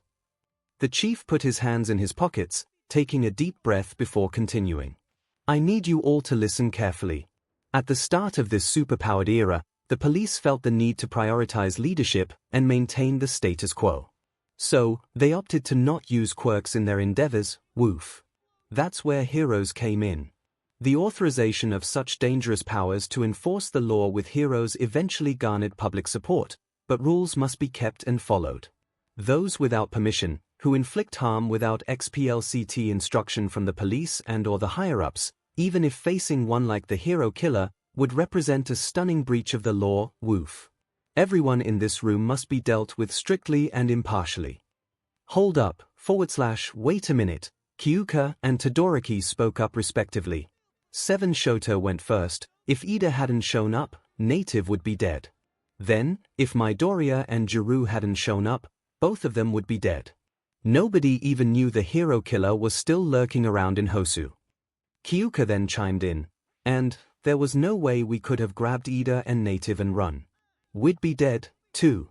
Especially if Todoroki hadn't shown up. We're just supposed to let people die because some rule was made back when quirks weren't as common as they are now."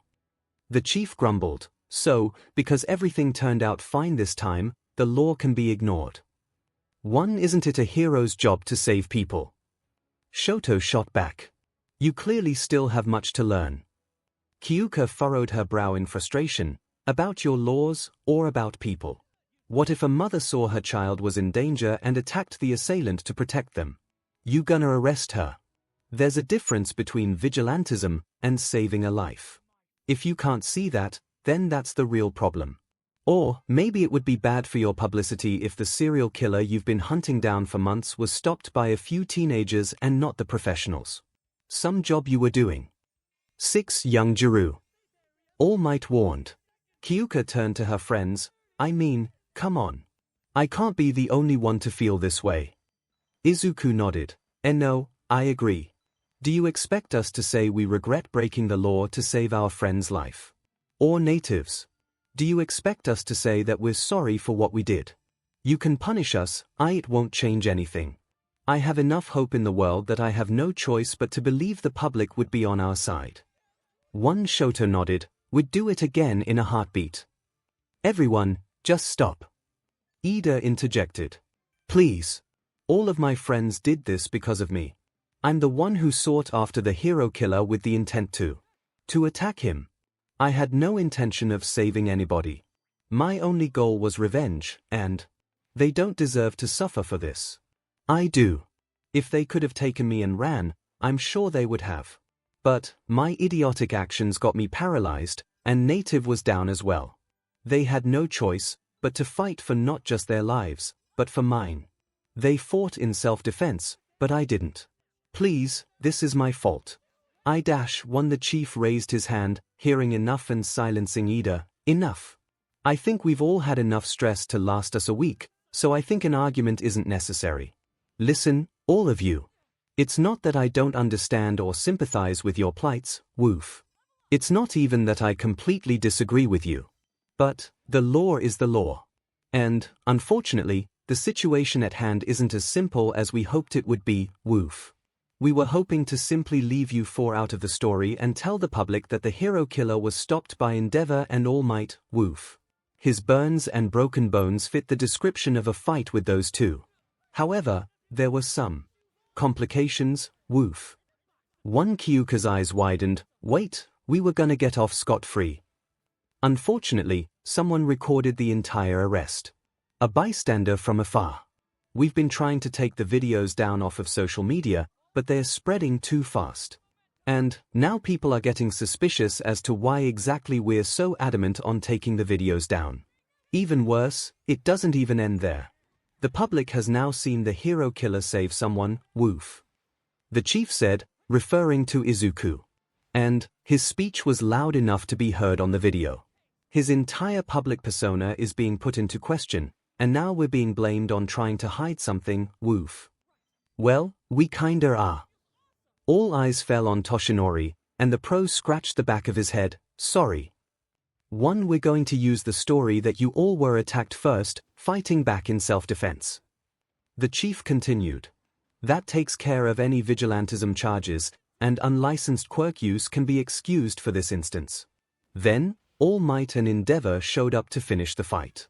The rest of the story has been shown to the public, we can't change it. Stain saved this young man from the Nomu, and from his speech, most have inferred that means he saw you as a true hero.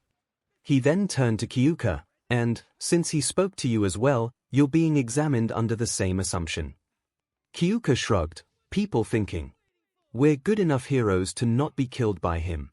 I guess that's not so bad. Indeed. He's bound to rally followers, and this might give you immunity to any of their actions. But, the press and other people are still bound to be curious. Try to keep a low profile for a few weeks, just until the excitement has blown over. Kenji smiled and gave a thumbs up. See, I'm an understanding guy, woof. Kyouka sighed and bowed, sorry for blowing up at you. And, for saying you're bad at your job. The chief bowed back, no hard feelings. While I cannot commend all of you for your actions as chief of police, as a man simply wishing for peace, I must thank all of you. The chief stood up straight, scratching his chin in thought. There is, however, one final question still unanswered, woof. Kenji turned to Toshinori. What the hell are you doing in Hosu, All Might? Toshinori's eyes went wide. You. His eyes scanned over the room, with the chief, Manuel, Ida, and Todoroki all looking at him curiously, and Izuku, Kyouka, and Gran Torino all with wide eyes waiting for him to make up an excuse. Visiting my mother. She's buried here. 16. I'm so sorry, woof. Please, forgive the intrusion of privacy. I had no idea. No problem at all. The chief straightened his tie and turned back to everyone else. Well, I guess that wraps us all up here. Thank you all for your time. With another curt bow, the chief left the room. Kyouka blew a raspberry and smirked. I think that went well. You think you're done getting chewed out? Torino interrupted. What exactly about stay on the train, do you two not understand? Kyouka mocked, looking up in thought. The part where you said to stay. Gran Torino frowned, pointing at the door, hallway. Now. The couple waved their friends goodbye, exiting the room with Torino and All Might. Once they had made it back to Kyouka's hospital room, Gran Torino swiveled around. You have to admit you're impressed. You do. Kyouka cut him off with a smirk. Sarahiko grumbled, muttering incoherent words as he turned around and trudged down the hallway.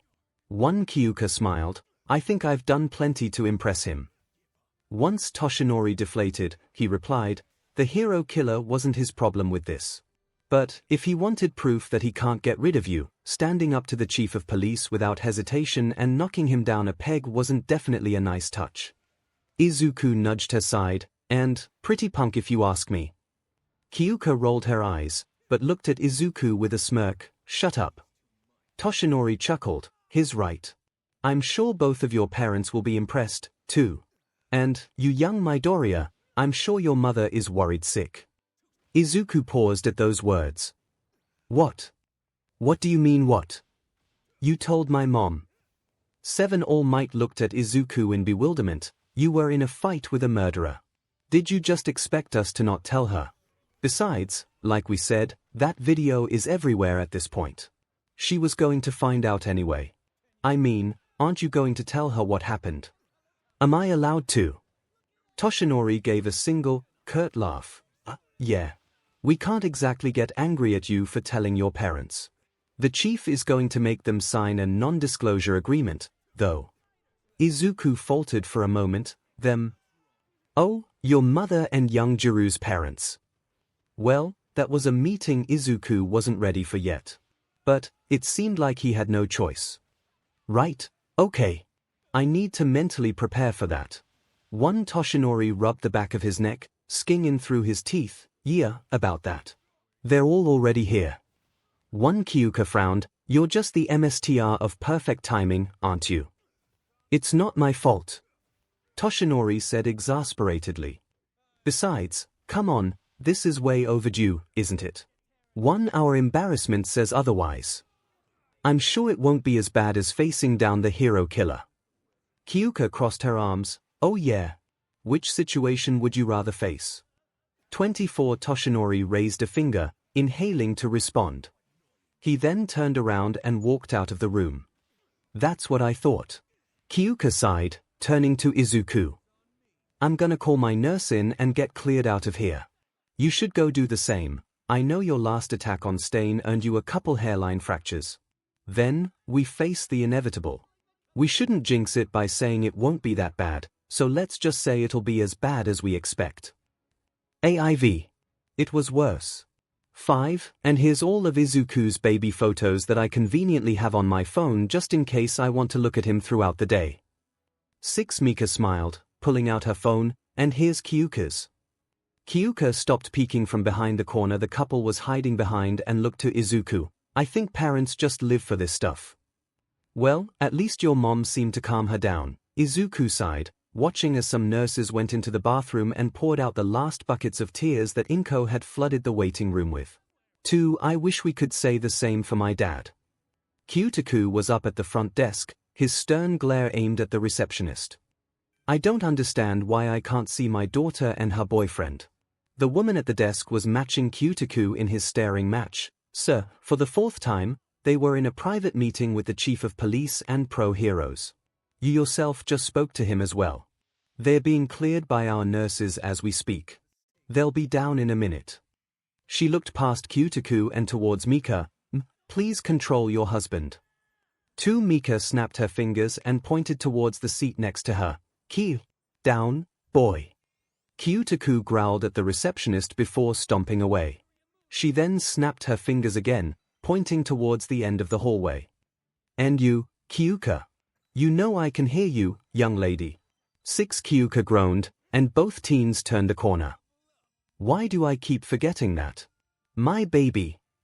Kyouka was barely able to register Inko shooting across the room and hoisting Izuku off of the ground in a mother-bear hug. Mostly because she herself was quickly trapped in between her parents with dozens of small kisses peppered on her head. Izuku patted his mother's back repeatedly. Mom. Air. Inko quickly released him, kissing his forehead before bringing him back in for another, lighter hug. I'm soaking your shirt, aren't I? Izuku hugged his mom back. I's okay. Mika gave one long, final kiss to the top of Kyouka's head. Then, she looked over to Inko. Trade? Mika asked. Each parent released their respective child, and immediately hugged the other one. Kyouka immediately realized that Inko's hugs were both wonderful and a death trap. 𝗵𝘃𝗃 had stepped back out of the embrace with Mika and Izuku scratching the back of his head. How about a firm handshake, a back pat, and me telling you I'm really glad you're alright? For Izuku smiled, works for me. Mika chuckled, or, he loves you. 𝗃𝗃 only grumbled in response. Once the mothers were finally done smothering their respective children and child's partner, they moved to the back corner of the waiting area. Thankfully, it was mostly empty outside of a few patients near the front desk. When everyone was sat down, 𝗃𝗃 started in a low voice. Okay, I think it's a fair question to ask, not to bombard you too, but what the flying F happened last night? Izuku and Kyouka looked at one another, and then back at their parents and simultaneously said, we won. 7. Well, that checks out. 3. What he means is. Mika interrupted, are you two okay? I know physically you're healed, but facing a trained serial killer all on your own must have been terrifying. We were talking, as we would completely understand if you both didn't want to go back to your internships, Inko added.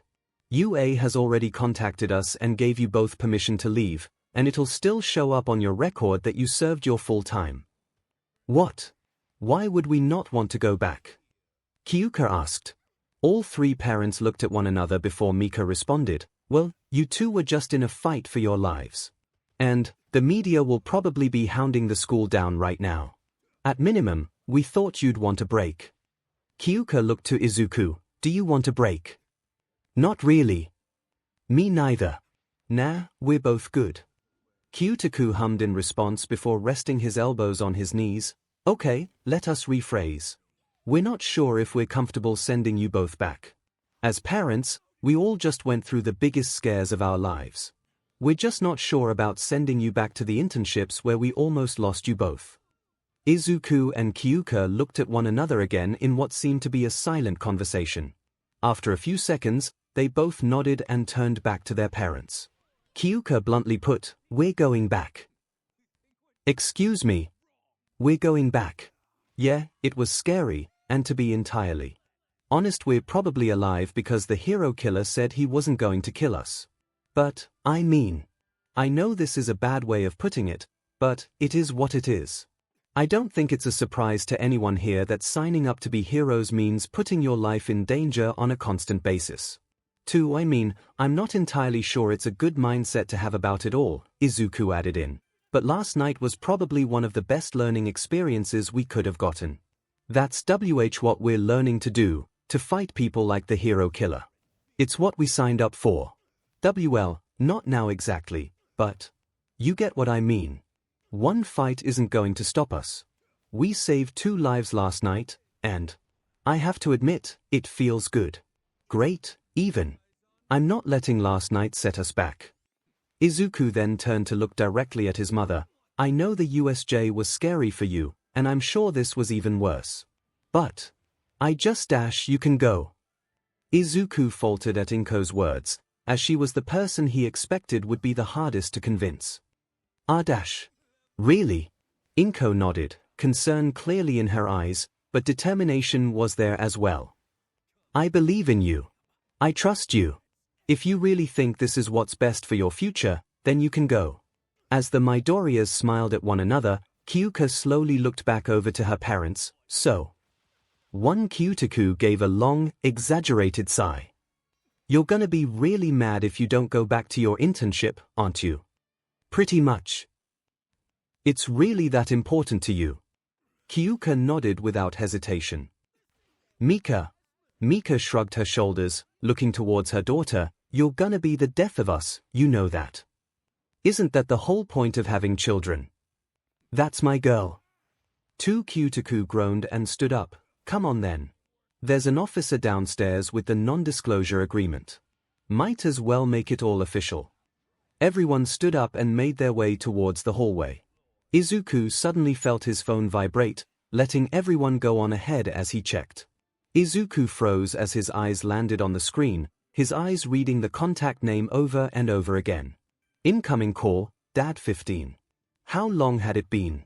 They had stopped calling years and years ago, his dad opting to go with letters instead.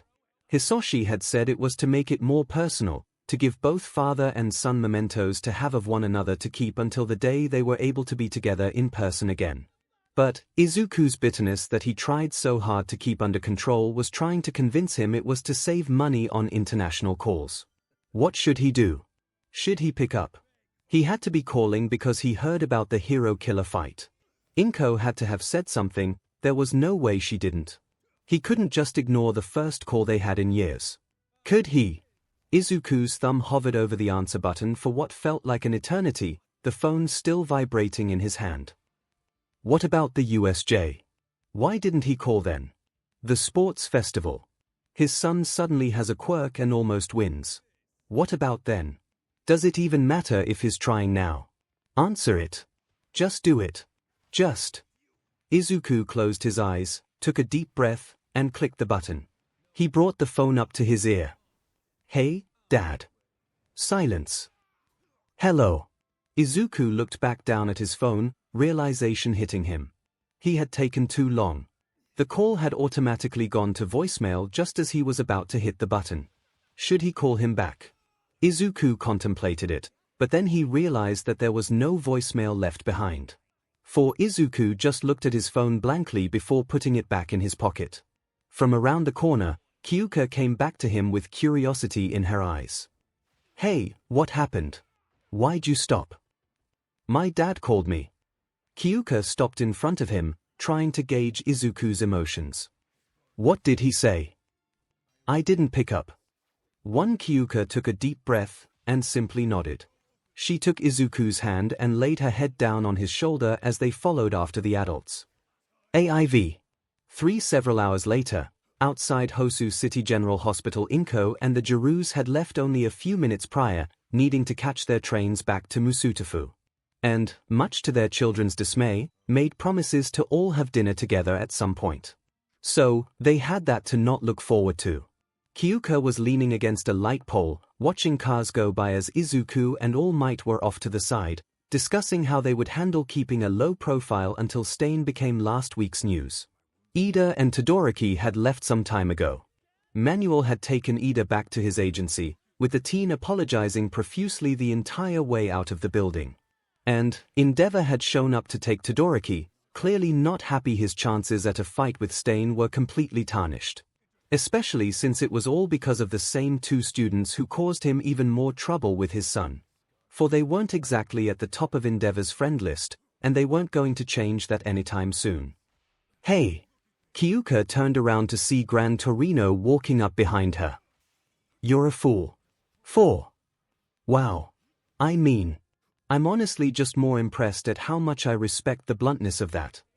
But, you're a fool who cares far too deeply for those two fools, Gran Torino continued, pointing at Izuku and All Might still at the hospital entrance. You're stubborn, but smart. From what Toshinori tells me, you're a quick learner, and clearly good in a scrap if last night wasn't evidence enough. You don't take anyone's SHT, even the chief of police. All of this, unfortunately, sounds an awful lot like myself. Which means, like me, you'll never leave those two dorks like I never left Nana and Toshinori. Kyouka shook her head, afraid not. He extended his hand out, welcome aboard. Kyouka took his hand, happy to be here. Sarahiko sighed as he turned around to walk away, goddamn teenagers. And if those two idiots screw anything up, call me. Torino whacked Izuku's shin with his cane and then pointed it at Kyouka.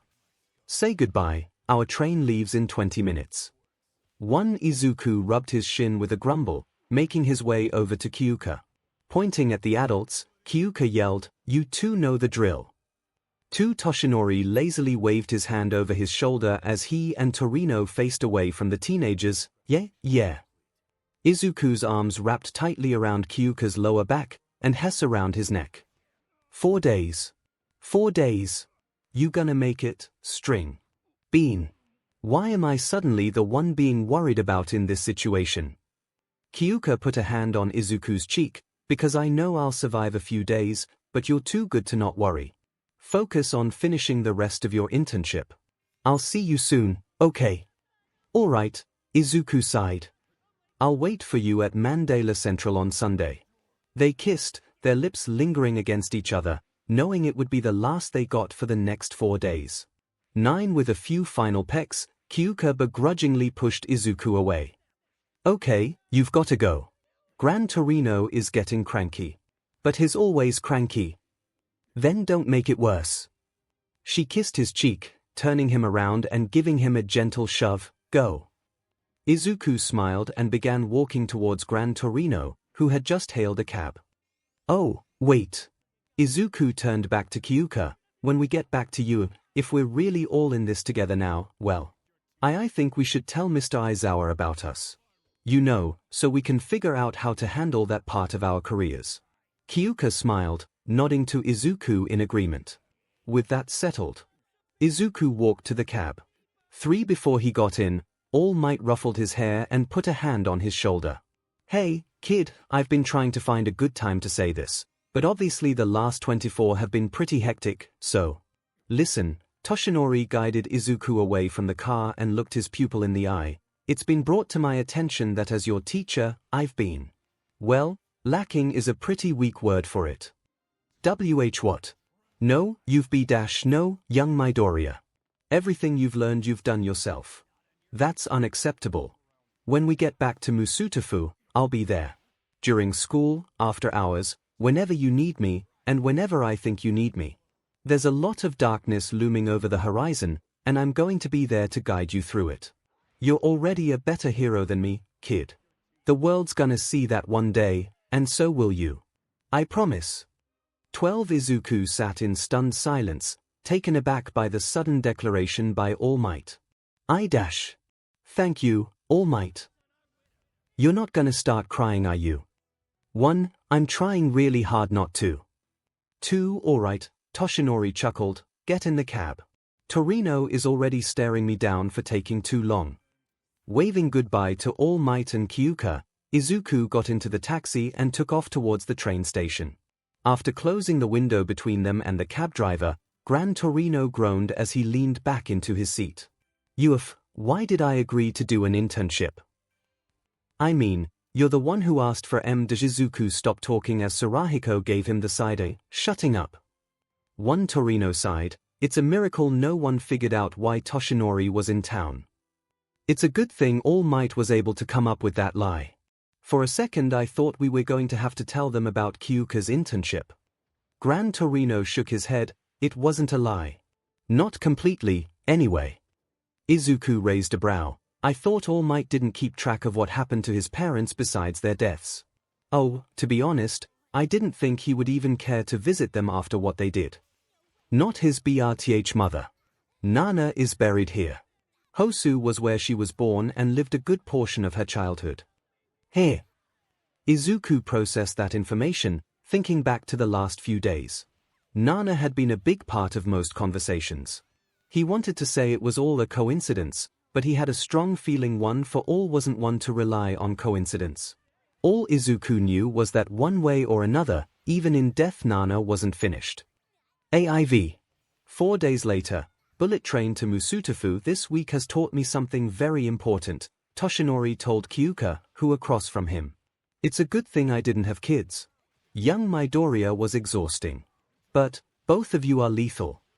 1 Kyouka smiled as she looked out the window at Musutafu buildings passed by, hugging her green hoodie to her chest, you love us. Maybe so, but my point still stands.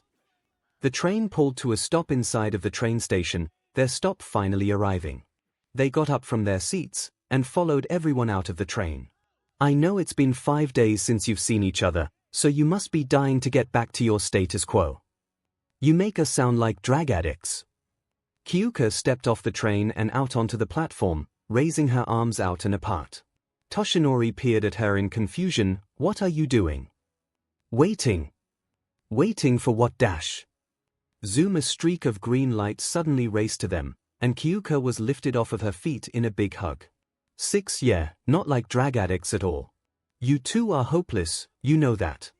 Kyouka shot out her hand towards All Might in an aggressive point. Shut up. Rolling his eyes, Toshinori picked up his luggage. I'll leave you both to it before my teeth rot out from all the sweetness.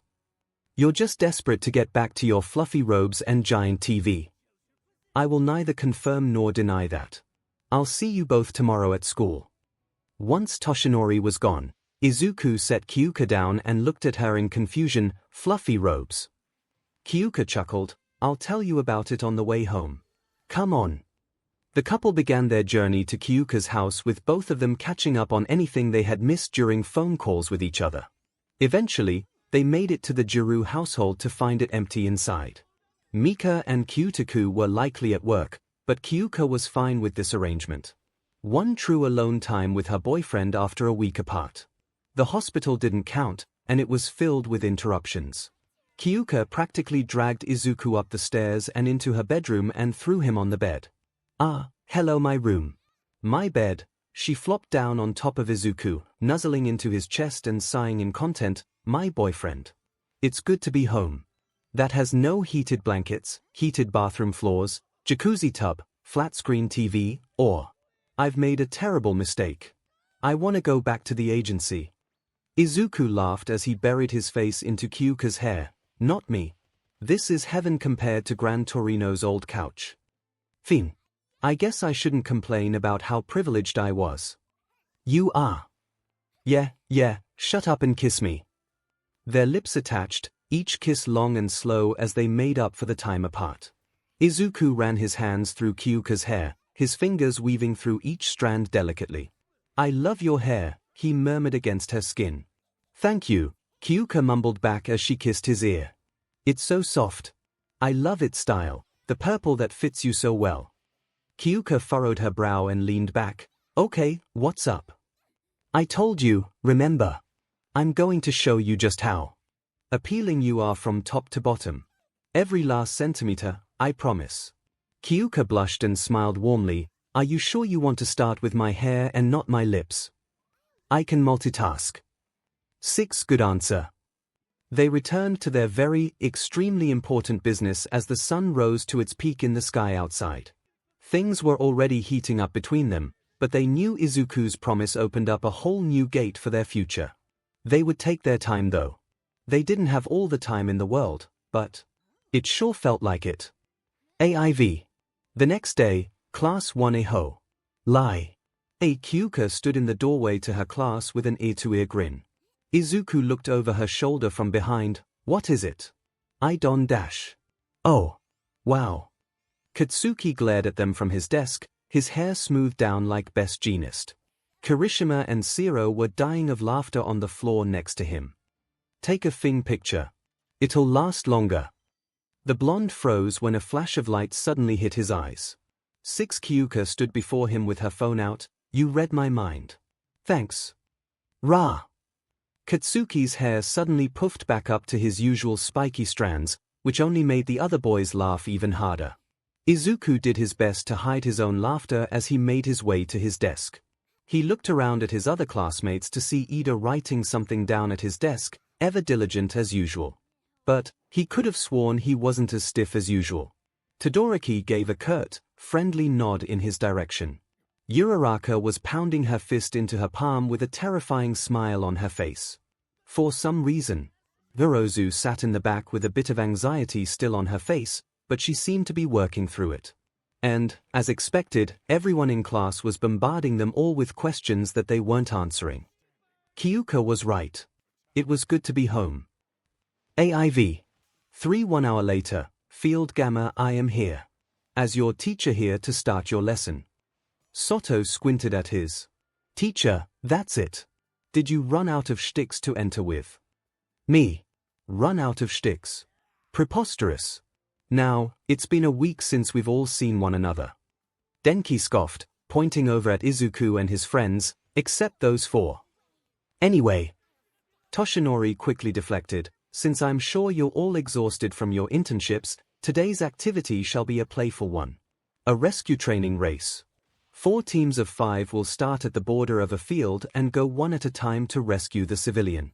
AKA, me.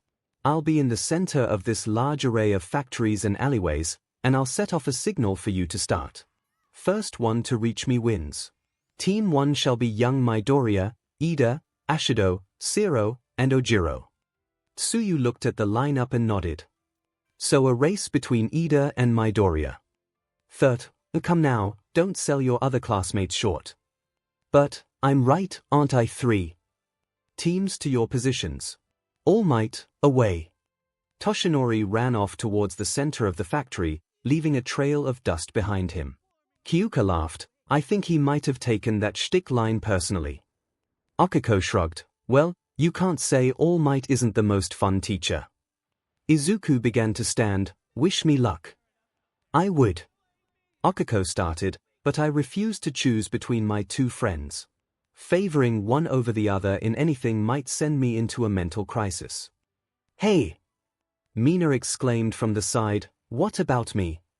Akiko pursed her lips as she stalled to respond. You'll do great, Ashido. Mina deadpanned at her.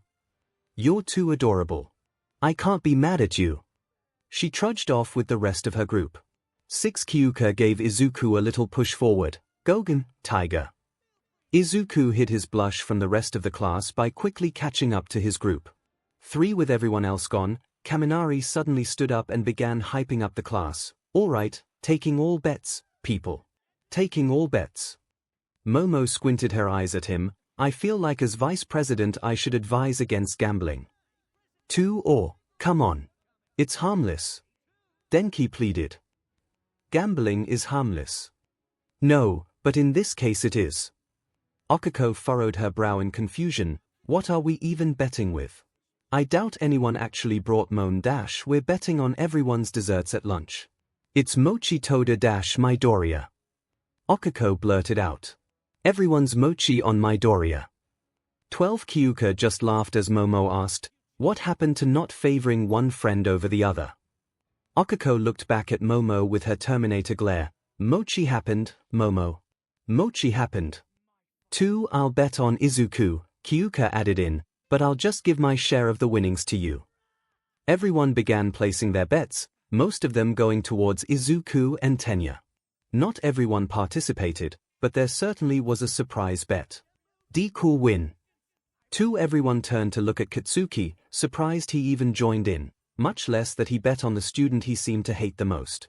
1. And why's that? It was Kyouka, staring at the blonde curiously with her arms crossed. Not that you're wrong, but why? Katsuki frowned at Kyouka, the rest of the class shrinking back from the tension. Deku is a lot of things. But, slow isn't one of them. All of you whelps raced him during the festival, and only I caught up to him. 2. What about Todoro - anyway? The dumbass can at least run. He's up against Office Max, Pinky, Tail, and the injured hunk of metal with a stick up his butt. Deku has more versatility and agility than Four Eyes. He'll win. 6. Are those insults, or do you legitimately not know their names and only remember them as such? F off, earlobes. 5. That's what I thought. The races began, and not to Mena's surprise, Izuku did win with Iida coming in at a very close second. Izuku's new ability of using his excess power as a boost, and his ability to get up high much easier than Iida is what got him the win. All Might had even brought him aside and advised him on his running technique. 2. Each team went, and Kyouka managed a solid 3rd place on her team. She'd have to ask Izuku about ideas on how to increase her speed and mobility. The betting pool grew thinner and thinner as everyone who lost was kicked from it. Akiko managed to bet on the right winner every single time. She was going to be a very happy woman come lunchtime. 4. AIV. 30 minutes later, boys' locker room guys. I found the ultimate memento left behind by our predecessors. For Denki buttoned his shirt back up, turning towards his friend from the other side of the locker room. The heck you talking about, man? Bask in its glory. Mineta moved his hand from the wall he was at, revealing a small hole in the locker room wall. A hole, perfectly drilled for our viewing pleasure. Jirou squinted in confusion. View what? Don't you get it? The girls' changing room is on the other side. Izuku's breath hitched as he closed his locker, immediately paying attention to what was going on. Right across from us is the perfect view we've been waiting for. Denki asked. Oh, don't get all pure on me now. You and I were in this together. Tenya immediately shouted, Mineta, don't you dare. That's a horrible offense. I will report you to Mr. Aizawa. It'll be worth it. Denki's eyes flicked over to Izuku, seeing the other teens stare at Mineta silently, but with an unmistakable intensity. Look, bro. I really think we ought to stop this stuff. What? Come on, you're telling me you're not gonna take this opportunity. You would have been jumping at the chance a couple weeks ago. Well, the cheerleader thing would have been a funny prank. Albeit, yes, with a nice perk added onto it for us. But this is a bit above my pay grade. What next? You gonna back out of the pool idea, too? Soto raised a brow. Pool idea.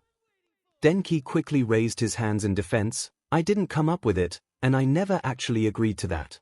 Besides, that's like months away from actually being a thing.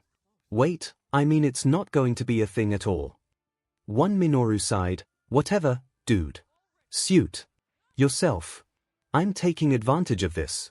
Denki's eyes went back over to Izuku again. I really think you should dash. I can't wait to see Yorozu's 𝗵𝗲𝗧𝗔𝗍. Mina's pretty pink bod. Denki tensed, just stop there. Uraraka's curves. Stop. Hagakyu's floating panties.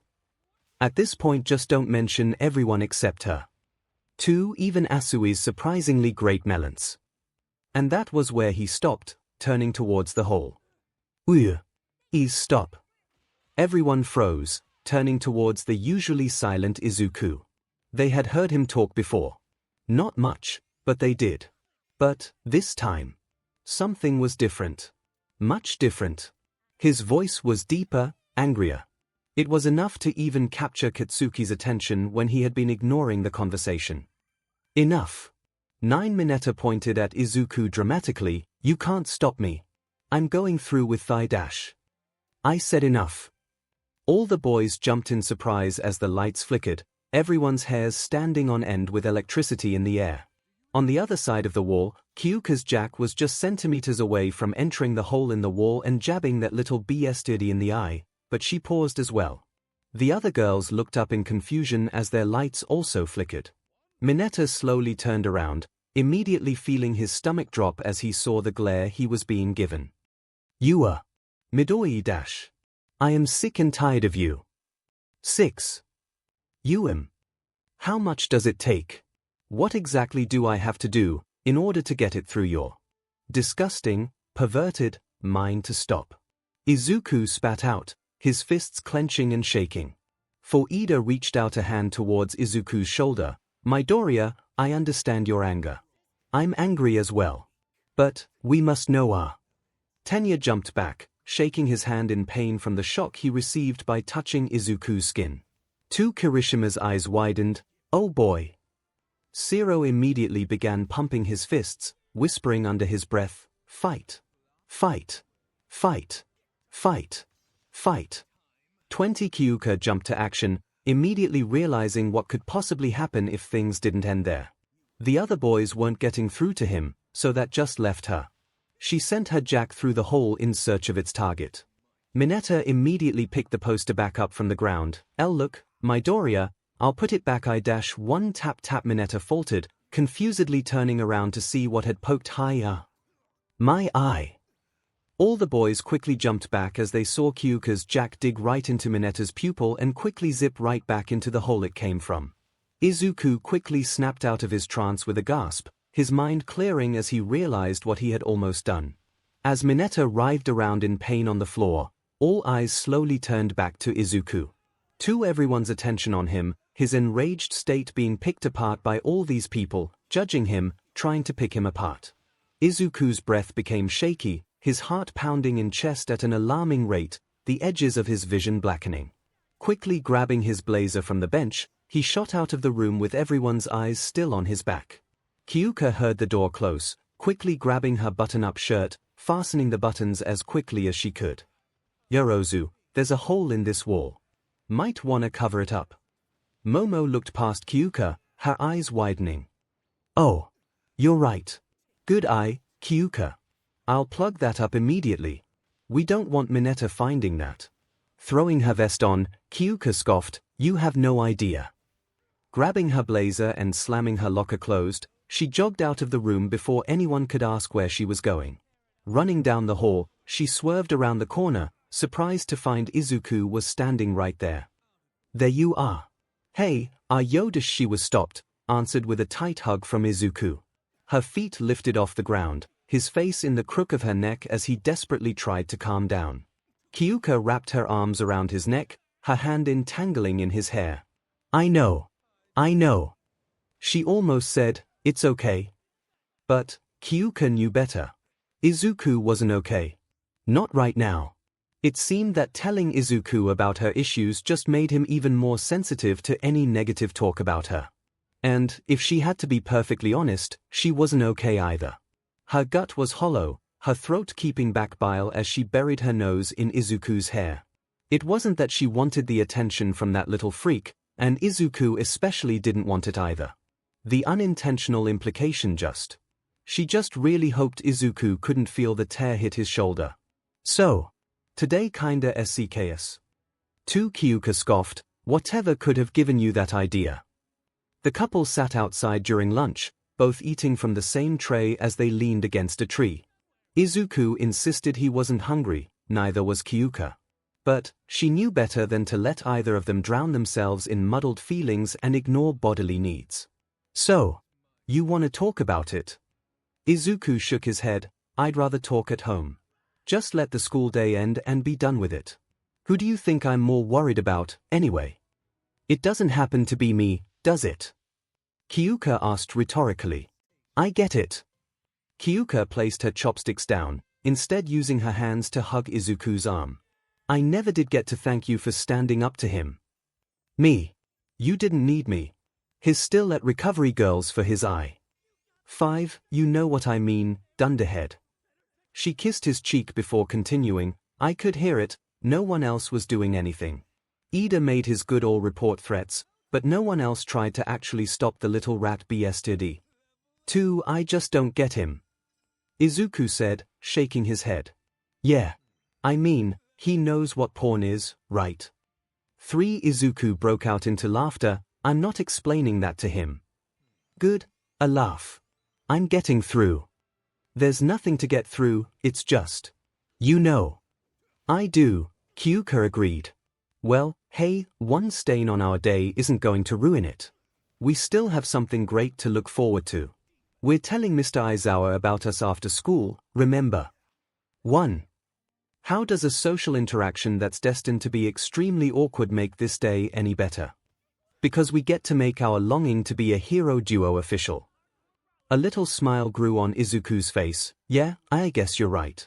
We should really thank Ida. He's the one that suggested it. Maybe hold off on thanking him for now. I'd bet money that Ida can't lie to save himself, so he's already a ticking time bomb on our relationship being public. So, odds are we tell him we're a hero duo, and he proceeds to be terrible at playing coy and gives us overly exaggerated winks from across the classroom. 2, come on, Ida's not that bad. The door nearby suddenly opened, revealing the class president himself. I just came out to inform you that lunchtime is almost over, and we're to report back to class soon. I hope you two enjoyed the peace and quiet of the outdoors, perfectly content with each other's company. Ida gave a thumbs up and an exaggerated wink before going back inside. 13. Sometimes I don't even know why I bother. Kyouka patted Izuku's cheek before standing up to head back inside. Hey, it was better than what I was expecting. They took their leave, heading back inside to dispose of their scraps and hopefully get through the rest of the afternoon without any trouble. AIV. A few hours later, Class 1A apparently, Mr. Aizawa had other ideas. It's been brought to my attention that someone here made an attempt to spy on the girls' locker room as they were changing. Fortunately, they were persuaded to stop. Now, who did it? The class was silent, until Ida raised his hand, but, sir, I already told you it was --quiet. I want them to say it. Heroes own up to their mistakes. After more silence, 𝗬𝗪 walked over to Minatta's desk and merely stared down at him with a blank expression. Who did it? Minatta looked up at his teacher with his good eye, the other covered by a bandage until it was fully healed. Me, sir. 𝗵𝗃𝗧𝗏 sighed through his nose before his blank expression turned into a scowl. You're going to be in detention from today until summer vacation begins, and I'll be meeting with your parents. The mere attempt makes me want to kick you out right now. Izuku bent down to be eye to eye with Minatta, his eyes glowing red and his glare fierce. If you had gone through with it, I'd make sure you never come within 100 feet of another hero school. I've only heard tales of your antics before, but this is proof I've been too lax with you. You and your partner. 𝗬𝗪 said, an accusatory glare sent towards Denki. For Kaminari stuttered, I tried to 𝗧𝗪𝗧𝗏 really. Did you really try to stop him? An actual effort. 𝗬𝗪 looked back towards the rest of the class, more specifically at all of the boys. Did any of you? Everyone was quiet, most just ashamed to give the honest answer. Midoriya did, sir. 𝗬𝗪 turned to Kirishima, who was the only one to speak up. Iida threatened Minatta, but Midoriya was the only person to really stop him.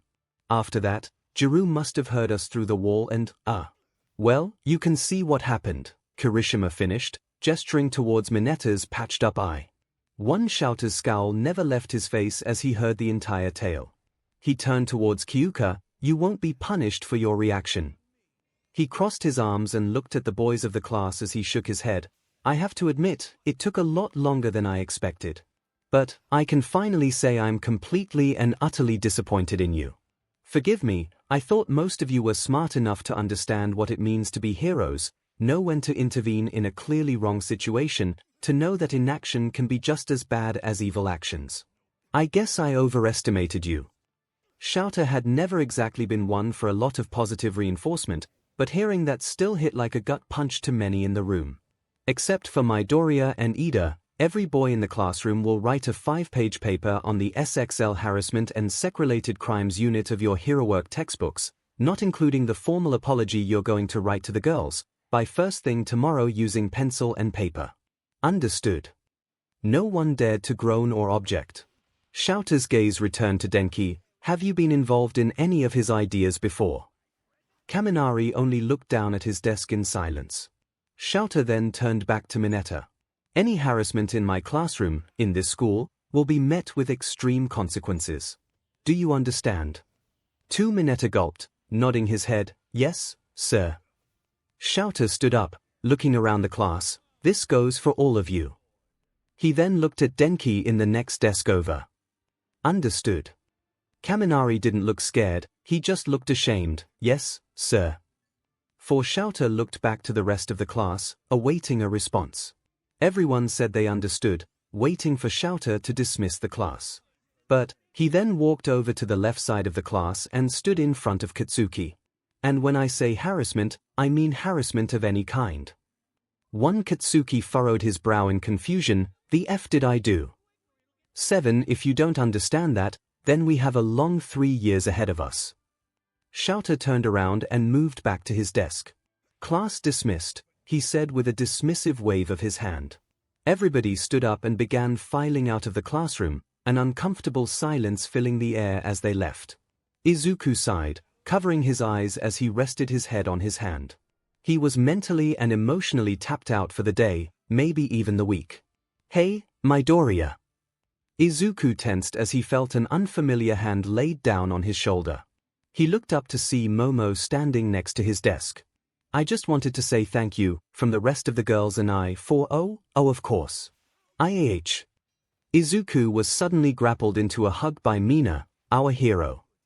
She puckered her lips and went to plant a long kiss to his cheek. 𝗵𝗃𝗧𝗏. Mina followed the hand that had gotten in between her lips and Izuku's cheek to see Kyouka standing there with a blank expression.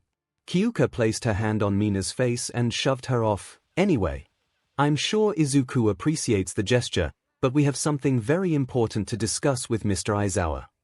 Kyouka deadpanned as Mina grumbled and walked away. Soon, they were the last 2 students in the classroom. Izuku smirked. Are you sure Iida is the ticking time bomb? I don't share. Besides, even without knowing we're together, Mina knows her place. Now, come on. Aya, are you sure this is the best time? Mr. Aizawa seems pretty.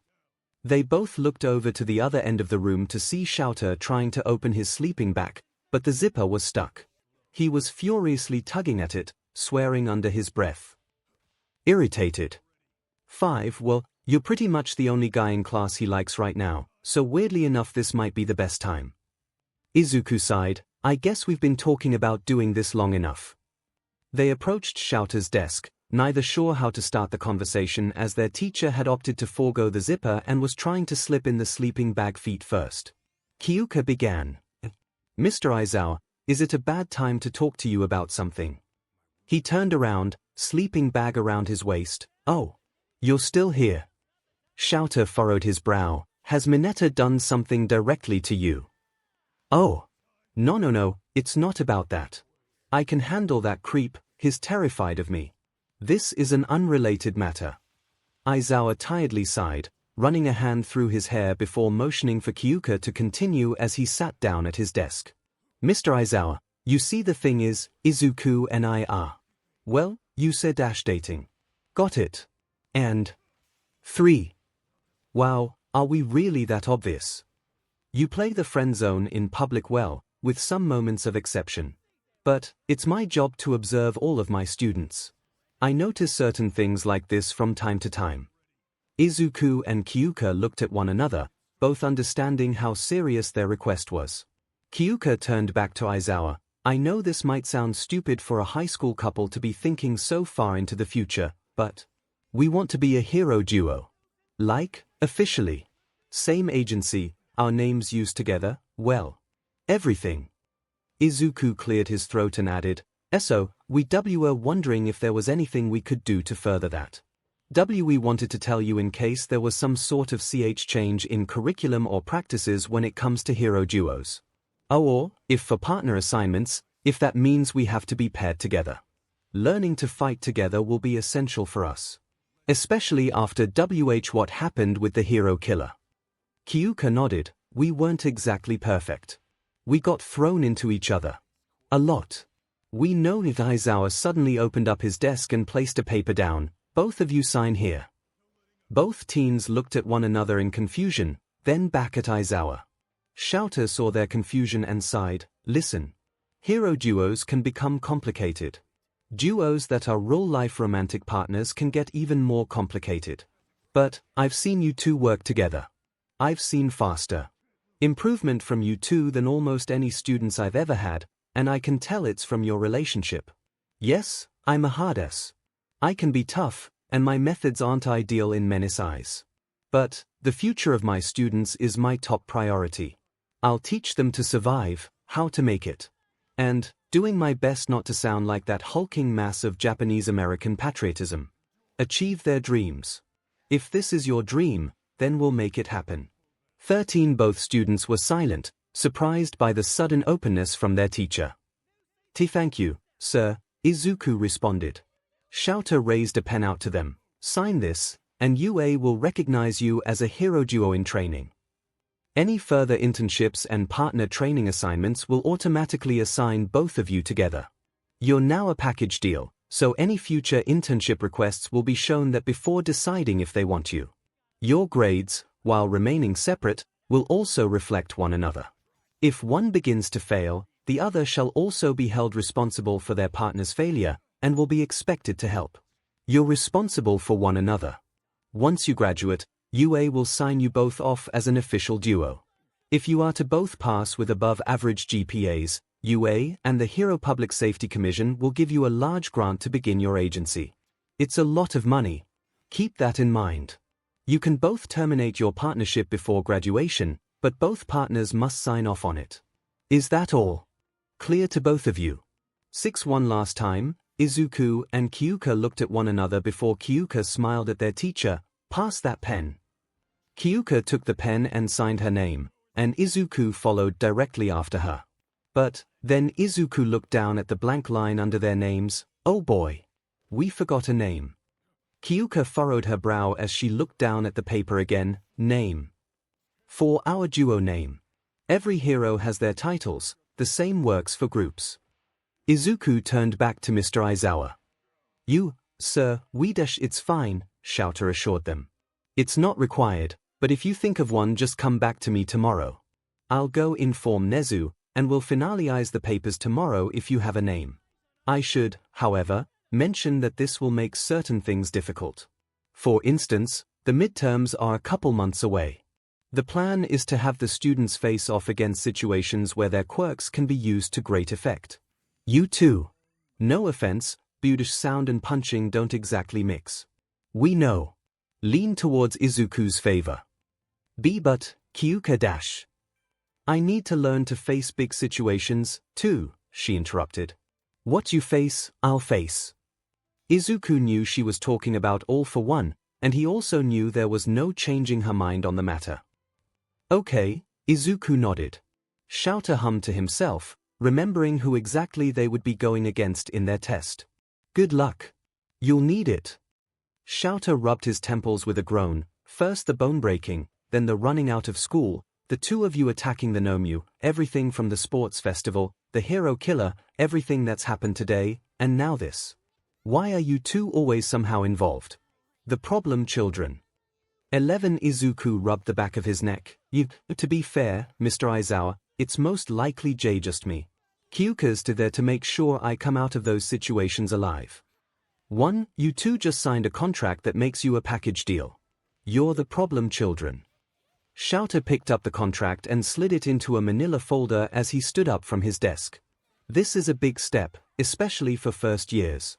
We only get a handful of duos on rare occasions, but most are at minimum second years. So, I'll say this, my expectations of you are even higher than before. You two are clearly very serious about your futures, so I'll be expecting real dedication. Romantic partners as heroes can either push the other further, or be a distraction. Like I said, you've been nothing but the former so far, but that can quickly change. Just keep doing what you're doing, and we'll be fine. Both teens nodded and answered together, yes, sir. Grabbing their bags, they began to leave. But, Kyouka stopped at the door and turned back to her teacher. Oh, by the way, could you not tell anyone about us? At least, the relationship portion of it. Do I look like 𝗵𝗵𝗄 to you? I'm no gossip. Accepting that answer, 𝗬𝗪's students left the classroom. Aizawa ran a hand down his face with a long groan. Why is this my most complicated class? 6. 𝗬𝗪 stood up from his chair and left the class, making his way towards the elevators to head up to the top floor. Hold up. 𝗬𝗪 grabbed the door to stop it, allowing a rushing Toshinori to enter. Phew, thanks. Top floor, please. Aizawa hit the button, sending them up towards their destination. You heading up to Nezu as well? Toshinori nodded, flicking through a short stack of pages in his hand. Just finished printing off my reports from the internship. Unfortunately, with all the craziness that happened, it was twice as long as it would have been, so I'm only getting it to him now. I'm sure. 𝗬𝗪 merely flicked his eyebrows up in response, his hands moving to his pockets. So, what were you doing in Hosu, anyway? Oh, I was visiting my mother. She's buried in Hosu. Okay. Pretty convenient. Midoriya was there the exact same night, here. Toshinori sighed. You know, Eraserhead, you're the last person I would expect to act coy. Do you have something you want to say? 𝗬𝗪's bored expression remained. Do you? No. I don't. If you think I'm lying, I can take you up to see my mother's grave this weekend. Make a whole day of it. Doesn't that just sound fun to you? Sarcasm. That's unlike you. Being around young Jirou tends to do that to you. 5. I can imagine. 𝗬𝗪 nodded, looking down at the floor. He really didn't want to betray his students' trust. But, if he was right, and he was sure he was, then what he was about to do wouldn't matter. Those two definitely influence people, especially one another. Jirou and Midoriya, I mean. I guess that's what relationships do to you. Toshinori's eyes widened. They told you.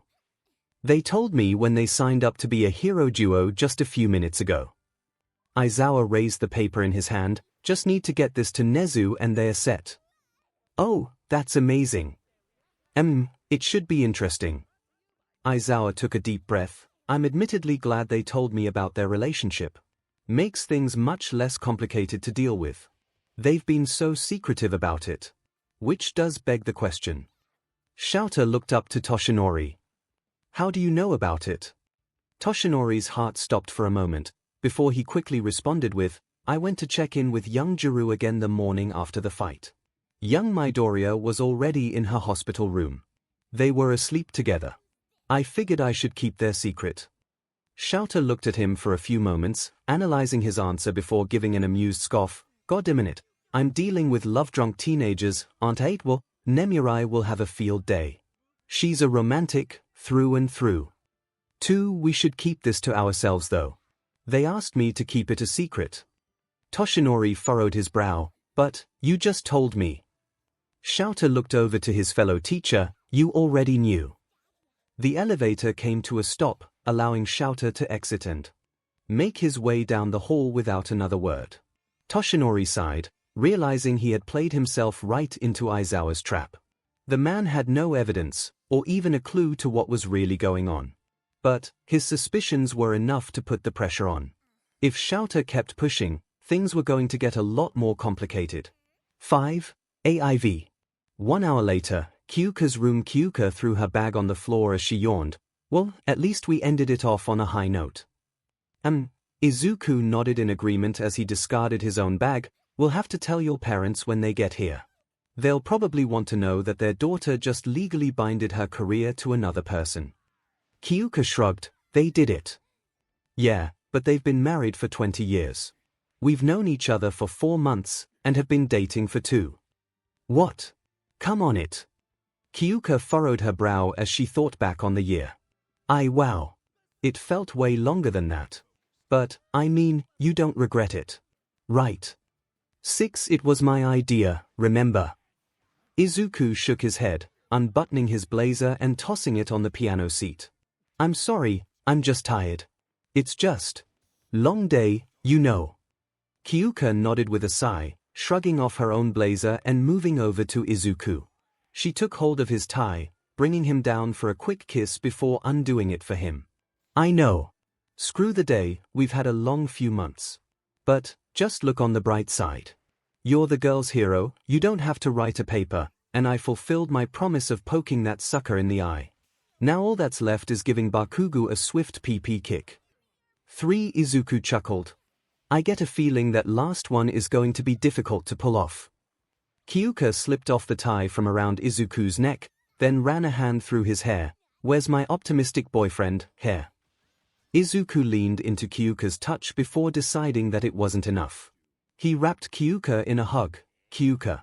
I don't like who I turned into today. Izuku furrowed his brow, frustrated as he tried to find the proper words to express himself. It's not defending you and the other girls that I don't like. I'll do it again and again. Not that you can't defend yourself, it's just. Kyouka nodded quickly. I get it. I'd do the same for you. She took him by the hand and sat them down on the bed. Go ahead. I don't like being angry. But, I feel it all the time. I mean, I'm happy. Incredibly happy. This has easily been the best year of my life, but sometimes I just catch myself being angry, and there's no one in particular I'm even mad at. It's just everything. And then the pressure builds up and I snap. Like at my mom, or at Mineta, or Kaken during our fight. There's just something in me that wants out, but I won't let it. I've always tried to be optimistic, but then stuff like today happens. Izuku breathed in deep, then looked up at Kyouka. I almost hurt someone today. This is different from a villain, or defending myself. I almost hurt someone today, because I was angry at them. Because I don't like them. Because, I wanted to. I'm not. I don't want to be -5, you're not a bully. Kyouka quickly intervened, already knowing where Izuku's thought process was going. What happened to you, and what happened today, are not the same. Not even close. Everyone in the class knew Mineta had it coming, and you just couldn't take it anymore. It doesn't help that you're romantically involved with one of the girls he would have seen. Or, does help, I guess. 2. Izuku gazed down at his feet, shaking his head in disbelief. How are you so much stronger than me? Every time my emotions spike, I just feel myself crumble, and you have to pick up the pieces. You told me everything you're dealing with, and I'm still the center of attention. Kyouka shook her head, placing her hand in his. I'm not strong. All I ever did was fall apart. You just keep me together. I'm returning the favor. You went through over a decade of SHT, you've more than earned the right to fall apart. Don't feel bad about me, I happily signed up to keep you together. Izuku gave a dry chuckle. So, if we ever break up, we're both screwed. 100%. 𝗧𝗵𝗃𝗬𝗄. I guess I've just never got over what he said about you on the first day of school. Kyouka shrugged. And to be fair, I get a feeling that he knows if he had mentioned getting a peek at me, things would have ended even worse for him. You probably would have sent him 3 cities over in a single punch. Izuku tried to retort, but his response died on his lips. Why, that's actually fair. Izuku's face then scrunched up in disgust. Oh, God, yeah. Now I'm thinking about him actually being attracted to you and it's just making me more angry. Kyouka facepalmed with a laugh. Maybe his taste in women has actually been a blessing in disguise for us. At least he left us alone. But, now hopefully he's learned his lesson about perving on the rest of the girls. Izuku rubbed his temples before he laughed. I guess. He. What? Kyouka smirked back. Izuku shook his head, a smile he couldn't get rid of apparent on his face. Nothing. Kyouka smiled, cherishing the lightening mood. No, you don't get to back out of this. What? Izuku sighed. I guess I shouldn't expect him to have perfect taste in women like I do. Kyouka covered her face as she burst out laughing, falling back onto the blankets. Ha ha. Oh my God, that's so bad. Ha ha ha ha. One I tried, okay. Izuku laughed back. It's still true though. Kyouka moved her hands away from her face. Let me guess, and your taste in women is me exclusively. Exactly. Kyouka raised her arms out. Get over here you cheesy 𝗬𝗧𝗧𝗧𝗧. Izuku crawled over and hovered over Kyouka. She wrapped her arms around his neck, pulling him down to bring their lips together. Are you feeling better? Much. Thank you. Like I said, it's what I'm here for. But, enough about me though. Kyouka playfully groaned. I don't wanna focus on me. I made a promise, and I have to keep it. I know you're affected by what happened today, too. You're just a lot better at containing yourself than I am. But, I guess showering your body with praise can 𝗧𝗧𝗏. No, I take it back. Praise away. Okay. Izuku laughed out. I talked about your hair last time. So, I guess I should move on. I love your face. Kyouka snorted out a laugh. Thank you. Izuku laughed. I don't know how else to phrase it. When I first saw you walk into Recovery Girl's office, I was just captivated. Your features are so soft. Angelic. Yet, your expressions can be so hard, absolutely judgmental of whatever it's facing. Kyouka chuckled and shook her head. Way to make me sound like a good person. Then there's that, your laugh. Your nostrils flare a little, you close your eyes, and you smile wide and bright. I don't think I'm very funny, but I'll always keep trying just to see that look on your face. Or, well, I just hope my various slip-ups continue to amuse you. Oh, very much so.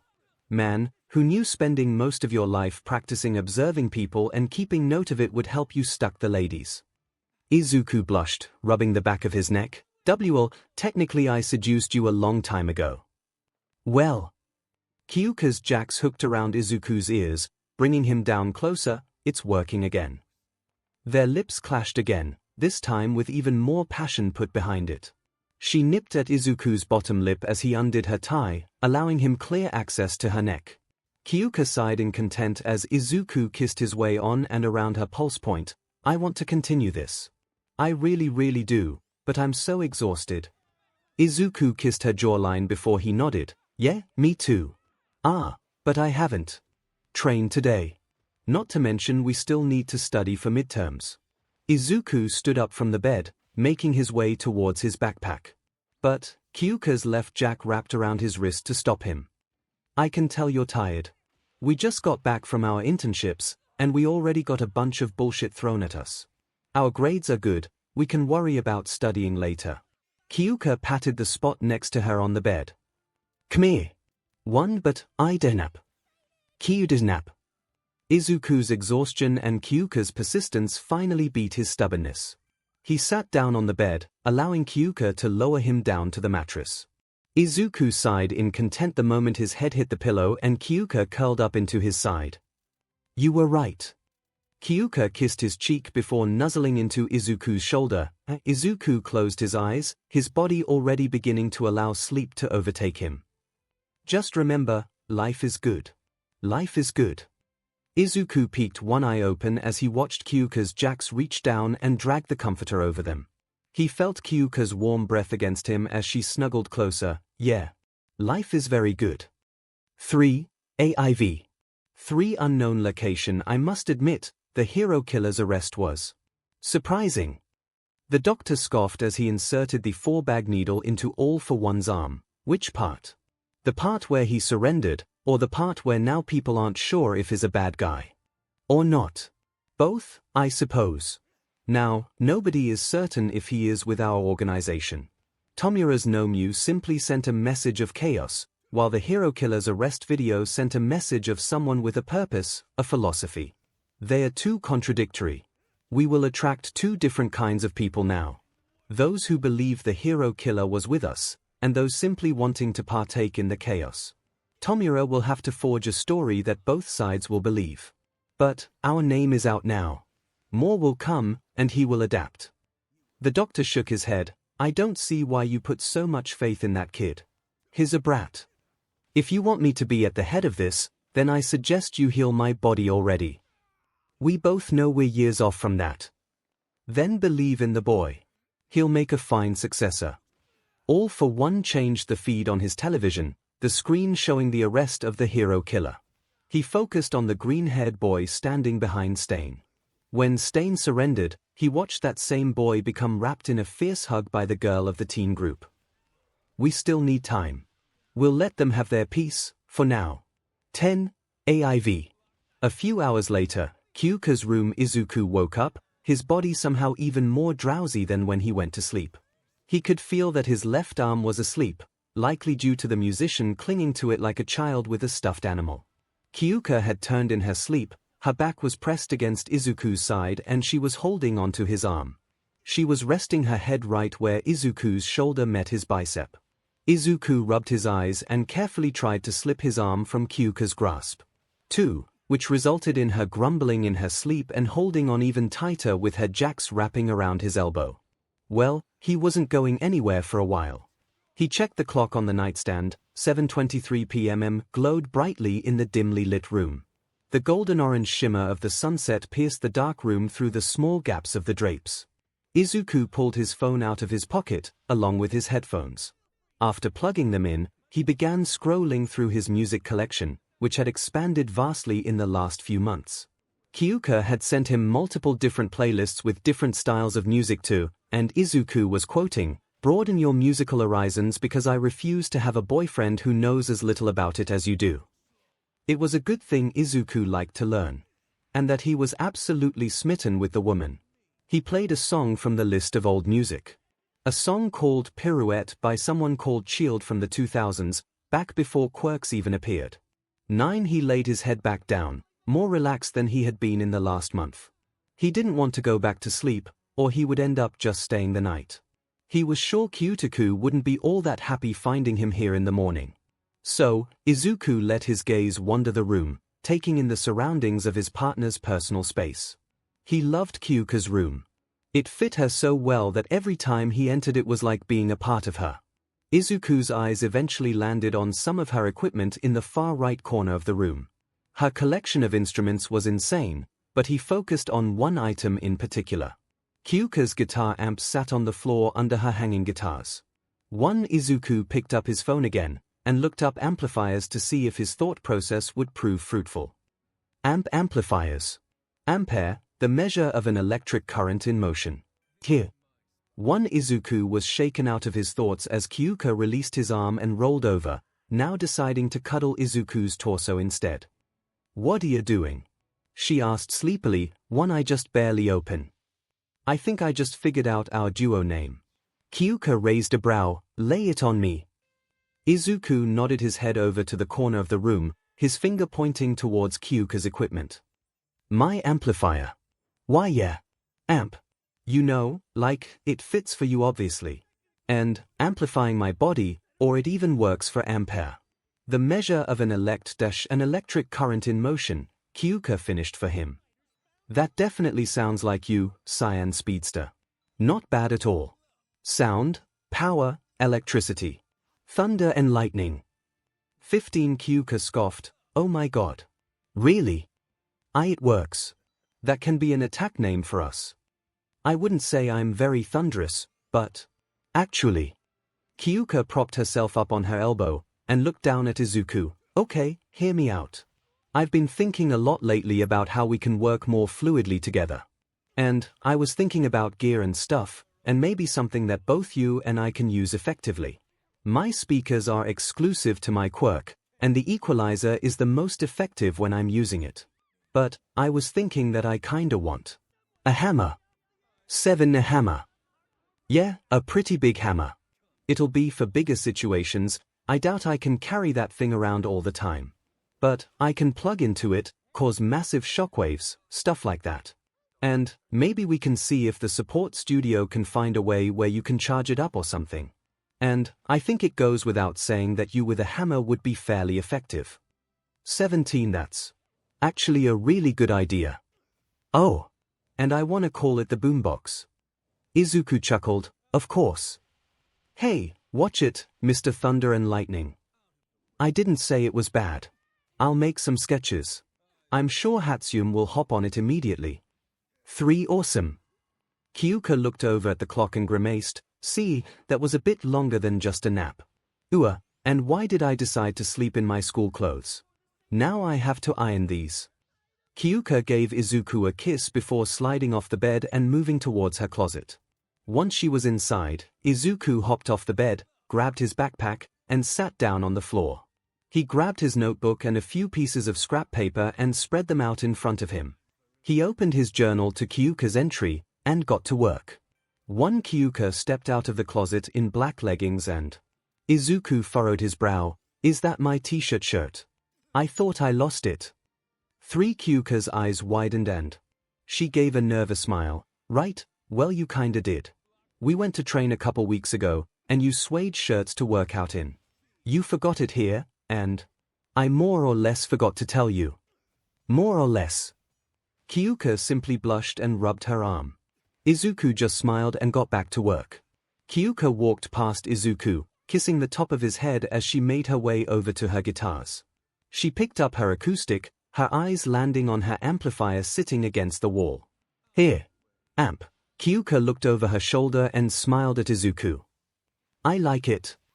Izuku smiled back before going back to work. He scratched down some quick sketches, erasing every mistake he made in his attempt to make Kyouka's image a reality. He heard Kyouka begin to play her acoustic guitar, curled up on her window nook. Izuku recognized the song. It was from another centuries-old band she liked from the West called Journey. When the lights go down in the city. She sang softly, only just audible to Izuku. And the sun shines on the bay. Do I wanna be there in my city? Oh. Izuku looked up from his journal, and his heart stopped. Back on the night they had become official, Izuku had caught Kyouka in the moonlight, and he thought there was nothing more appealing. Now, he had a strong contender, and he couldn't decide which was better. So you think you're lonely? Well, my friend, I'm lonely too. Oh. 2 Kyouka was completely bathed in the rays of the vanishing sun. The saturated orange. Contrasting on her deep violet hair and shining off of her eyes, the purpling skies contrasting with her porcelain skin, but blending so naturally with her. Izuku almost couldn't believe she was real. Hell, that was how he had felt every day since he had met her. This girl, who easily could have slipped away had he never gotten the nerve to speak to her. 6 This girl, who made him laugh, made pain go away, made him even more determined, stronger, who he trusted, who he believed in, and she believed in him. This girl, that ignited a roaring fire in his body that he never even thought was possible to feel, all from just a simple look, a touch, a few words. This girl, who had risked so much for him, and would continue to do so purely out of the goodness of her heart. This girl, who was everything. He didn't care if people said teenagers know nothing about it, that he was too young to truly understand. He didn't care that in the grand scheme of things, she hadn't been a part of his life for that long.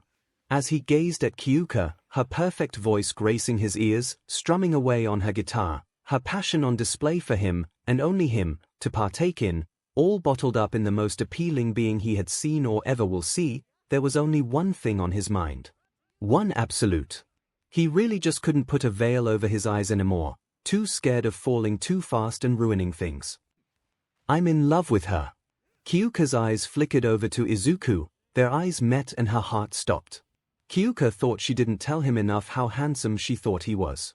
She needed to. If she was willing to accept all this praise about her looks, he deserved it right back. Kyouka wished she could say she was captivated instantly when she first laid eyes on him, like Izuku said he was to her. But that's not how it was processed for her. She never really looked at people like that. It was just little things that made this big picture. When they met, she could see such curiosity in his eyes, and it was cute. He would rub his chin as he thought. He'd furrow his brow, bite the inside of his cheek, eyes set on nothing, as if he was imagining his journals all splayed out in front of him.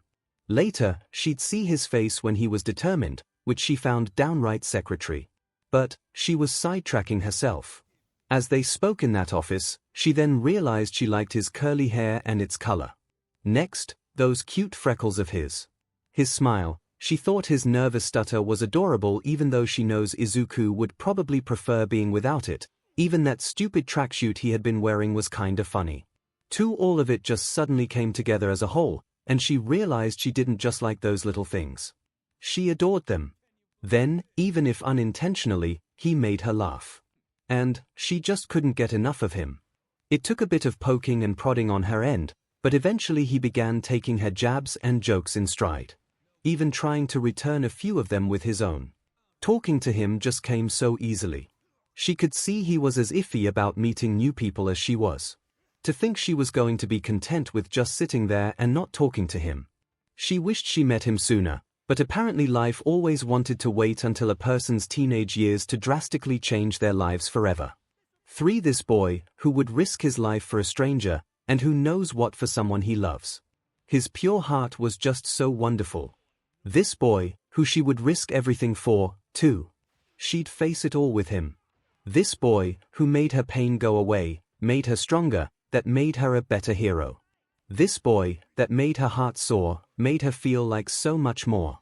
This boy, that she wanted to give everything to, who she believed in more than anybody, who believed in her. She didn't care what anyone said about how little time they had known one another. She couldn't imagine life without him. She didn't want to imagine life without him. He was better than any song. Trusting her instincts was usually inadvisable since she was a 𝗵𝗃, stressed-out teenager. But there she sat, staring at this appealing boy, pages of notes laid out around him. He was in his element, using his brilliant mind to help her, which in turn would help dozens or even hundreds of people in the future. His emerald eyes sparkling in the setting sunlight, his face covered in a warm glow as he stared back with adoration in his eyes. A look she hoped she was giving back in full force. Yeah. She just couldn't help it. She knew. I'm in love with him. Kyouka asked, something on your mind? Izuku swallowed, opening his mouth to respond. But he just shook his head. No. You. Kyouka smiled warmly at him, shaking her head as well. No. They smiled at one another, simply content with the other's presence as they went back to their business. Izuku slipped his finished sketch into his backpack, cracking his knuckles and stretching his fingers after his work was done. He turned back to the window nook, smiling as he saw Kyouka still strumming away. He moved towards her, watching her scoot forward to make room for him. He sat behind her, wrapping his arms around her torso. But Kyouka had other plans. She took his hands and moved them off of her body, slipping the pick between his fingers and placing them at the body and neck of the guitar. Kyouka. Come on, play. I've practiced guitar only a handful of times. So you've got to practice more. Do you remember all the chords? Yeah, I got it. Izuku began playing with no real song in mind, just getting the feeling down. It was honestly an experience he really never thought about before meeting Kyouka. Learning to play instruments hadn't been on the top of his list of priorities, or even on the list at all. Then again, before Kyouka his only hobby was analyzing quirks in a desperate attempt to realize a pipe dream, so the list wasn't exactly that long to start with. But it was nice, a good stress reliever. Hey, I forgot to ask, Kyouka spoke up. Have you heard from 𝗵𝗲𝗄 at all? Izuku shook his head as he continued picking away at the strings, not since before the hero killer fight. Does everything important have to be cryptic bullshit? Kinda. I don't get it. If they can communicate with you, why haven't they said anything before? And, when they do, they decide to give you a couple flashes and then go away. What about All Might? I feel like he's done plenty to earn a conversation, especially from his supposed mother figure. Izuku gave a dry chuckle. To be fair, All Might didn't struggle like I did. He never struggled with One for All. Because he's probably responsible for most of its power. He's been doing this for 30 years. Don't get mad at him for that. Yeah, I'm not a completely judgmental but. You're smart for not retorting, but your silence says it all. Izuku kissed her shoulder. It's okay. You're my judgmental, girlfriend. Kyouka leaned her head back on Izuku's shoulder and pecked his jawline. Nice save. Izuku looked out the window and sighed. I should probably get going. It's getting late. You've been here much later than this. Come on, stay for dinner. Izuku's brows rose. Did you just willingly ask me to have dinner with your parents? I'm not telling them about the duo in training contract by myself. That's fair. Kyouka patted Izuku's hands, prompting him to release the guitar. I'm sure my dad is already plenty suspicious of how quiet we've been up. Here. Let's ease his worries about his daughter's innocence. After putting the guitar up, Izuku and Kyouka made their way towards the door before the former stopped them. Any game plan? Kyouka shrugged. I mean, we already signed the contract. So, just tell them. I mean, unless something happened that we don't know about, I'm sure we'll catch them in a good mood. AIV. We got a call from the school apologizing for an incident with the locker rooms. Oh, right. That happened. After hearing Mika's announcement, Izuku shot Kyouka a look that screamed, we're screwed. Kyouka gave him a look back that said, we'll be just fine. It's not a big deal. Kyouka turned back to her parents, and her gaze fell on her father on the other side of the dinner table. Kyotaku's chopstick snapped in his grip as he grit his teeth. Some pervert tried to spy on my daughter. Kyouka then looked back at Izuku, this look saying, okay, we're screwed. Mika patted her husband's forearm before continuing, what happened? Kyouka rolled her eyes. Some a-hole drilled a hole in the wall between the girls' and boys' locker room, and a classmate found it and tried to sneak a peek at us. Thankfully, he never got to look through it. And, he's sort of a repeat offender, but he was caught this time. Mr. Aizawa really wasn't happy, so it's been dealt with. Kyotaku grumbled as he processed the story, what's this kid's name? What? You gonna hunt him down? I might. Kyouka shook her head as she tried to go back to her meal. Nothing ended up happening, Dad. Wait, Mika spoke up, contemplation on her face. Haven't you mentioned something about a kid that annoyed all the girls in your class? Minada or something. Mineta. Mineta, here.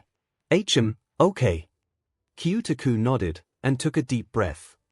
I wanna talk to him. Kyouka raised a brow, what? Kyotaku stood up, I just wanna talk to him. Dad, it's already been dealt with. I just wanna talk to him. Dad, it's no. Kyouka's eyes widened as she watched her father walk into the kitchen and come out with a fillet knife. Oh my god. Dad. I just wanna stab him. Mika deadpanned at her husband, Kyu. I just wanna talk to him. For Kyu, drop it. I just wanna talk to him. Izuku handled it. Kyouka finally yelled. This caused 𝗬𝗧𝗅 to stop. He did. Operative word I used was tried, Dad. He never saw anything. Izuku stopped him before he could. He scared the living hell out of him, so I doubt we'll have to worry about it again. 𝗬𝗧𝗅 hummed in response, clicking his tongue as he turned to Izuku. You stopped the guy trying to perv on my daughter. Izuku's eyes widened at the sudden attention 𝗧𝗵𝗃 to him. Scratching the back of his head, he nodded. Yeah. I mean, you put the fear of God into this son of a bitch to defend my daughter. Shifting his eyes around nervously, Izuku responded, well, and the rest of the girls, but I guess so. 𝗬𝗧𝗅 nodded, clearing his throat as he looked around the room awkwardly. He set the knife down on the table, walking over to Izuku and sighed. Sir. 𝗬𝗧𝗅 stiffly raised his arms up, and slowly put them around Izuku in the most awkward hug anyone in the room had ever seen. Izuku was frozen to the spot, not sure what to do. Kyouka just stared with a mix of confusion, shock, and horror. Mom. What am I looking at? Mika shook her head. I don't know, but I love it. 𝗧𝗏 gave a quick pat to Izuku's back and nodded his head. Thanks, You're a real good guy. I'm happy my daughter has you. 𝗬𝗧𝗅 breathed in through his teeth, his hands on his hips. I'm gonna go over there now. He sat back down in his chair. Izuku swerved to look at Kyouka, his arms out in bewilderment. Kyouka just shrugged. Welp. It looks like my dad officially loves you now. Who knew all it took was scaring the SHT out of a pervert? Then, an idea popped into Kyouka's head. Which is actually a perfect way to soften the blow. Mika furrowed her brow. The blow of what? Well, Izuku and I have more or less fused our careers together. The parents looked at one another in confusion before asking, what's that supposed to mean? Izuku rubbed his arm nervously. Well, we decided to become a hero duo. Officially, I mean. Can you back out of it? 𝗬𝗧𝗅 asked. Dad. Kyouka yelled, scowling at her father. What? It's a legitimate question. You never know how things will turn out. You're saying we're gonna break up? Kyouka questioned, crossing her arms. No, it's just. That seems like a big decision to make for a couple of first years, Mika finished for her husband. She spoke gently and hesitantly, knowing her daughter's reaction wasn't going to be the best. And, to be perfectly honest with you both, it's a big decision for a couple of only 4 months. We're not saying it'll end, Mika interrupted her daughter before she could respond angrily. Hell, your father and I got married only 2 years after meeting. A lot of people consider that early. We simply got lucky that it worked, and we hope that's how it'll work out for you too. But, at the same time, we're parents. We have to be practical, because a lot of times, our children can't. Or, well, child and child's boyfriend. But, we can see how much this means to you, and to each other. So, we won't stop you. We just need to know if it's possible to end the deal at any time, just in case. Izuku turned to Kyouka, almost smiling at the pout on her face. She knew they were right, and she knew this would be their reaction. The idea of losing your significant other just isn't something anyone likes to hear. We can back out whenever we want, Izuku responded. Both of us have to agree to it, but yeah, we can end the deal. 𝗬𝗧𝗅 sighed. Okay. That's all we needed to know. Is there anything we have to sign? Izuku and Kyouka's eyes widened. You already signed, didn't you? Kyouka smiled innocently. Better to ask for forgiveness than permission. Both parents stared at their daughter unamused. Does it make you feel better if I say I also used my jacks to jab Mineta in the eye through the peephole? Mika and 𝗬𝗧𝗅 respectively said, no/yes. They then both looked at one another, then back at Kyouka and simultaneously said, a little. Kyouka smiled brightly, so it all worked out in the end. Izuku then stood up from the table, and, I think that's my cue to leave before I screw it up. I also just realized I have to tell my mom about this whole situation, so my night isn't exactly over yet. Kyouka followed him, standing up herself, You sure you don't want to wait until we can do it together? No, I'll be fine. Really? Izuku then bowed to Mika and Kyouka. Thank you for the meal, and for taking this all so well. I know it's out of the blue. But, I'm very serious about it, and obviously Kyouka and Kyouka gave a dismissive wave. Kid, trust us. We get it. You don't have to prove anything else to us. Well, for now. Just keep our daughter happy, because she'll just go back to bothering us if you don't, Mika teased. Hey! Kyouka complained, it's my job to bother you, and you both signed up for my services 15 years ago, and we all know I'm non-refundable. Kyouka then looked up at Izuku. That goes for you, too. Now, come on. 18 Kyouka led Izuku out the front door, closing it behind them. As soon as they were alone, Kyouka groaned and fell into Izuku. Izuku smiled. I think that went well. I guess. So. Kyouka looked up and smirked at her boyfriend. You ready to start our new path, partner? About as ready as I usually am, partner. So not really, but we'll adapt. Pretty much. Yeah, that's about right, Kyouka agreed. She chuckled, leaning down from her front steps to kiss Izuku goodnight. I oddly wouldn't have it any other way. Me neither. Good night, Kyouka. Good night, Izuku. Text me when you get home so I know you made it. You don't trust me to get home safely. I don't trust the universe to let you go home safely. 3 Good point. After one last kiss, Izuku made his way down the sidewalk and to the train station. AIV. The next morning, en route to UA, Izuku and Kyouka turned a corner as they moved away from the train station. Isn't it a little unfair that I can't use my quirk publicly, but you can whenever you want? Kyouka gave him a questioning look as she idly danced her jacks around her head. Last time I checked, I can't exactly turn my quirk off. Do you count Hagakure as public quirk use? I guess not. Kyouka's jacks suddenly pointed behind them, as if she was listening for something. But, she kept up with their conversation. Besides, it's not like I eavesdrop on people. 15. Okay, I don't always eavesdrop on people. Sometimes I can't help it, superhearing can be a beach. You'd be surprised how much I have to tune my jacks to proper volume levels. Do tell, Izuku insisted, hero journal and pencil suddenly in hand. One Kyouka rolled her eyes, but smiled, not much to tell. Just that I have to change how focused they are. Like, I'm not gonna lie, I have to mute your mom when she cries. Izuku tilted his head in confusion. You can mute people. It's more like I heavily focus on other random ambient noise to the point where I can't hear anything else. Usually when I'm bored in class. Which I'm now realizing I shouldn't do because of our partnership. Speaking of which, how'd your mom take the news? Izuku chuckled, actually. AIV. Last night, Midoriya family apartment as he expected, and was used to by now, Izuku was lifted off the ground in a big hug. My baby's moving up in the world and he's in love. 1. AIV. Present. Pretty good, all things considered.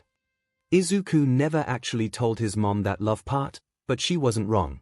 Kyouka smiled. Yeah, that sounds about right. What about the locker room thing? She was just happy it was stopped, Izuku shrugged. I kinda left out the part where I almost got into a fight. Because you didn't. You wouldn't have thrown a punch. Izuku shrugged. I wasn't exactly myself at that moment. I still don't see it. She used their joined hands to bring his head down and kiss his temple. You're too soft. But I fight villains. You don't fight villains. You defend people.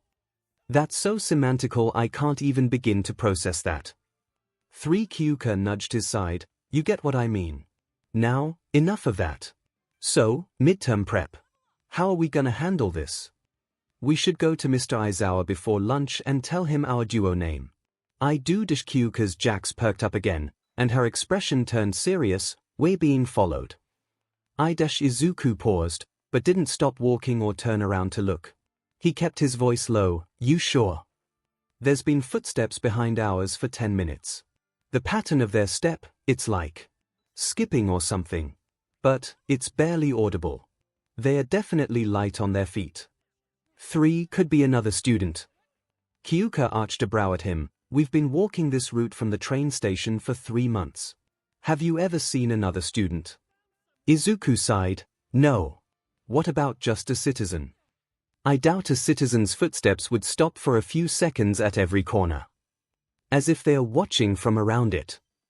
Izuku speculated. He slipped his phone out from his pocket, hovering his thumb over All Might's contact. Should we risk it? UA is only a few minutes away. And if we're followed on our way home and they learn where we live? Realizing he had no counterpoints, he nodded. Let's just hope we don't get in trouble with the police again for vigilantism. Follow my lead. The couple kept walking until they hit another corner. Once they were around it, out of sight from whoever was following them, Izuku quickly took Kyouka by the waist and powered up his full cowling. Leaping up and kicking off a second-story windowsill, he shot out a burst of energy from his leg, sending him above the 3rd story of the building. He grabbed onto the edge of the roof with his free hand.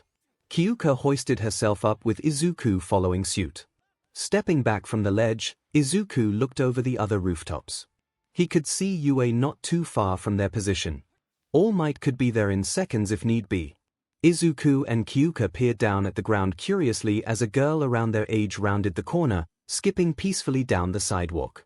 Her wild blonde hair was wrapped in 2 messy buns on either side of her head, and she had a look in her eyes that made a shiver run down their spines. 9, but they could recognize a school uniform underneath the large cardigan she was wearing. She skipped along down the sidewalk until she rounded another corner, out of sight. Kyouka sighed. Sorry. I could have sworn she was following us. Kyouka waited for a response, but she got nothing. She looked over at Izuku, who was in deep thought. What? Izuku rubbed his chin as he finalized his thoughts. There are no other schools in this area. Kyouka's brows rose, catching on to Izuku's train of thought, and that definitely wasn't a UA uniform. She shouldn't be going this direction if she's going to school. Well, what should we do? You think it's a Stain fanatic? Maybe. They did warn us about that, but a Stain fan would likely not be out to hurt us. Stalking doesn't project friendliness. We'll talk to All Might about it. Kyouka allowed Izuku to pick her up again as they jumped down to the sidewalk below. Once they hit the ground, the couple got back on their journey to school. Izuku's eyes suddenly widened. Wait, if she was acting natural, doesn't that mean she knew we caught on to 𝗧𝗲𝗏? The couple jumped, quickly turning around at the sudden greeting. There she stood, smiling brightly at them with her hands behind her back. You two were in those videos with Stain. 7 Izuku cleared his throat and stood up straight, trying to erase all signs of nervousness. Why yes. We were. That's so cool, she giggled out. People say he liked you two a lot.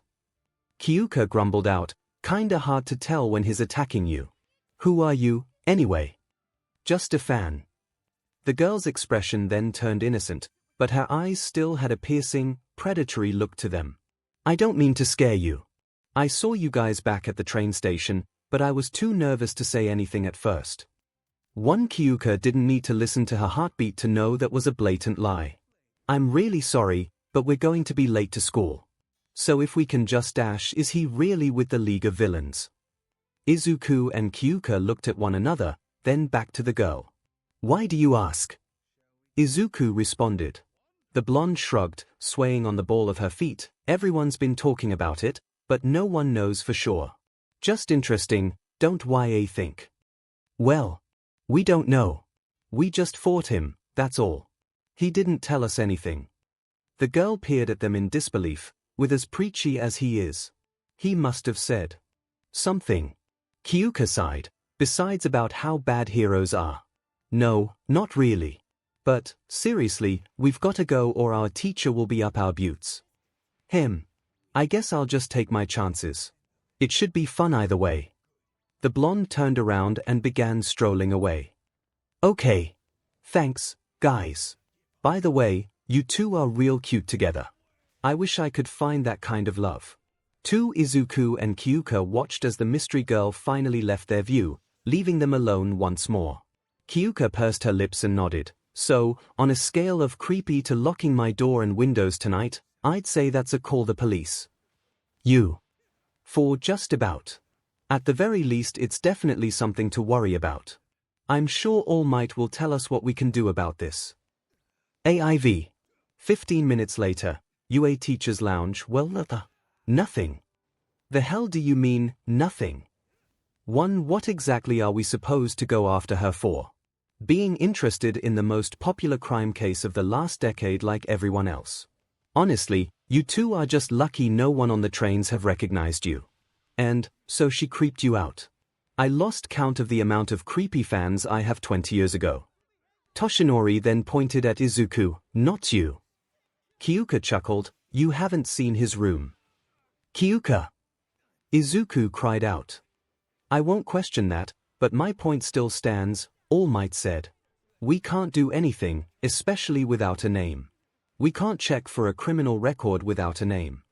Kyouka sighed heavily as she tugged on one of her jacks, so we might have just met a soon-to-be league recruit, and we can't do anything. 3. That's a serious accusation to make, but... Yes. We warned you that this sort of thing might happen. If this is the only instance we get out of the Stain debacle, I'd count us as very lucky. If you see this girl again, let me know. I know you'll want to investigate yourselves, but we also don't need any more vigilante charges to miraculously get out of. Okay. For now, focus on preparing for midterms. You two may be smart, but study hard. Especially. Toshinori leaned back in his chair with a smirk, now that your grades reflect each other's. Well, there goes that surprise. Izuku immediately went into panic mode. I'm sorry for not saying anything sooner. If this affects anything with your plans for me, I didn't mean to dash. Whoa, hold up. All Might quickly dismissed Izuku's train of thought, shaking his head. Kid, you're still way too focused on what I want for you. Which would be fine, if you would just realize that what I want for you is whatever the hell you want. And, of course, the same goes for you, young Jirou. But, I get a strong feeling you didn't need to be told that. And you honestly probably didn't care. Kyouka fired a finger gun at her teacher, bingo. Now, tell me, what's Japan's future top hero duo called? Alright, get this. Kyouka paused for dramatic effect. We are MP11. Kinda boring, isn't it? Hey! Kyouka bit back. Our name is perfect, thank you very much. All Might raised his hands up in defense. I'm just saying it doesn't have pizzazz, you know. As a 40-something-year-old man, I need you to never say the word pizzazz ever again. I'm gonna. Too, and we're gonna keep the name. Alright, forget I said anything. But, I will say this. While I'm sure you've already been doing this, at least on some level, you are now each other's consultants. Of course, you'll still have me, Aizawa, your parents, all that. But, you two are each other's closest direct line for everything. I'll monitor everything I can, but you two need to learn how to be each other's guidance, both in and out of combat. Kyouka hummed in response, a little impressed. You know, you're getting better at teaching. What can I say? Apparently I was born for this, I just needed to realize it. Toshinori boasted, throwing his arms on the back of the couch. Toshinori's movement caused something to just slightly fall out of his pocket. A small book with the title, Teaching for Dummies in bold on the front. Toshinori simply stared awkwardly at his students as he slowly took the book and placed it in the inner breast pocket of his suit jacket. You'll forget you saw this. 7. AIV. After school, Kyouka's room. Kyouka rummaged through her closet, grabbing her workout clothes for training. She and Izuku had split up to change clothes at their respective homes before training at the beach, and then would spend the rest of the evening studying for midterms at Izuku's place. Kyouka had insisted that it be at his place. Not just for Inko to have her son home more, but for Kyouka to also sustain her own relationship with her. Izuku had spent plenty of time with her parents, but Kyouka had only really spoken to Inko a small handful of times. As far as Kyouka could tell, things between mother and son were much better. But, it couldn't hurt to see how things were in person. She promised herself that she'd do what she could to support Izuku in this, and she wouldn't fail in that regard. Picking up her backpack, Kyouka made her way downstairs and into the kitchen to fill her water bottle. Passing by her parents, who were both preparing dinner, Kyouka made her way to the fridge. I'm going to be gone for a while, So don't wait on dinner. Izuku and I have to study for midterms, so we're going to his place. 𝗬𝗧𝗅 snorted, so he's not mooching off us for once. Oh. 𝗬𝗧𝗅 rubbed his side where his wife had jabbed him with her jacks. It was a joke. I swear you're more protective of him than Kyouka. Mika smiled, ha. Not possible. Our Kyouka practically turns into a rabid dog if someone dare hurt her precious little green bean. Hey! Kyouka reprimanded, her finger aggressively pointed at her parents, you've got a lot of nerve using my nicknames. Speaking of which, said Green Bean is waiting for me, so I'll see you guys later. Hold on, honey. We need to tell you something first. It's about our summer plans. Your father and I are producing and hosting a music festival in Nagoya in July. It's just for new and upcoming talents and such. We figured it would just be the two of us. You guys are vacationing without me. Mika scoffed, I'd hardly call it a vacation. We'll be plenty busy during it, and afterwards we'll have business meetings and such for all the new deals made. You can come if you'd like, but we figured you didn't want to spend most of your time in a hotel room like previous years. I'm sure you want MizuToriWP to come, but we'd have to run it by his mother first. Well, Kyouka froze, a realization dawning on her. A whole week alone with the house completely to themselves. It was an introverted teenage couple's paradise. Actually, you two have fun. For you're sure? Yep. Absolutely. Kyouka said excitedly, backing away towards the door. We don't want to intrude, so you two just have a good time. 𝗬𝗧𝗅 peered at his daughter, this isn't permission to have MizuToriWP stay over. Of course not. I would never. When have I not been the perfect daughter? Give me a minute, I'll make a list. Kyouka grabbed her back, picking up the pace as she neared the door. What was that? Can't hear you. Coming from you, that's literally the worst fake excuse you could have possibly used. 5 by. Love you. Kyouka rushed out the door and away from the house. AIV. 1 hour later, Dagobah Municipal Beach Park. Izuku swung his arm around in a circle, stretching the tired limb.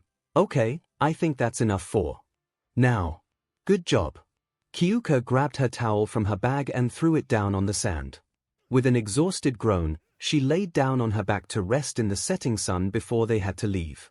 Throwing her arm over her eyes, Kyouka said, the only solace I'll get out of any of this is that I can probably beat my dad in arm wrestling now. Izuku laughed as he laid down next to her, allowing her to rest her face on his shoulder. I think your dad already struggles enough with the power balance in your house. That might destroy him. It'd still be pretty funny. Kyouka propped herself up on her elbow, looking down at Izuku. Speaking of, my parents are producing a big music festival this summer in Nagoya. And what? Kyouka smirked, flicking her eyebrows up. I'll have the entire house to myself for a week. I sure would get lonely, that is, if no one comes over and keeps me company. Izuku immediately looked concerned. If your dad finds even a single strand of my hair in the house when they come back, I'm a dead man. What's he gonna do? Ban you from the house? As if my mom would let him. I'm just saying I think I'm too young to die. We waived our right to say, I'm too young to die, when we began calling it school. Fair point. But, I'm still not sure. Kyouka frowned, you're actually considering not spending a week alone with your girlfriend. I'm doing my best to keep my rational side of the brain in the discussion. How's that working out for you? I'm failing miserably. Kyouka kissed Izuku's cheek, softly patting his shoulder. I'll expect you there to tell my parents goodbye and accept all the threats my dad will rain upon you. They both chuckled, the warm sand beneath them becoming comfortable. Kyouka leaned down, about to press her lips to IzuJirou. What the hell? Kyouka covered her jacks and rolled off of Izuku. Both of them looked up to see All Might standing a few feet from them with a whistle in hand. This doesn't look like training to me. All Might, what are you doing here? Izuku asked, stunned. I told you. I'm going to be a far better teacher than before. Midterms are less than a month away. It's time to prepare. Now, both of you, run the length of the beach 5 times. All Might took a deep breath, preparing to blow into his whistle. It was then slapped out of his hand by one of Kyouka's jacks. Kyouka stood up and brushed herself off. We just finished training. You're too late. Oh. I see. You two don't happen to have a schedule for training, do you? Izuku shrugged. No specific times. Just evenings after school, mornings on Sunday. Saturday is our rest day. Well, when we can, Kyouka chimed in. If the day hasn't already flung all its stupid CRP at us. Also, I feel like you shouldn't be buffed up right now. What if someone comes by? Hardly anyone ever comes here. Besides, this form is far more inspiring. Toshinori yelled proudly, his hands on his hips. What I'm saying is, I doubt any of us is gonna want you popping up at random on any given day. Toshinori popped out of his hero state. Come on, you were the main supporter of me being a better teacher. Do you want to see what he and I were just about to do, which happens on a regular basis at this beach? 6. Okay, I see your point. However, I will require weekly updates on your training and any questions you have, and I shall still be checking in from time to time. But, I'll call ahead. Just in case. The rest I'll provide at school. And when it comes to one for all, well, I have to be completely honest with you, kid, All Might said, turning to Izuku, you're already approaching territories outside of my expertise. Like I told you, I haven't had these cryptic messages from it before. You breaking your bones was already new ground to tread, but now all this echoes stuff is just completely out of my realm. Izuku nodded in understanding. It's fine. It's been quiet since Gran Torino's place. No voices, no images, nothing. I have a feeling I'm on a need-to-know basis with one for all. Kyouka scoffed. Would you mind telling it that we would rather have the help now instead of when everything has gone to SHT and we're knocking at death's door? I mean, I could try. I think that's the first time you haven't picked up on my sarcasm since like the first time we met. Izuku shook his head. No, I know you were being sarcastic, but I mean it wouldn't hurt to try, would it? Toshinori shook his head. It can't be that simple. Kyouka crossed her arms. You're still just jealous that they're talking to Izuku and not you. What? No. That's no a little. But that's not the point. It's like you said, they seem to not like helping unless it's completely necessary. Izuku rested his arms on his legs and shrugged. 𝗬𝗫𝗄 connected with me when it wasn't necessary. Well, sort of. I guess our problem with Gran Torino was there, but there was no life or death involved. So, unless one for all intends on becoming my personal couples therapist, I don't see why they would reach out if they didn't want to. Or, 𝗬𝗫𝗄 at the very least might give me something. I guess it wouldn't hurt to try, Kyouka said, nodding along. Anything to help us fight the League would be better than the nothing we've been getting. It's not like UA will help us in that department either. Toshinori scoffed. I'm sure UA will help you plenty, I'm sure. Izuku and Kyouka looked at one another with questioning looks before the latter turned back to her teacher. I mean, have you never noticed UA doesn't actually teach us how to fight? Like, any sort of defense classes, weapons training for our gear, all that stuff. Toshinori furrowed his brow as he fully processed that thought. He then looked down at the ground, his eyes widening. Oh my. Wow, we don't. Holy SHT, we don't. I need to make a call. Kyouka chuckled as Toshinori scrambled for his phone as he walked away. Well, that should be interesting. Hopefully a good interesting. Come on. Izuku got up and grabbed both of their bags, packing away their things for the trip home. All Might, we gotta go. We need to study. Toshinori turned back to them, muting his end of his current phone call. That better not be a euphemism, I expect top scores. Kyouka groaned in disgust as she walked away. Izuku blushed, but couldn't help the laugh that escaped his throat.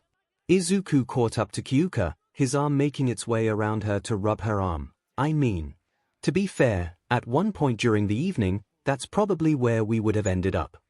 Kyouka scoffed. Would have. As if we're still not gonna. True. But, studying first. Then, the other studying later. How about the other studying is our break from regular studying? Kyouka asked, smirking up at her boyfriend. How many breaks are we talking about here? How many do you want? Oh boy. 2, AIV. Sometime later, Midoriya family apartment. I'm home. Izuku and Kyouka walked into the living room, coming into view for Inko to see them from the kitchen. And you brought company. Inko quickly wiped her hands on a kitchen towel and happily made her way over to Kyouka, sweeping her up into a hug. It's so good to see you, Jirou. Inko removed her hands from the teen, her palms now sticky from Kyouka's post-workout sweat. Why, sorry, Mrs. Midoriya. I probably should have said something. Kyouka blushed sheepishly. Raising her bag up, Kyouka nervously smiled and asked, May I please use your shower quickly? I brought my own clothes and soap. Of course. First door on the right, Kyouka thanked her, heading down the hall away from mother and son. Izuku set his own bag down. Sorry I didn't say anything, but I figured it would be a nice surprise. Inko kissed her son's forehead, making her way back to the kitchen. She's always welcome here. In fact, I'd be happy if you brought her around more often. Well, we have to study for midterms, so she'll probably be around more often. I'm going to use the bathroom when she's done, then we'll be working in my room for a while. Inko then peered at her son silently, a brow raised. Izuku sighed with a deep blush, with the door slightly ajar, I promise. Inko chuckled to herself at her son's reaction, but then grew more serious. While I have you here, there is something I needed to talk to you about. I called you father the other day, and he said he called you while we were at the hospital in Hosu, but you didn't pick up. Izuku looked away, idly rubbing his chin. I was gonna pick up, but I took too long. And you didn't call back. Izuku sighed internally. I guess not. Inko took a deep breath, nodding to herself as she walked back over to her son. Well, do you want to talk to him? You see. Izuku froze on the spot. He wasn't sure what he was supposed to do in this situation.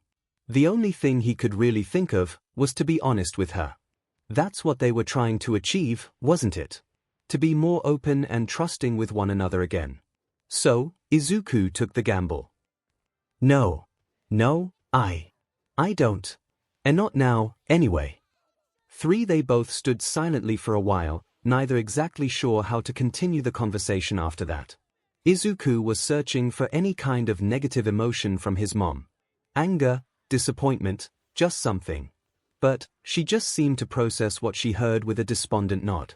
I understand, Izuku. Believe me, I really, really do. Izuku's eyes widened at the unexpected response. You do. I do. Which is why I'm not going to push you to speak to him. Inko took Izuku's hand as he was walking by, kissing the side of his head. Just think about it, honey. Okay. Maybe in time, you'll. You know. Izuku nodded solemnly. I know, Mom. I will. I love you. I love you, too. Izuku watched as his mother went back into the kitchen, humming a tune to herself and leaving her son to go back to his business. That was not what he was expecting. But he couldn't help but feel relieved that the topic was quick to pass, at least for the time being. He was actually so grateful that Inko also saw that their entire situation was a complicated one. Izuku also couldn't help but notice his mother's little slip-up in the conversation, saying will and quickly switching back to Yule. It seemed he wasn't the only one harboring things about Hisoshi. But it would have to wait. He needed to focus on everything that was about to be thrown his way in the coming months. He didn't know how things would end, but he did know that the stress never seemed to end. Hopefully summer vacation would be far less taxing.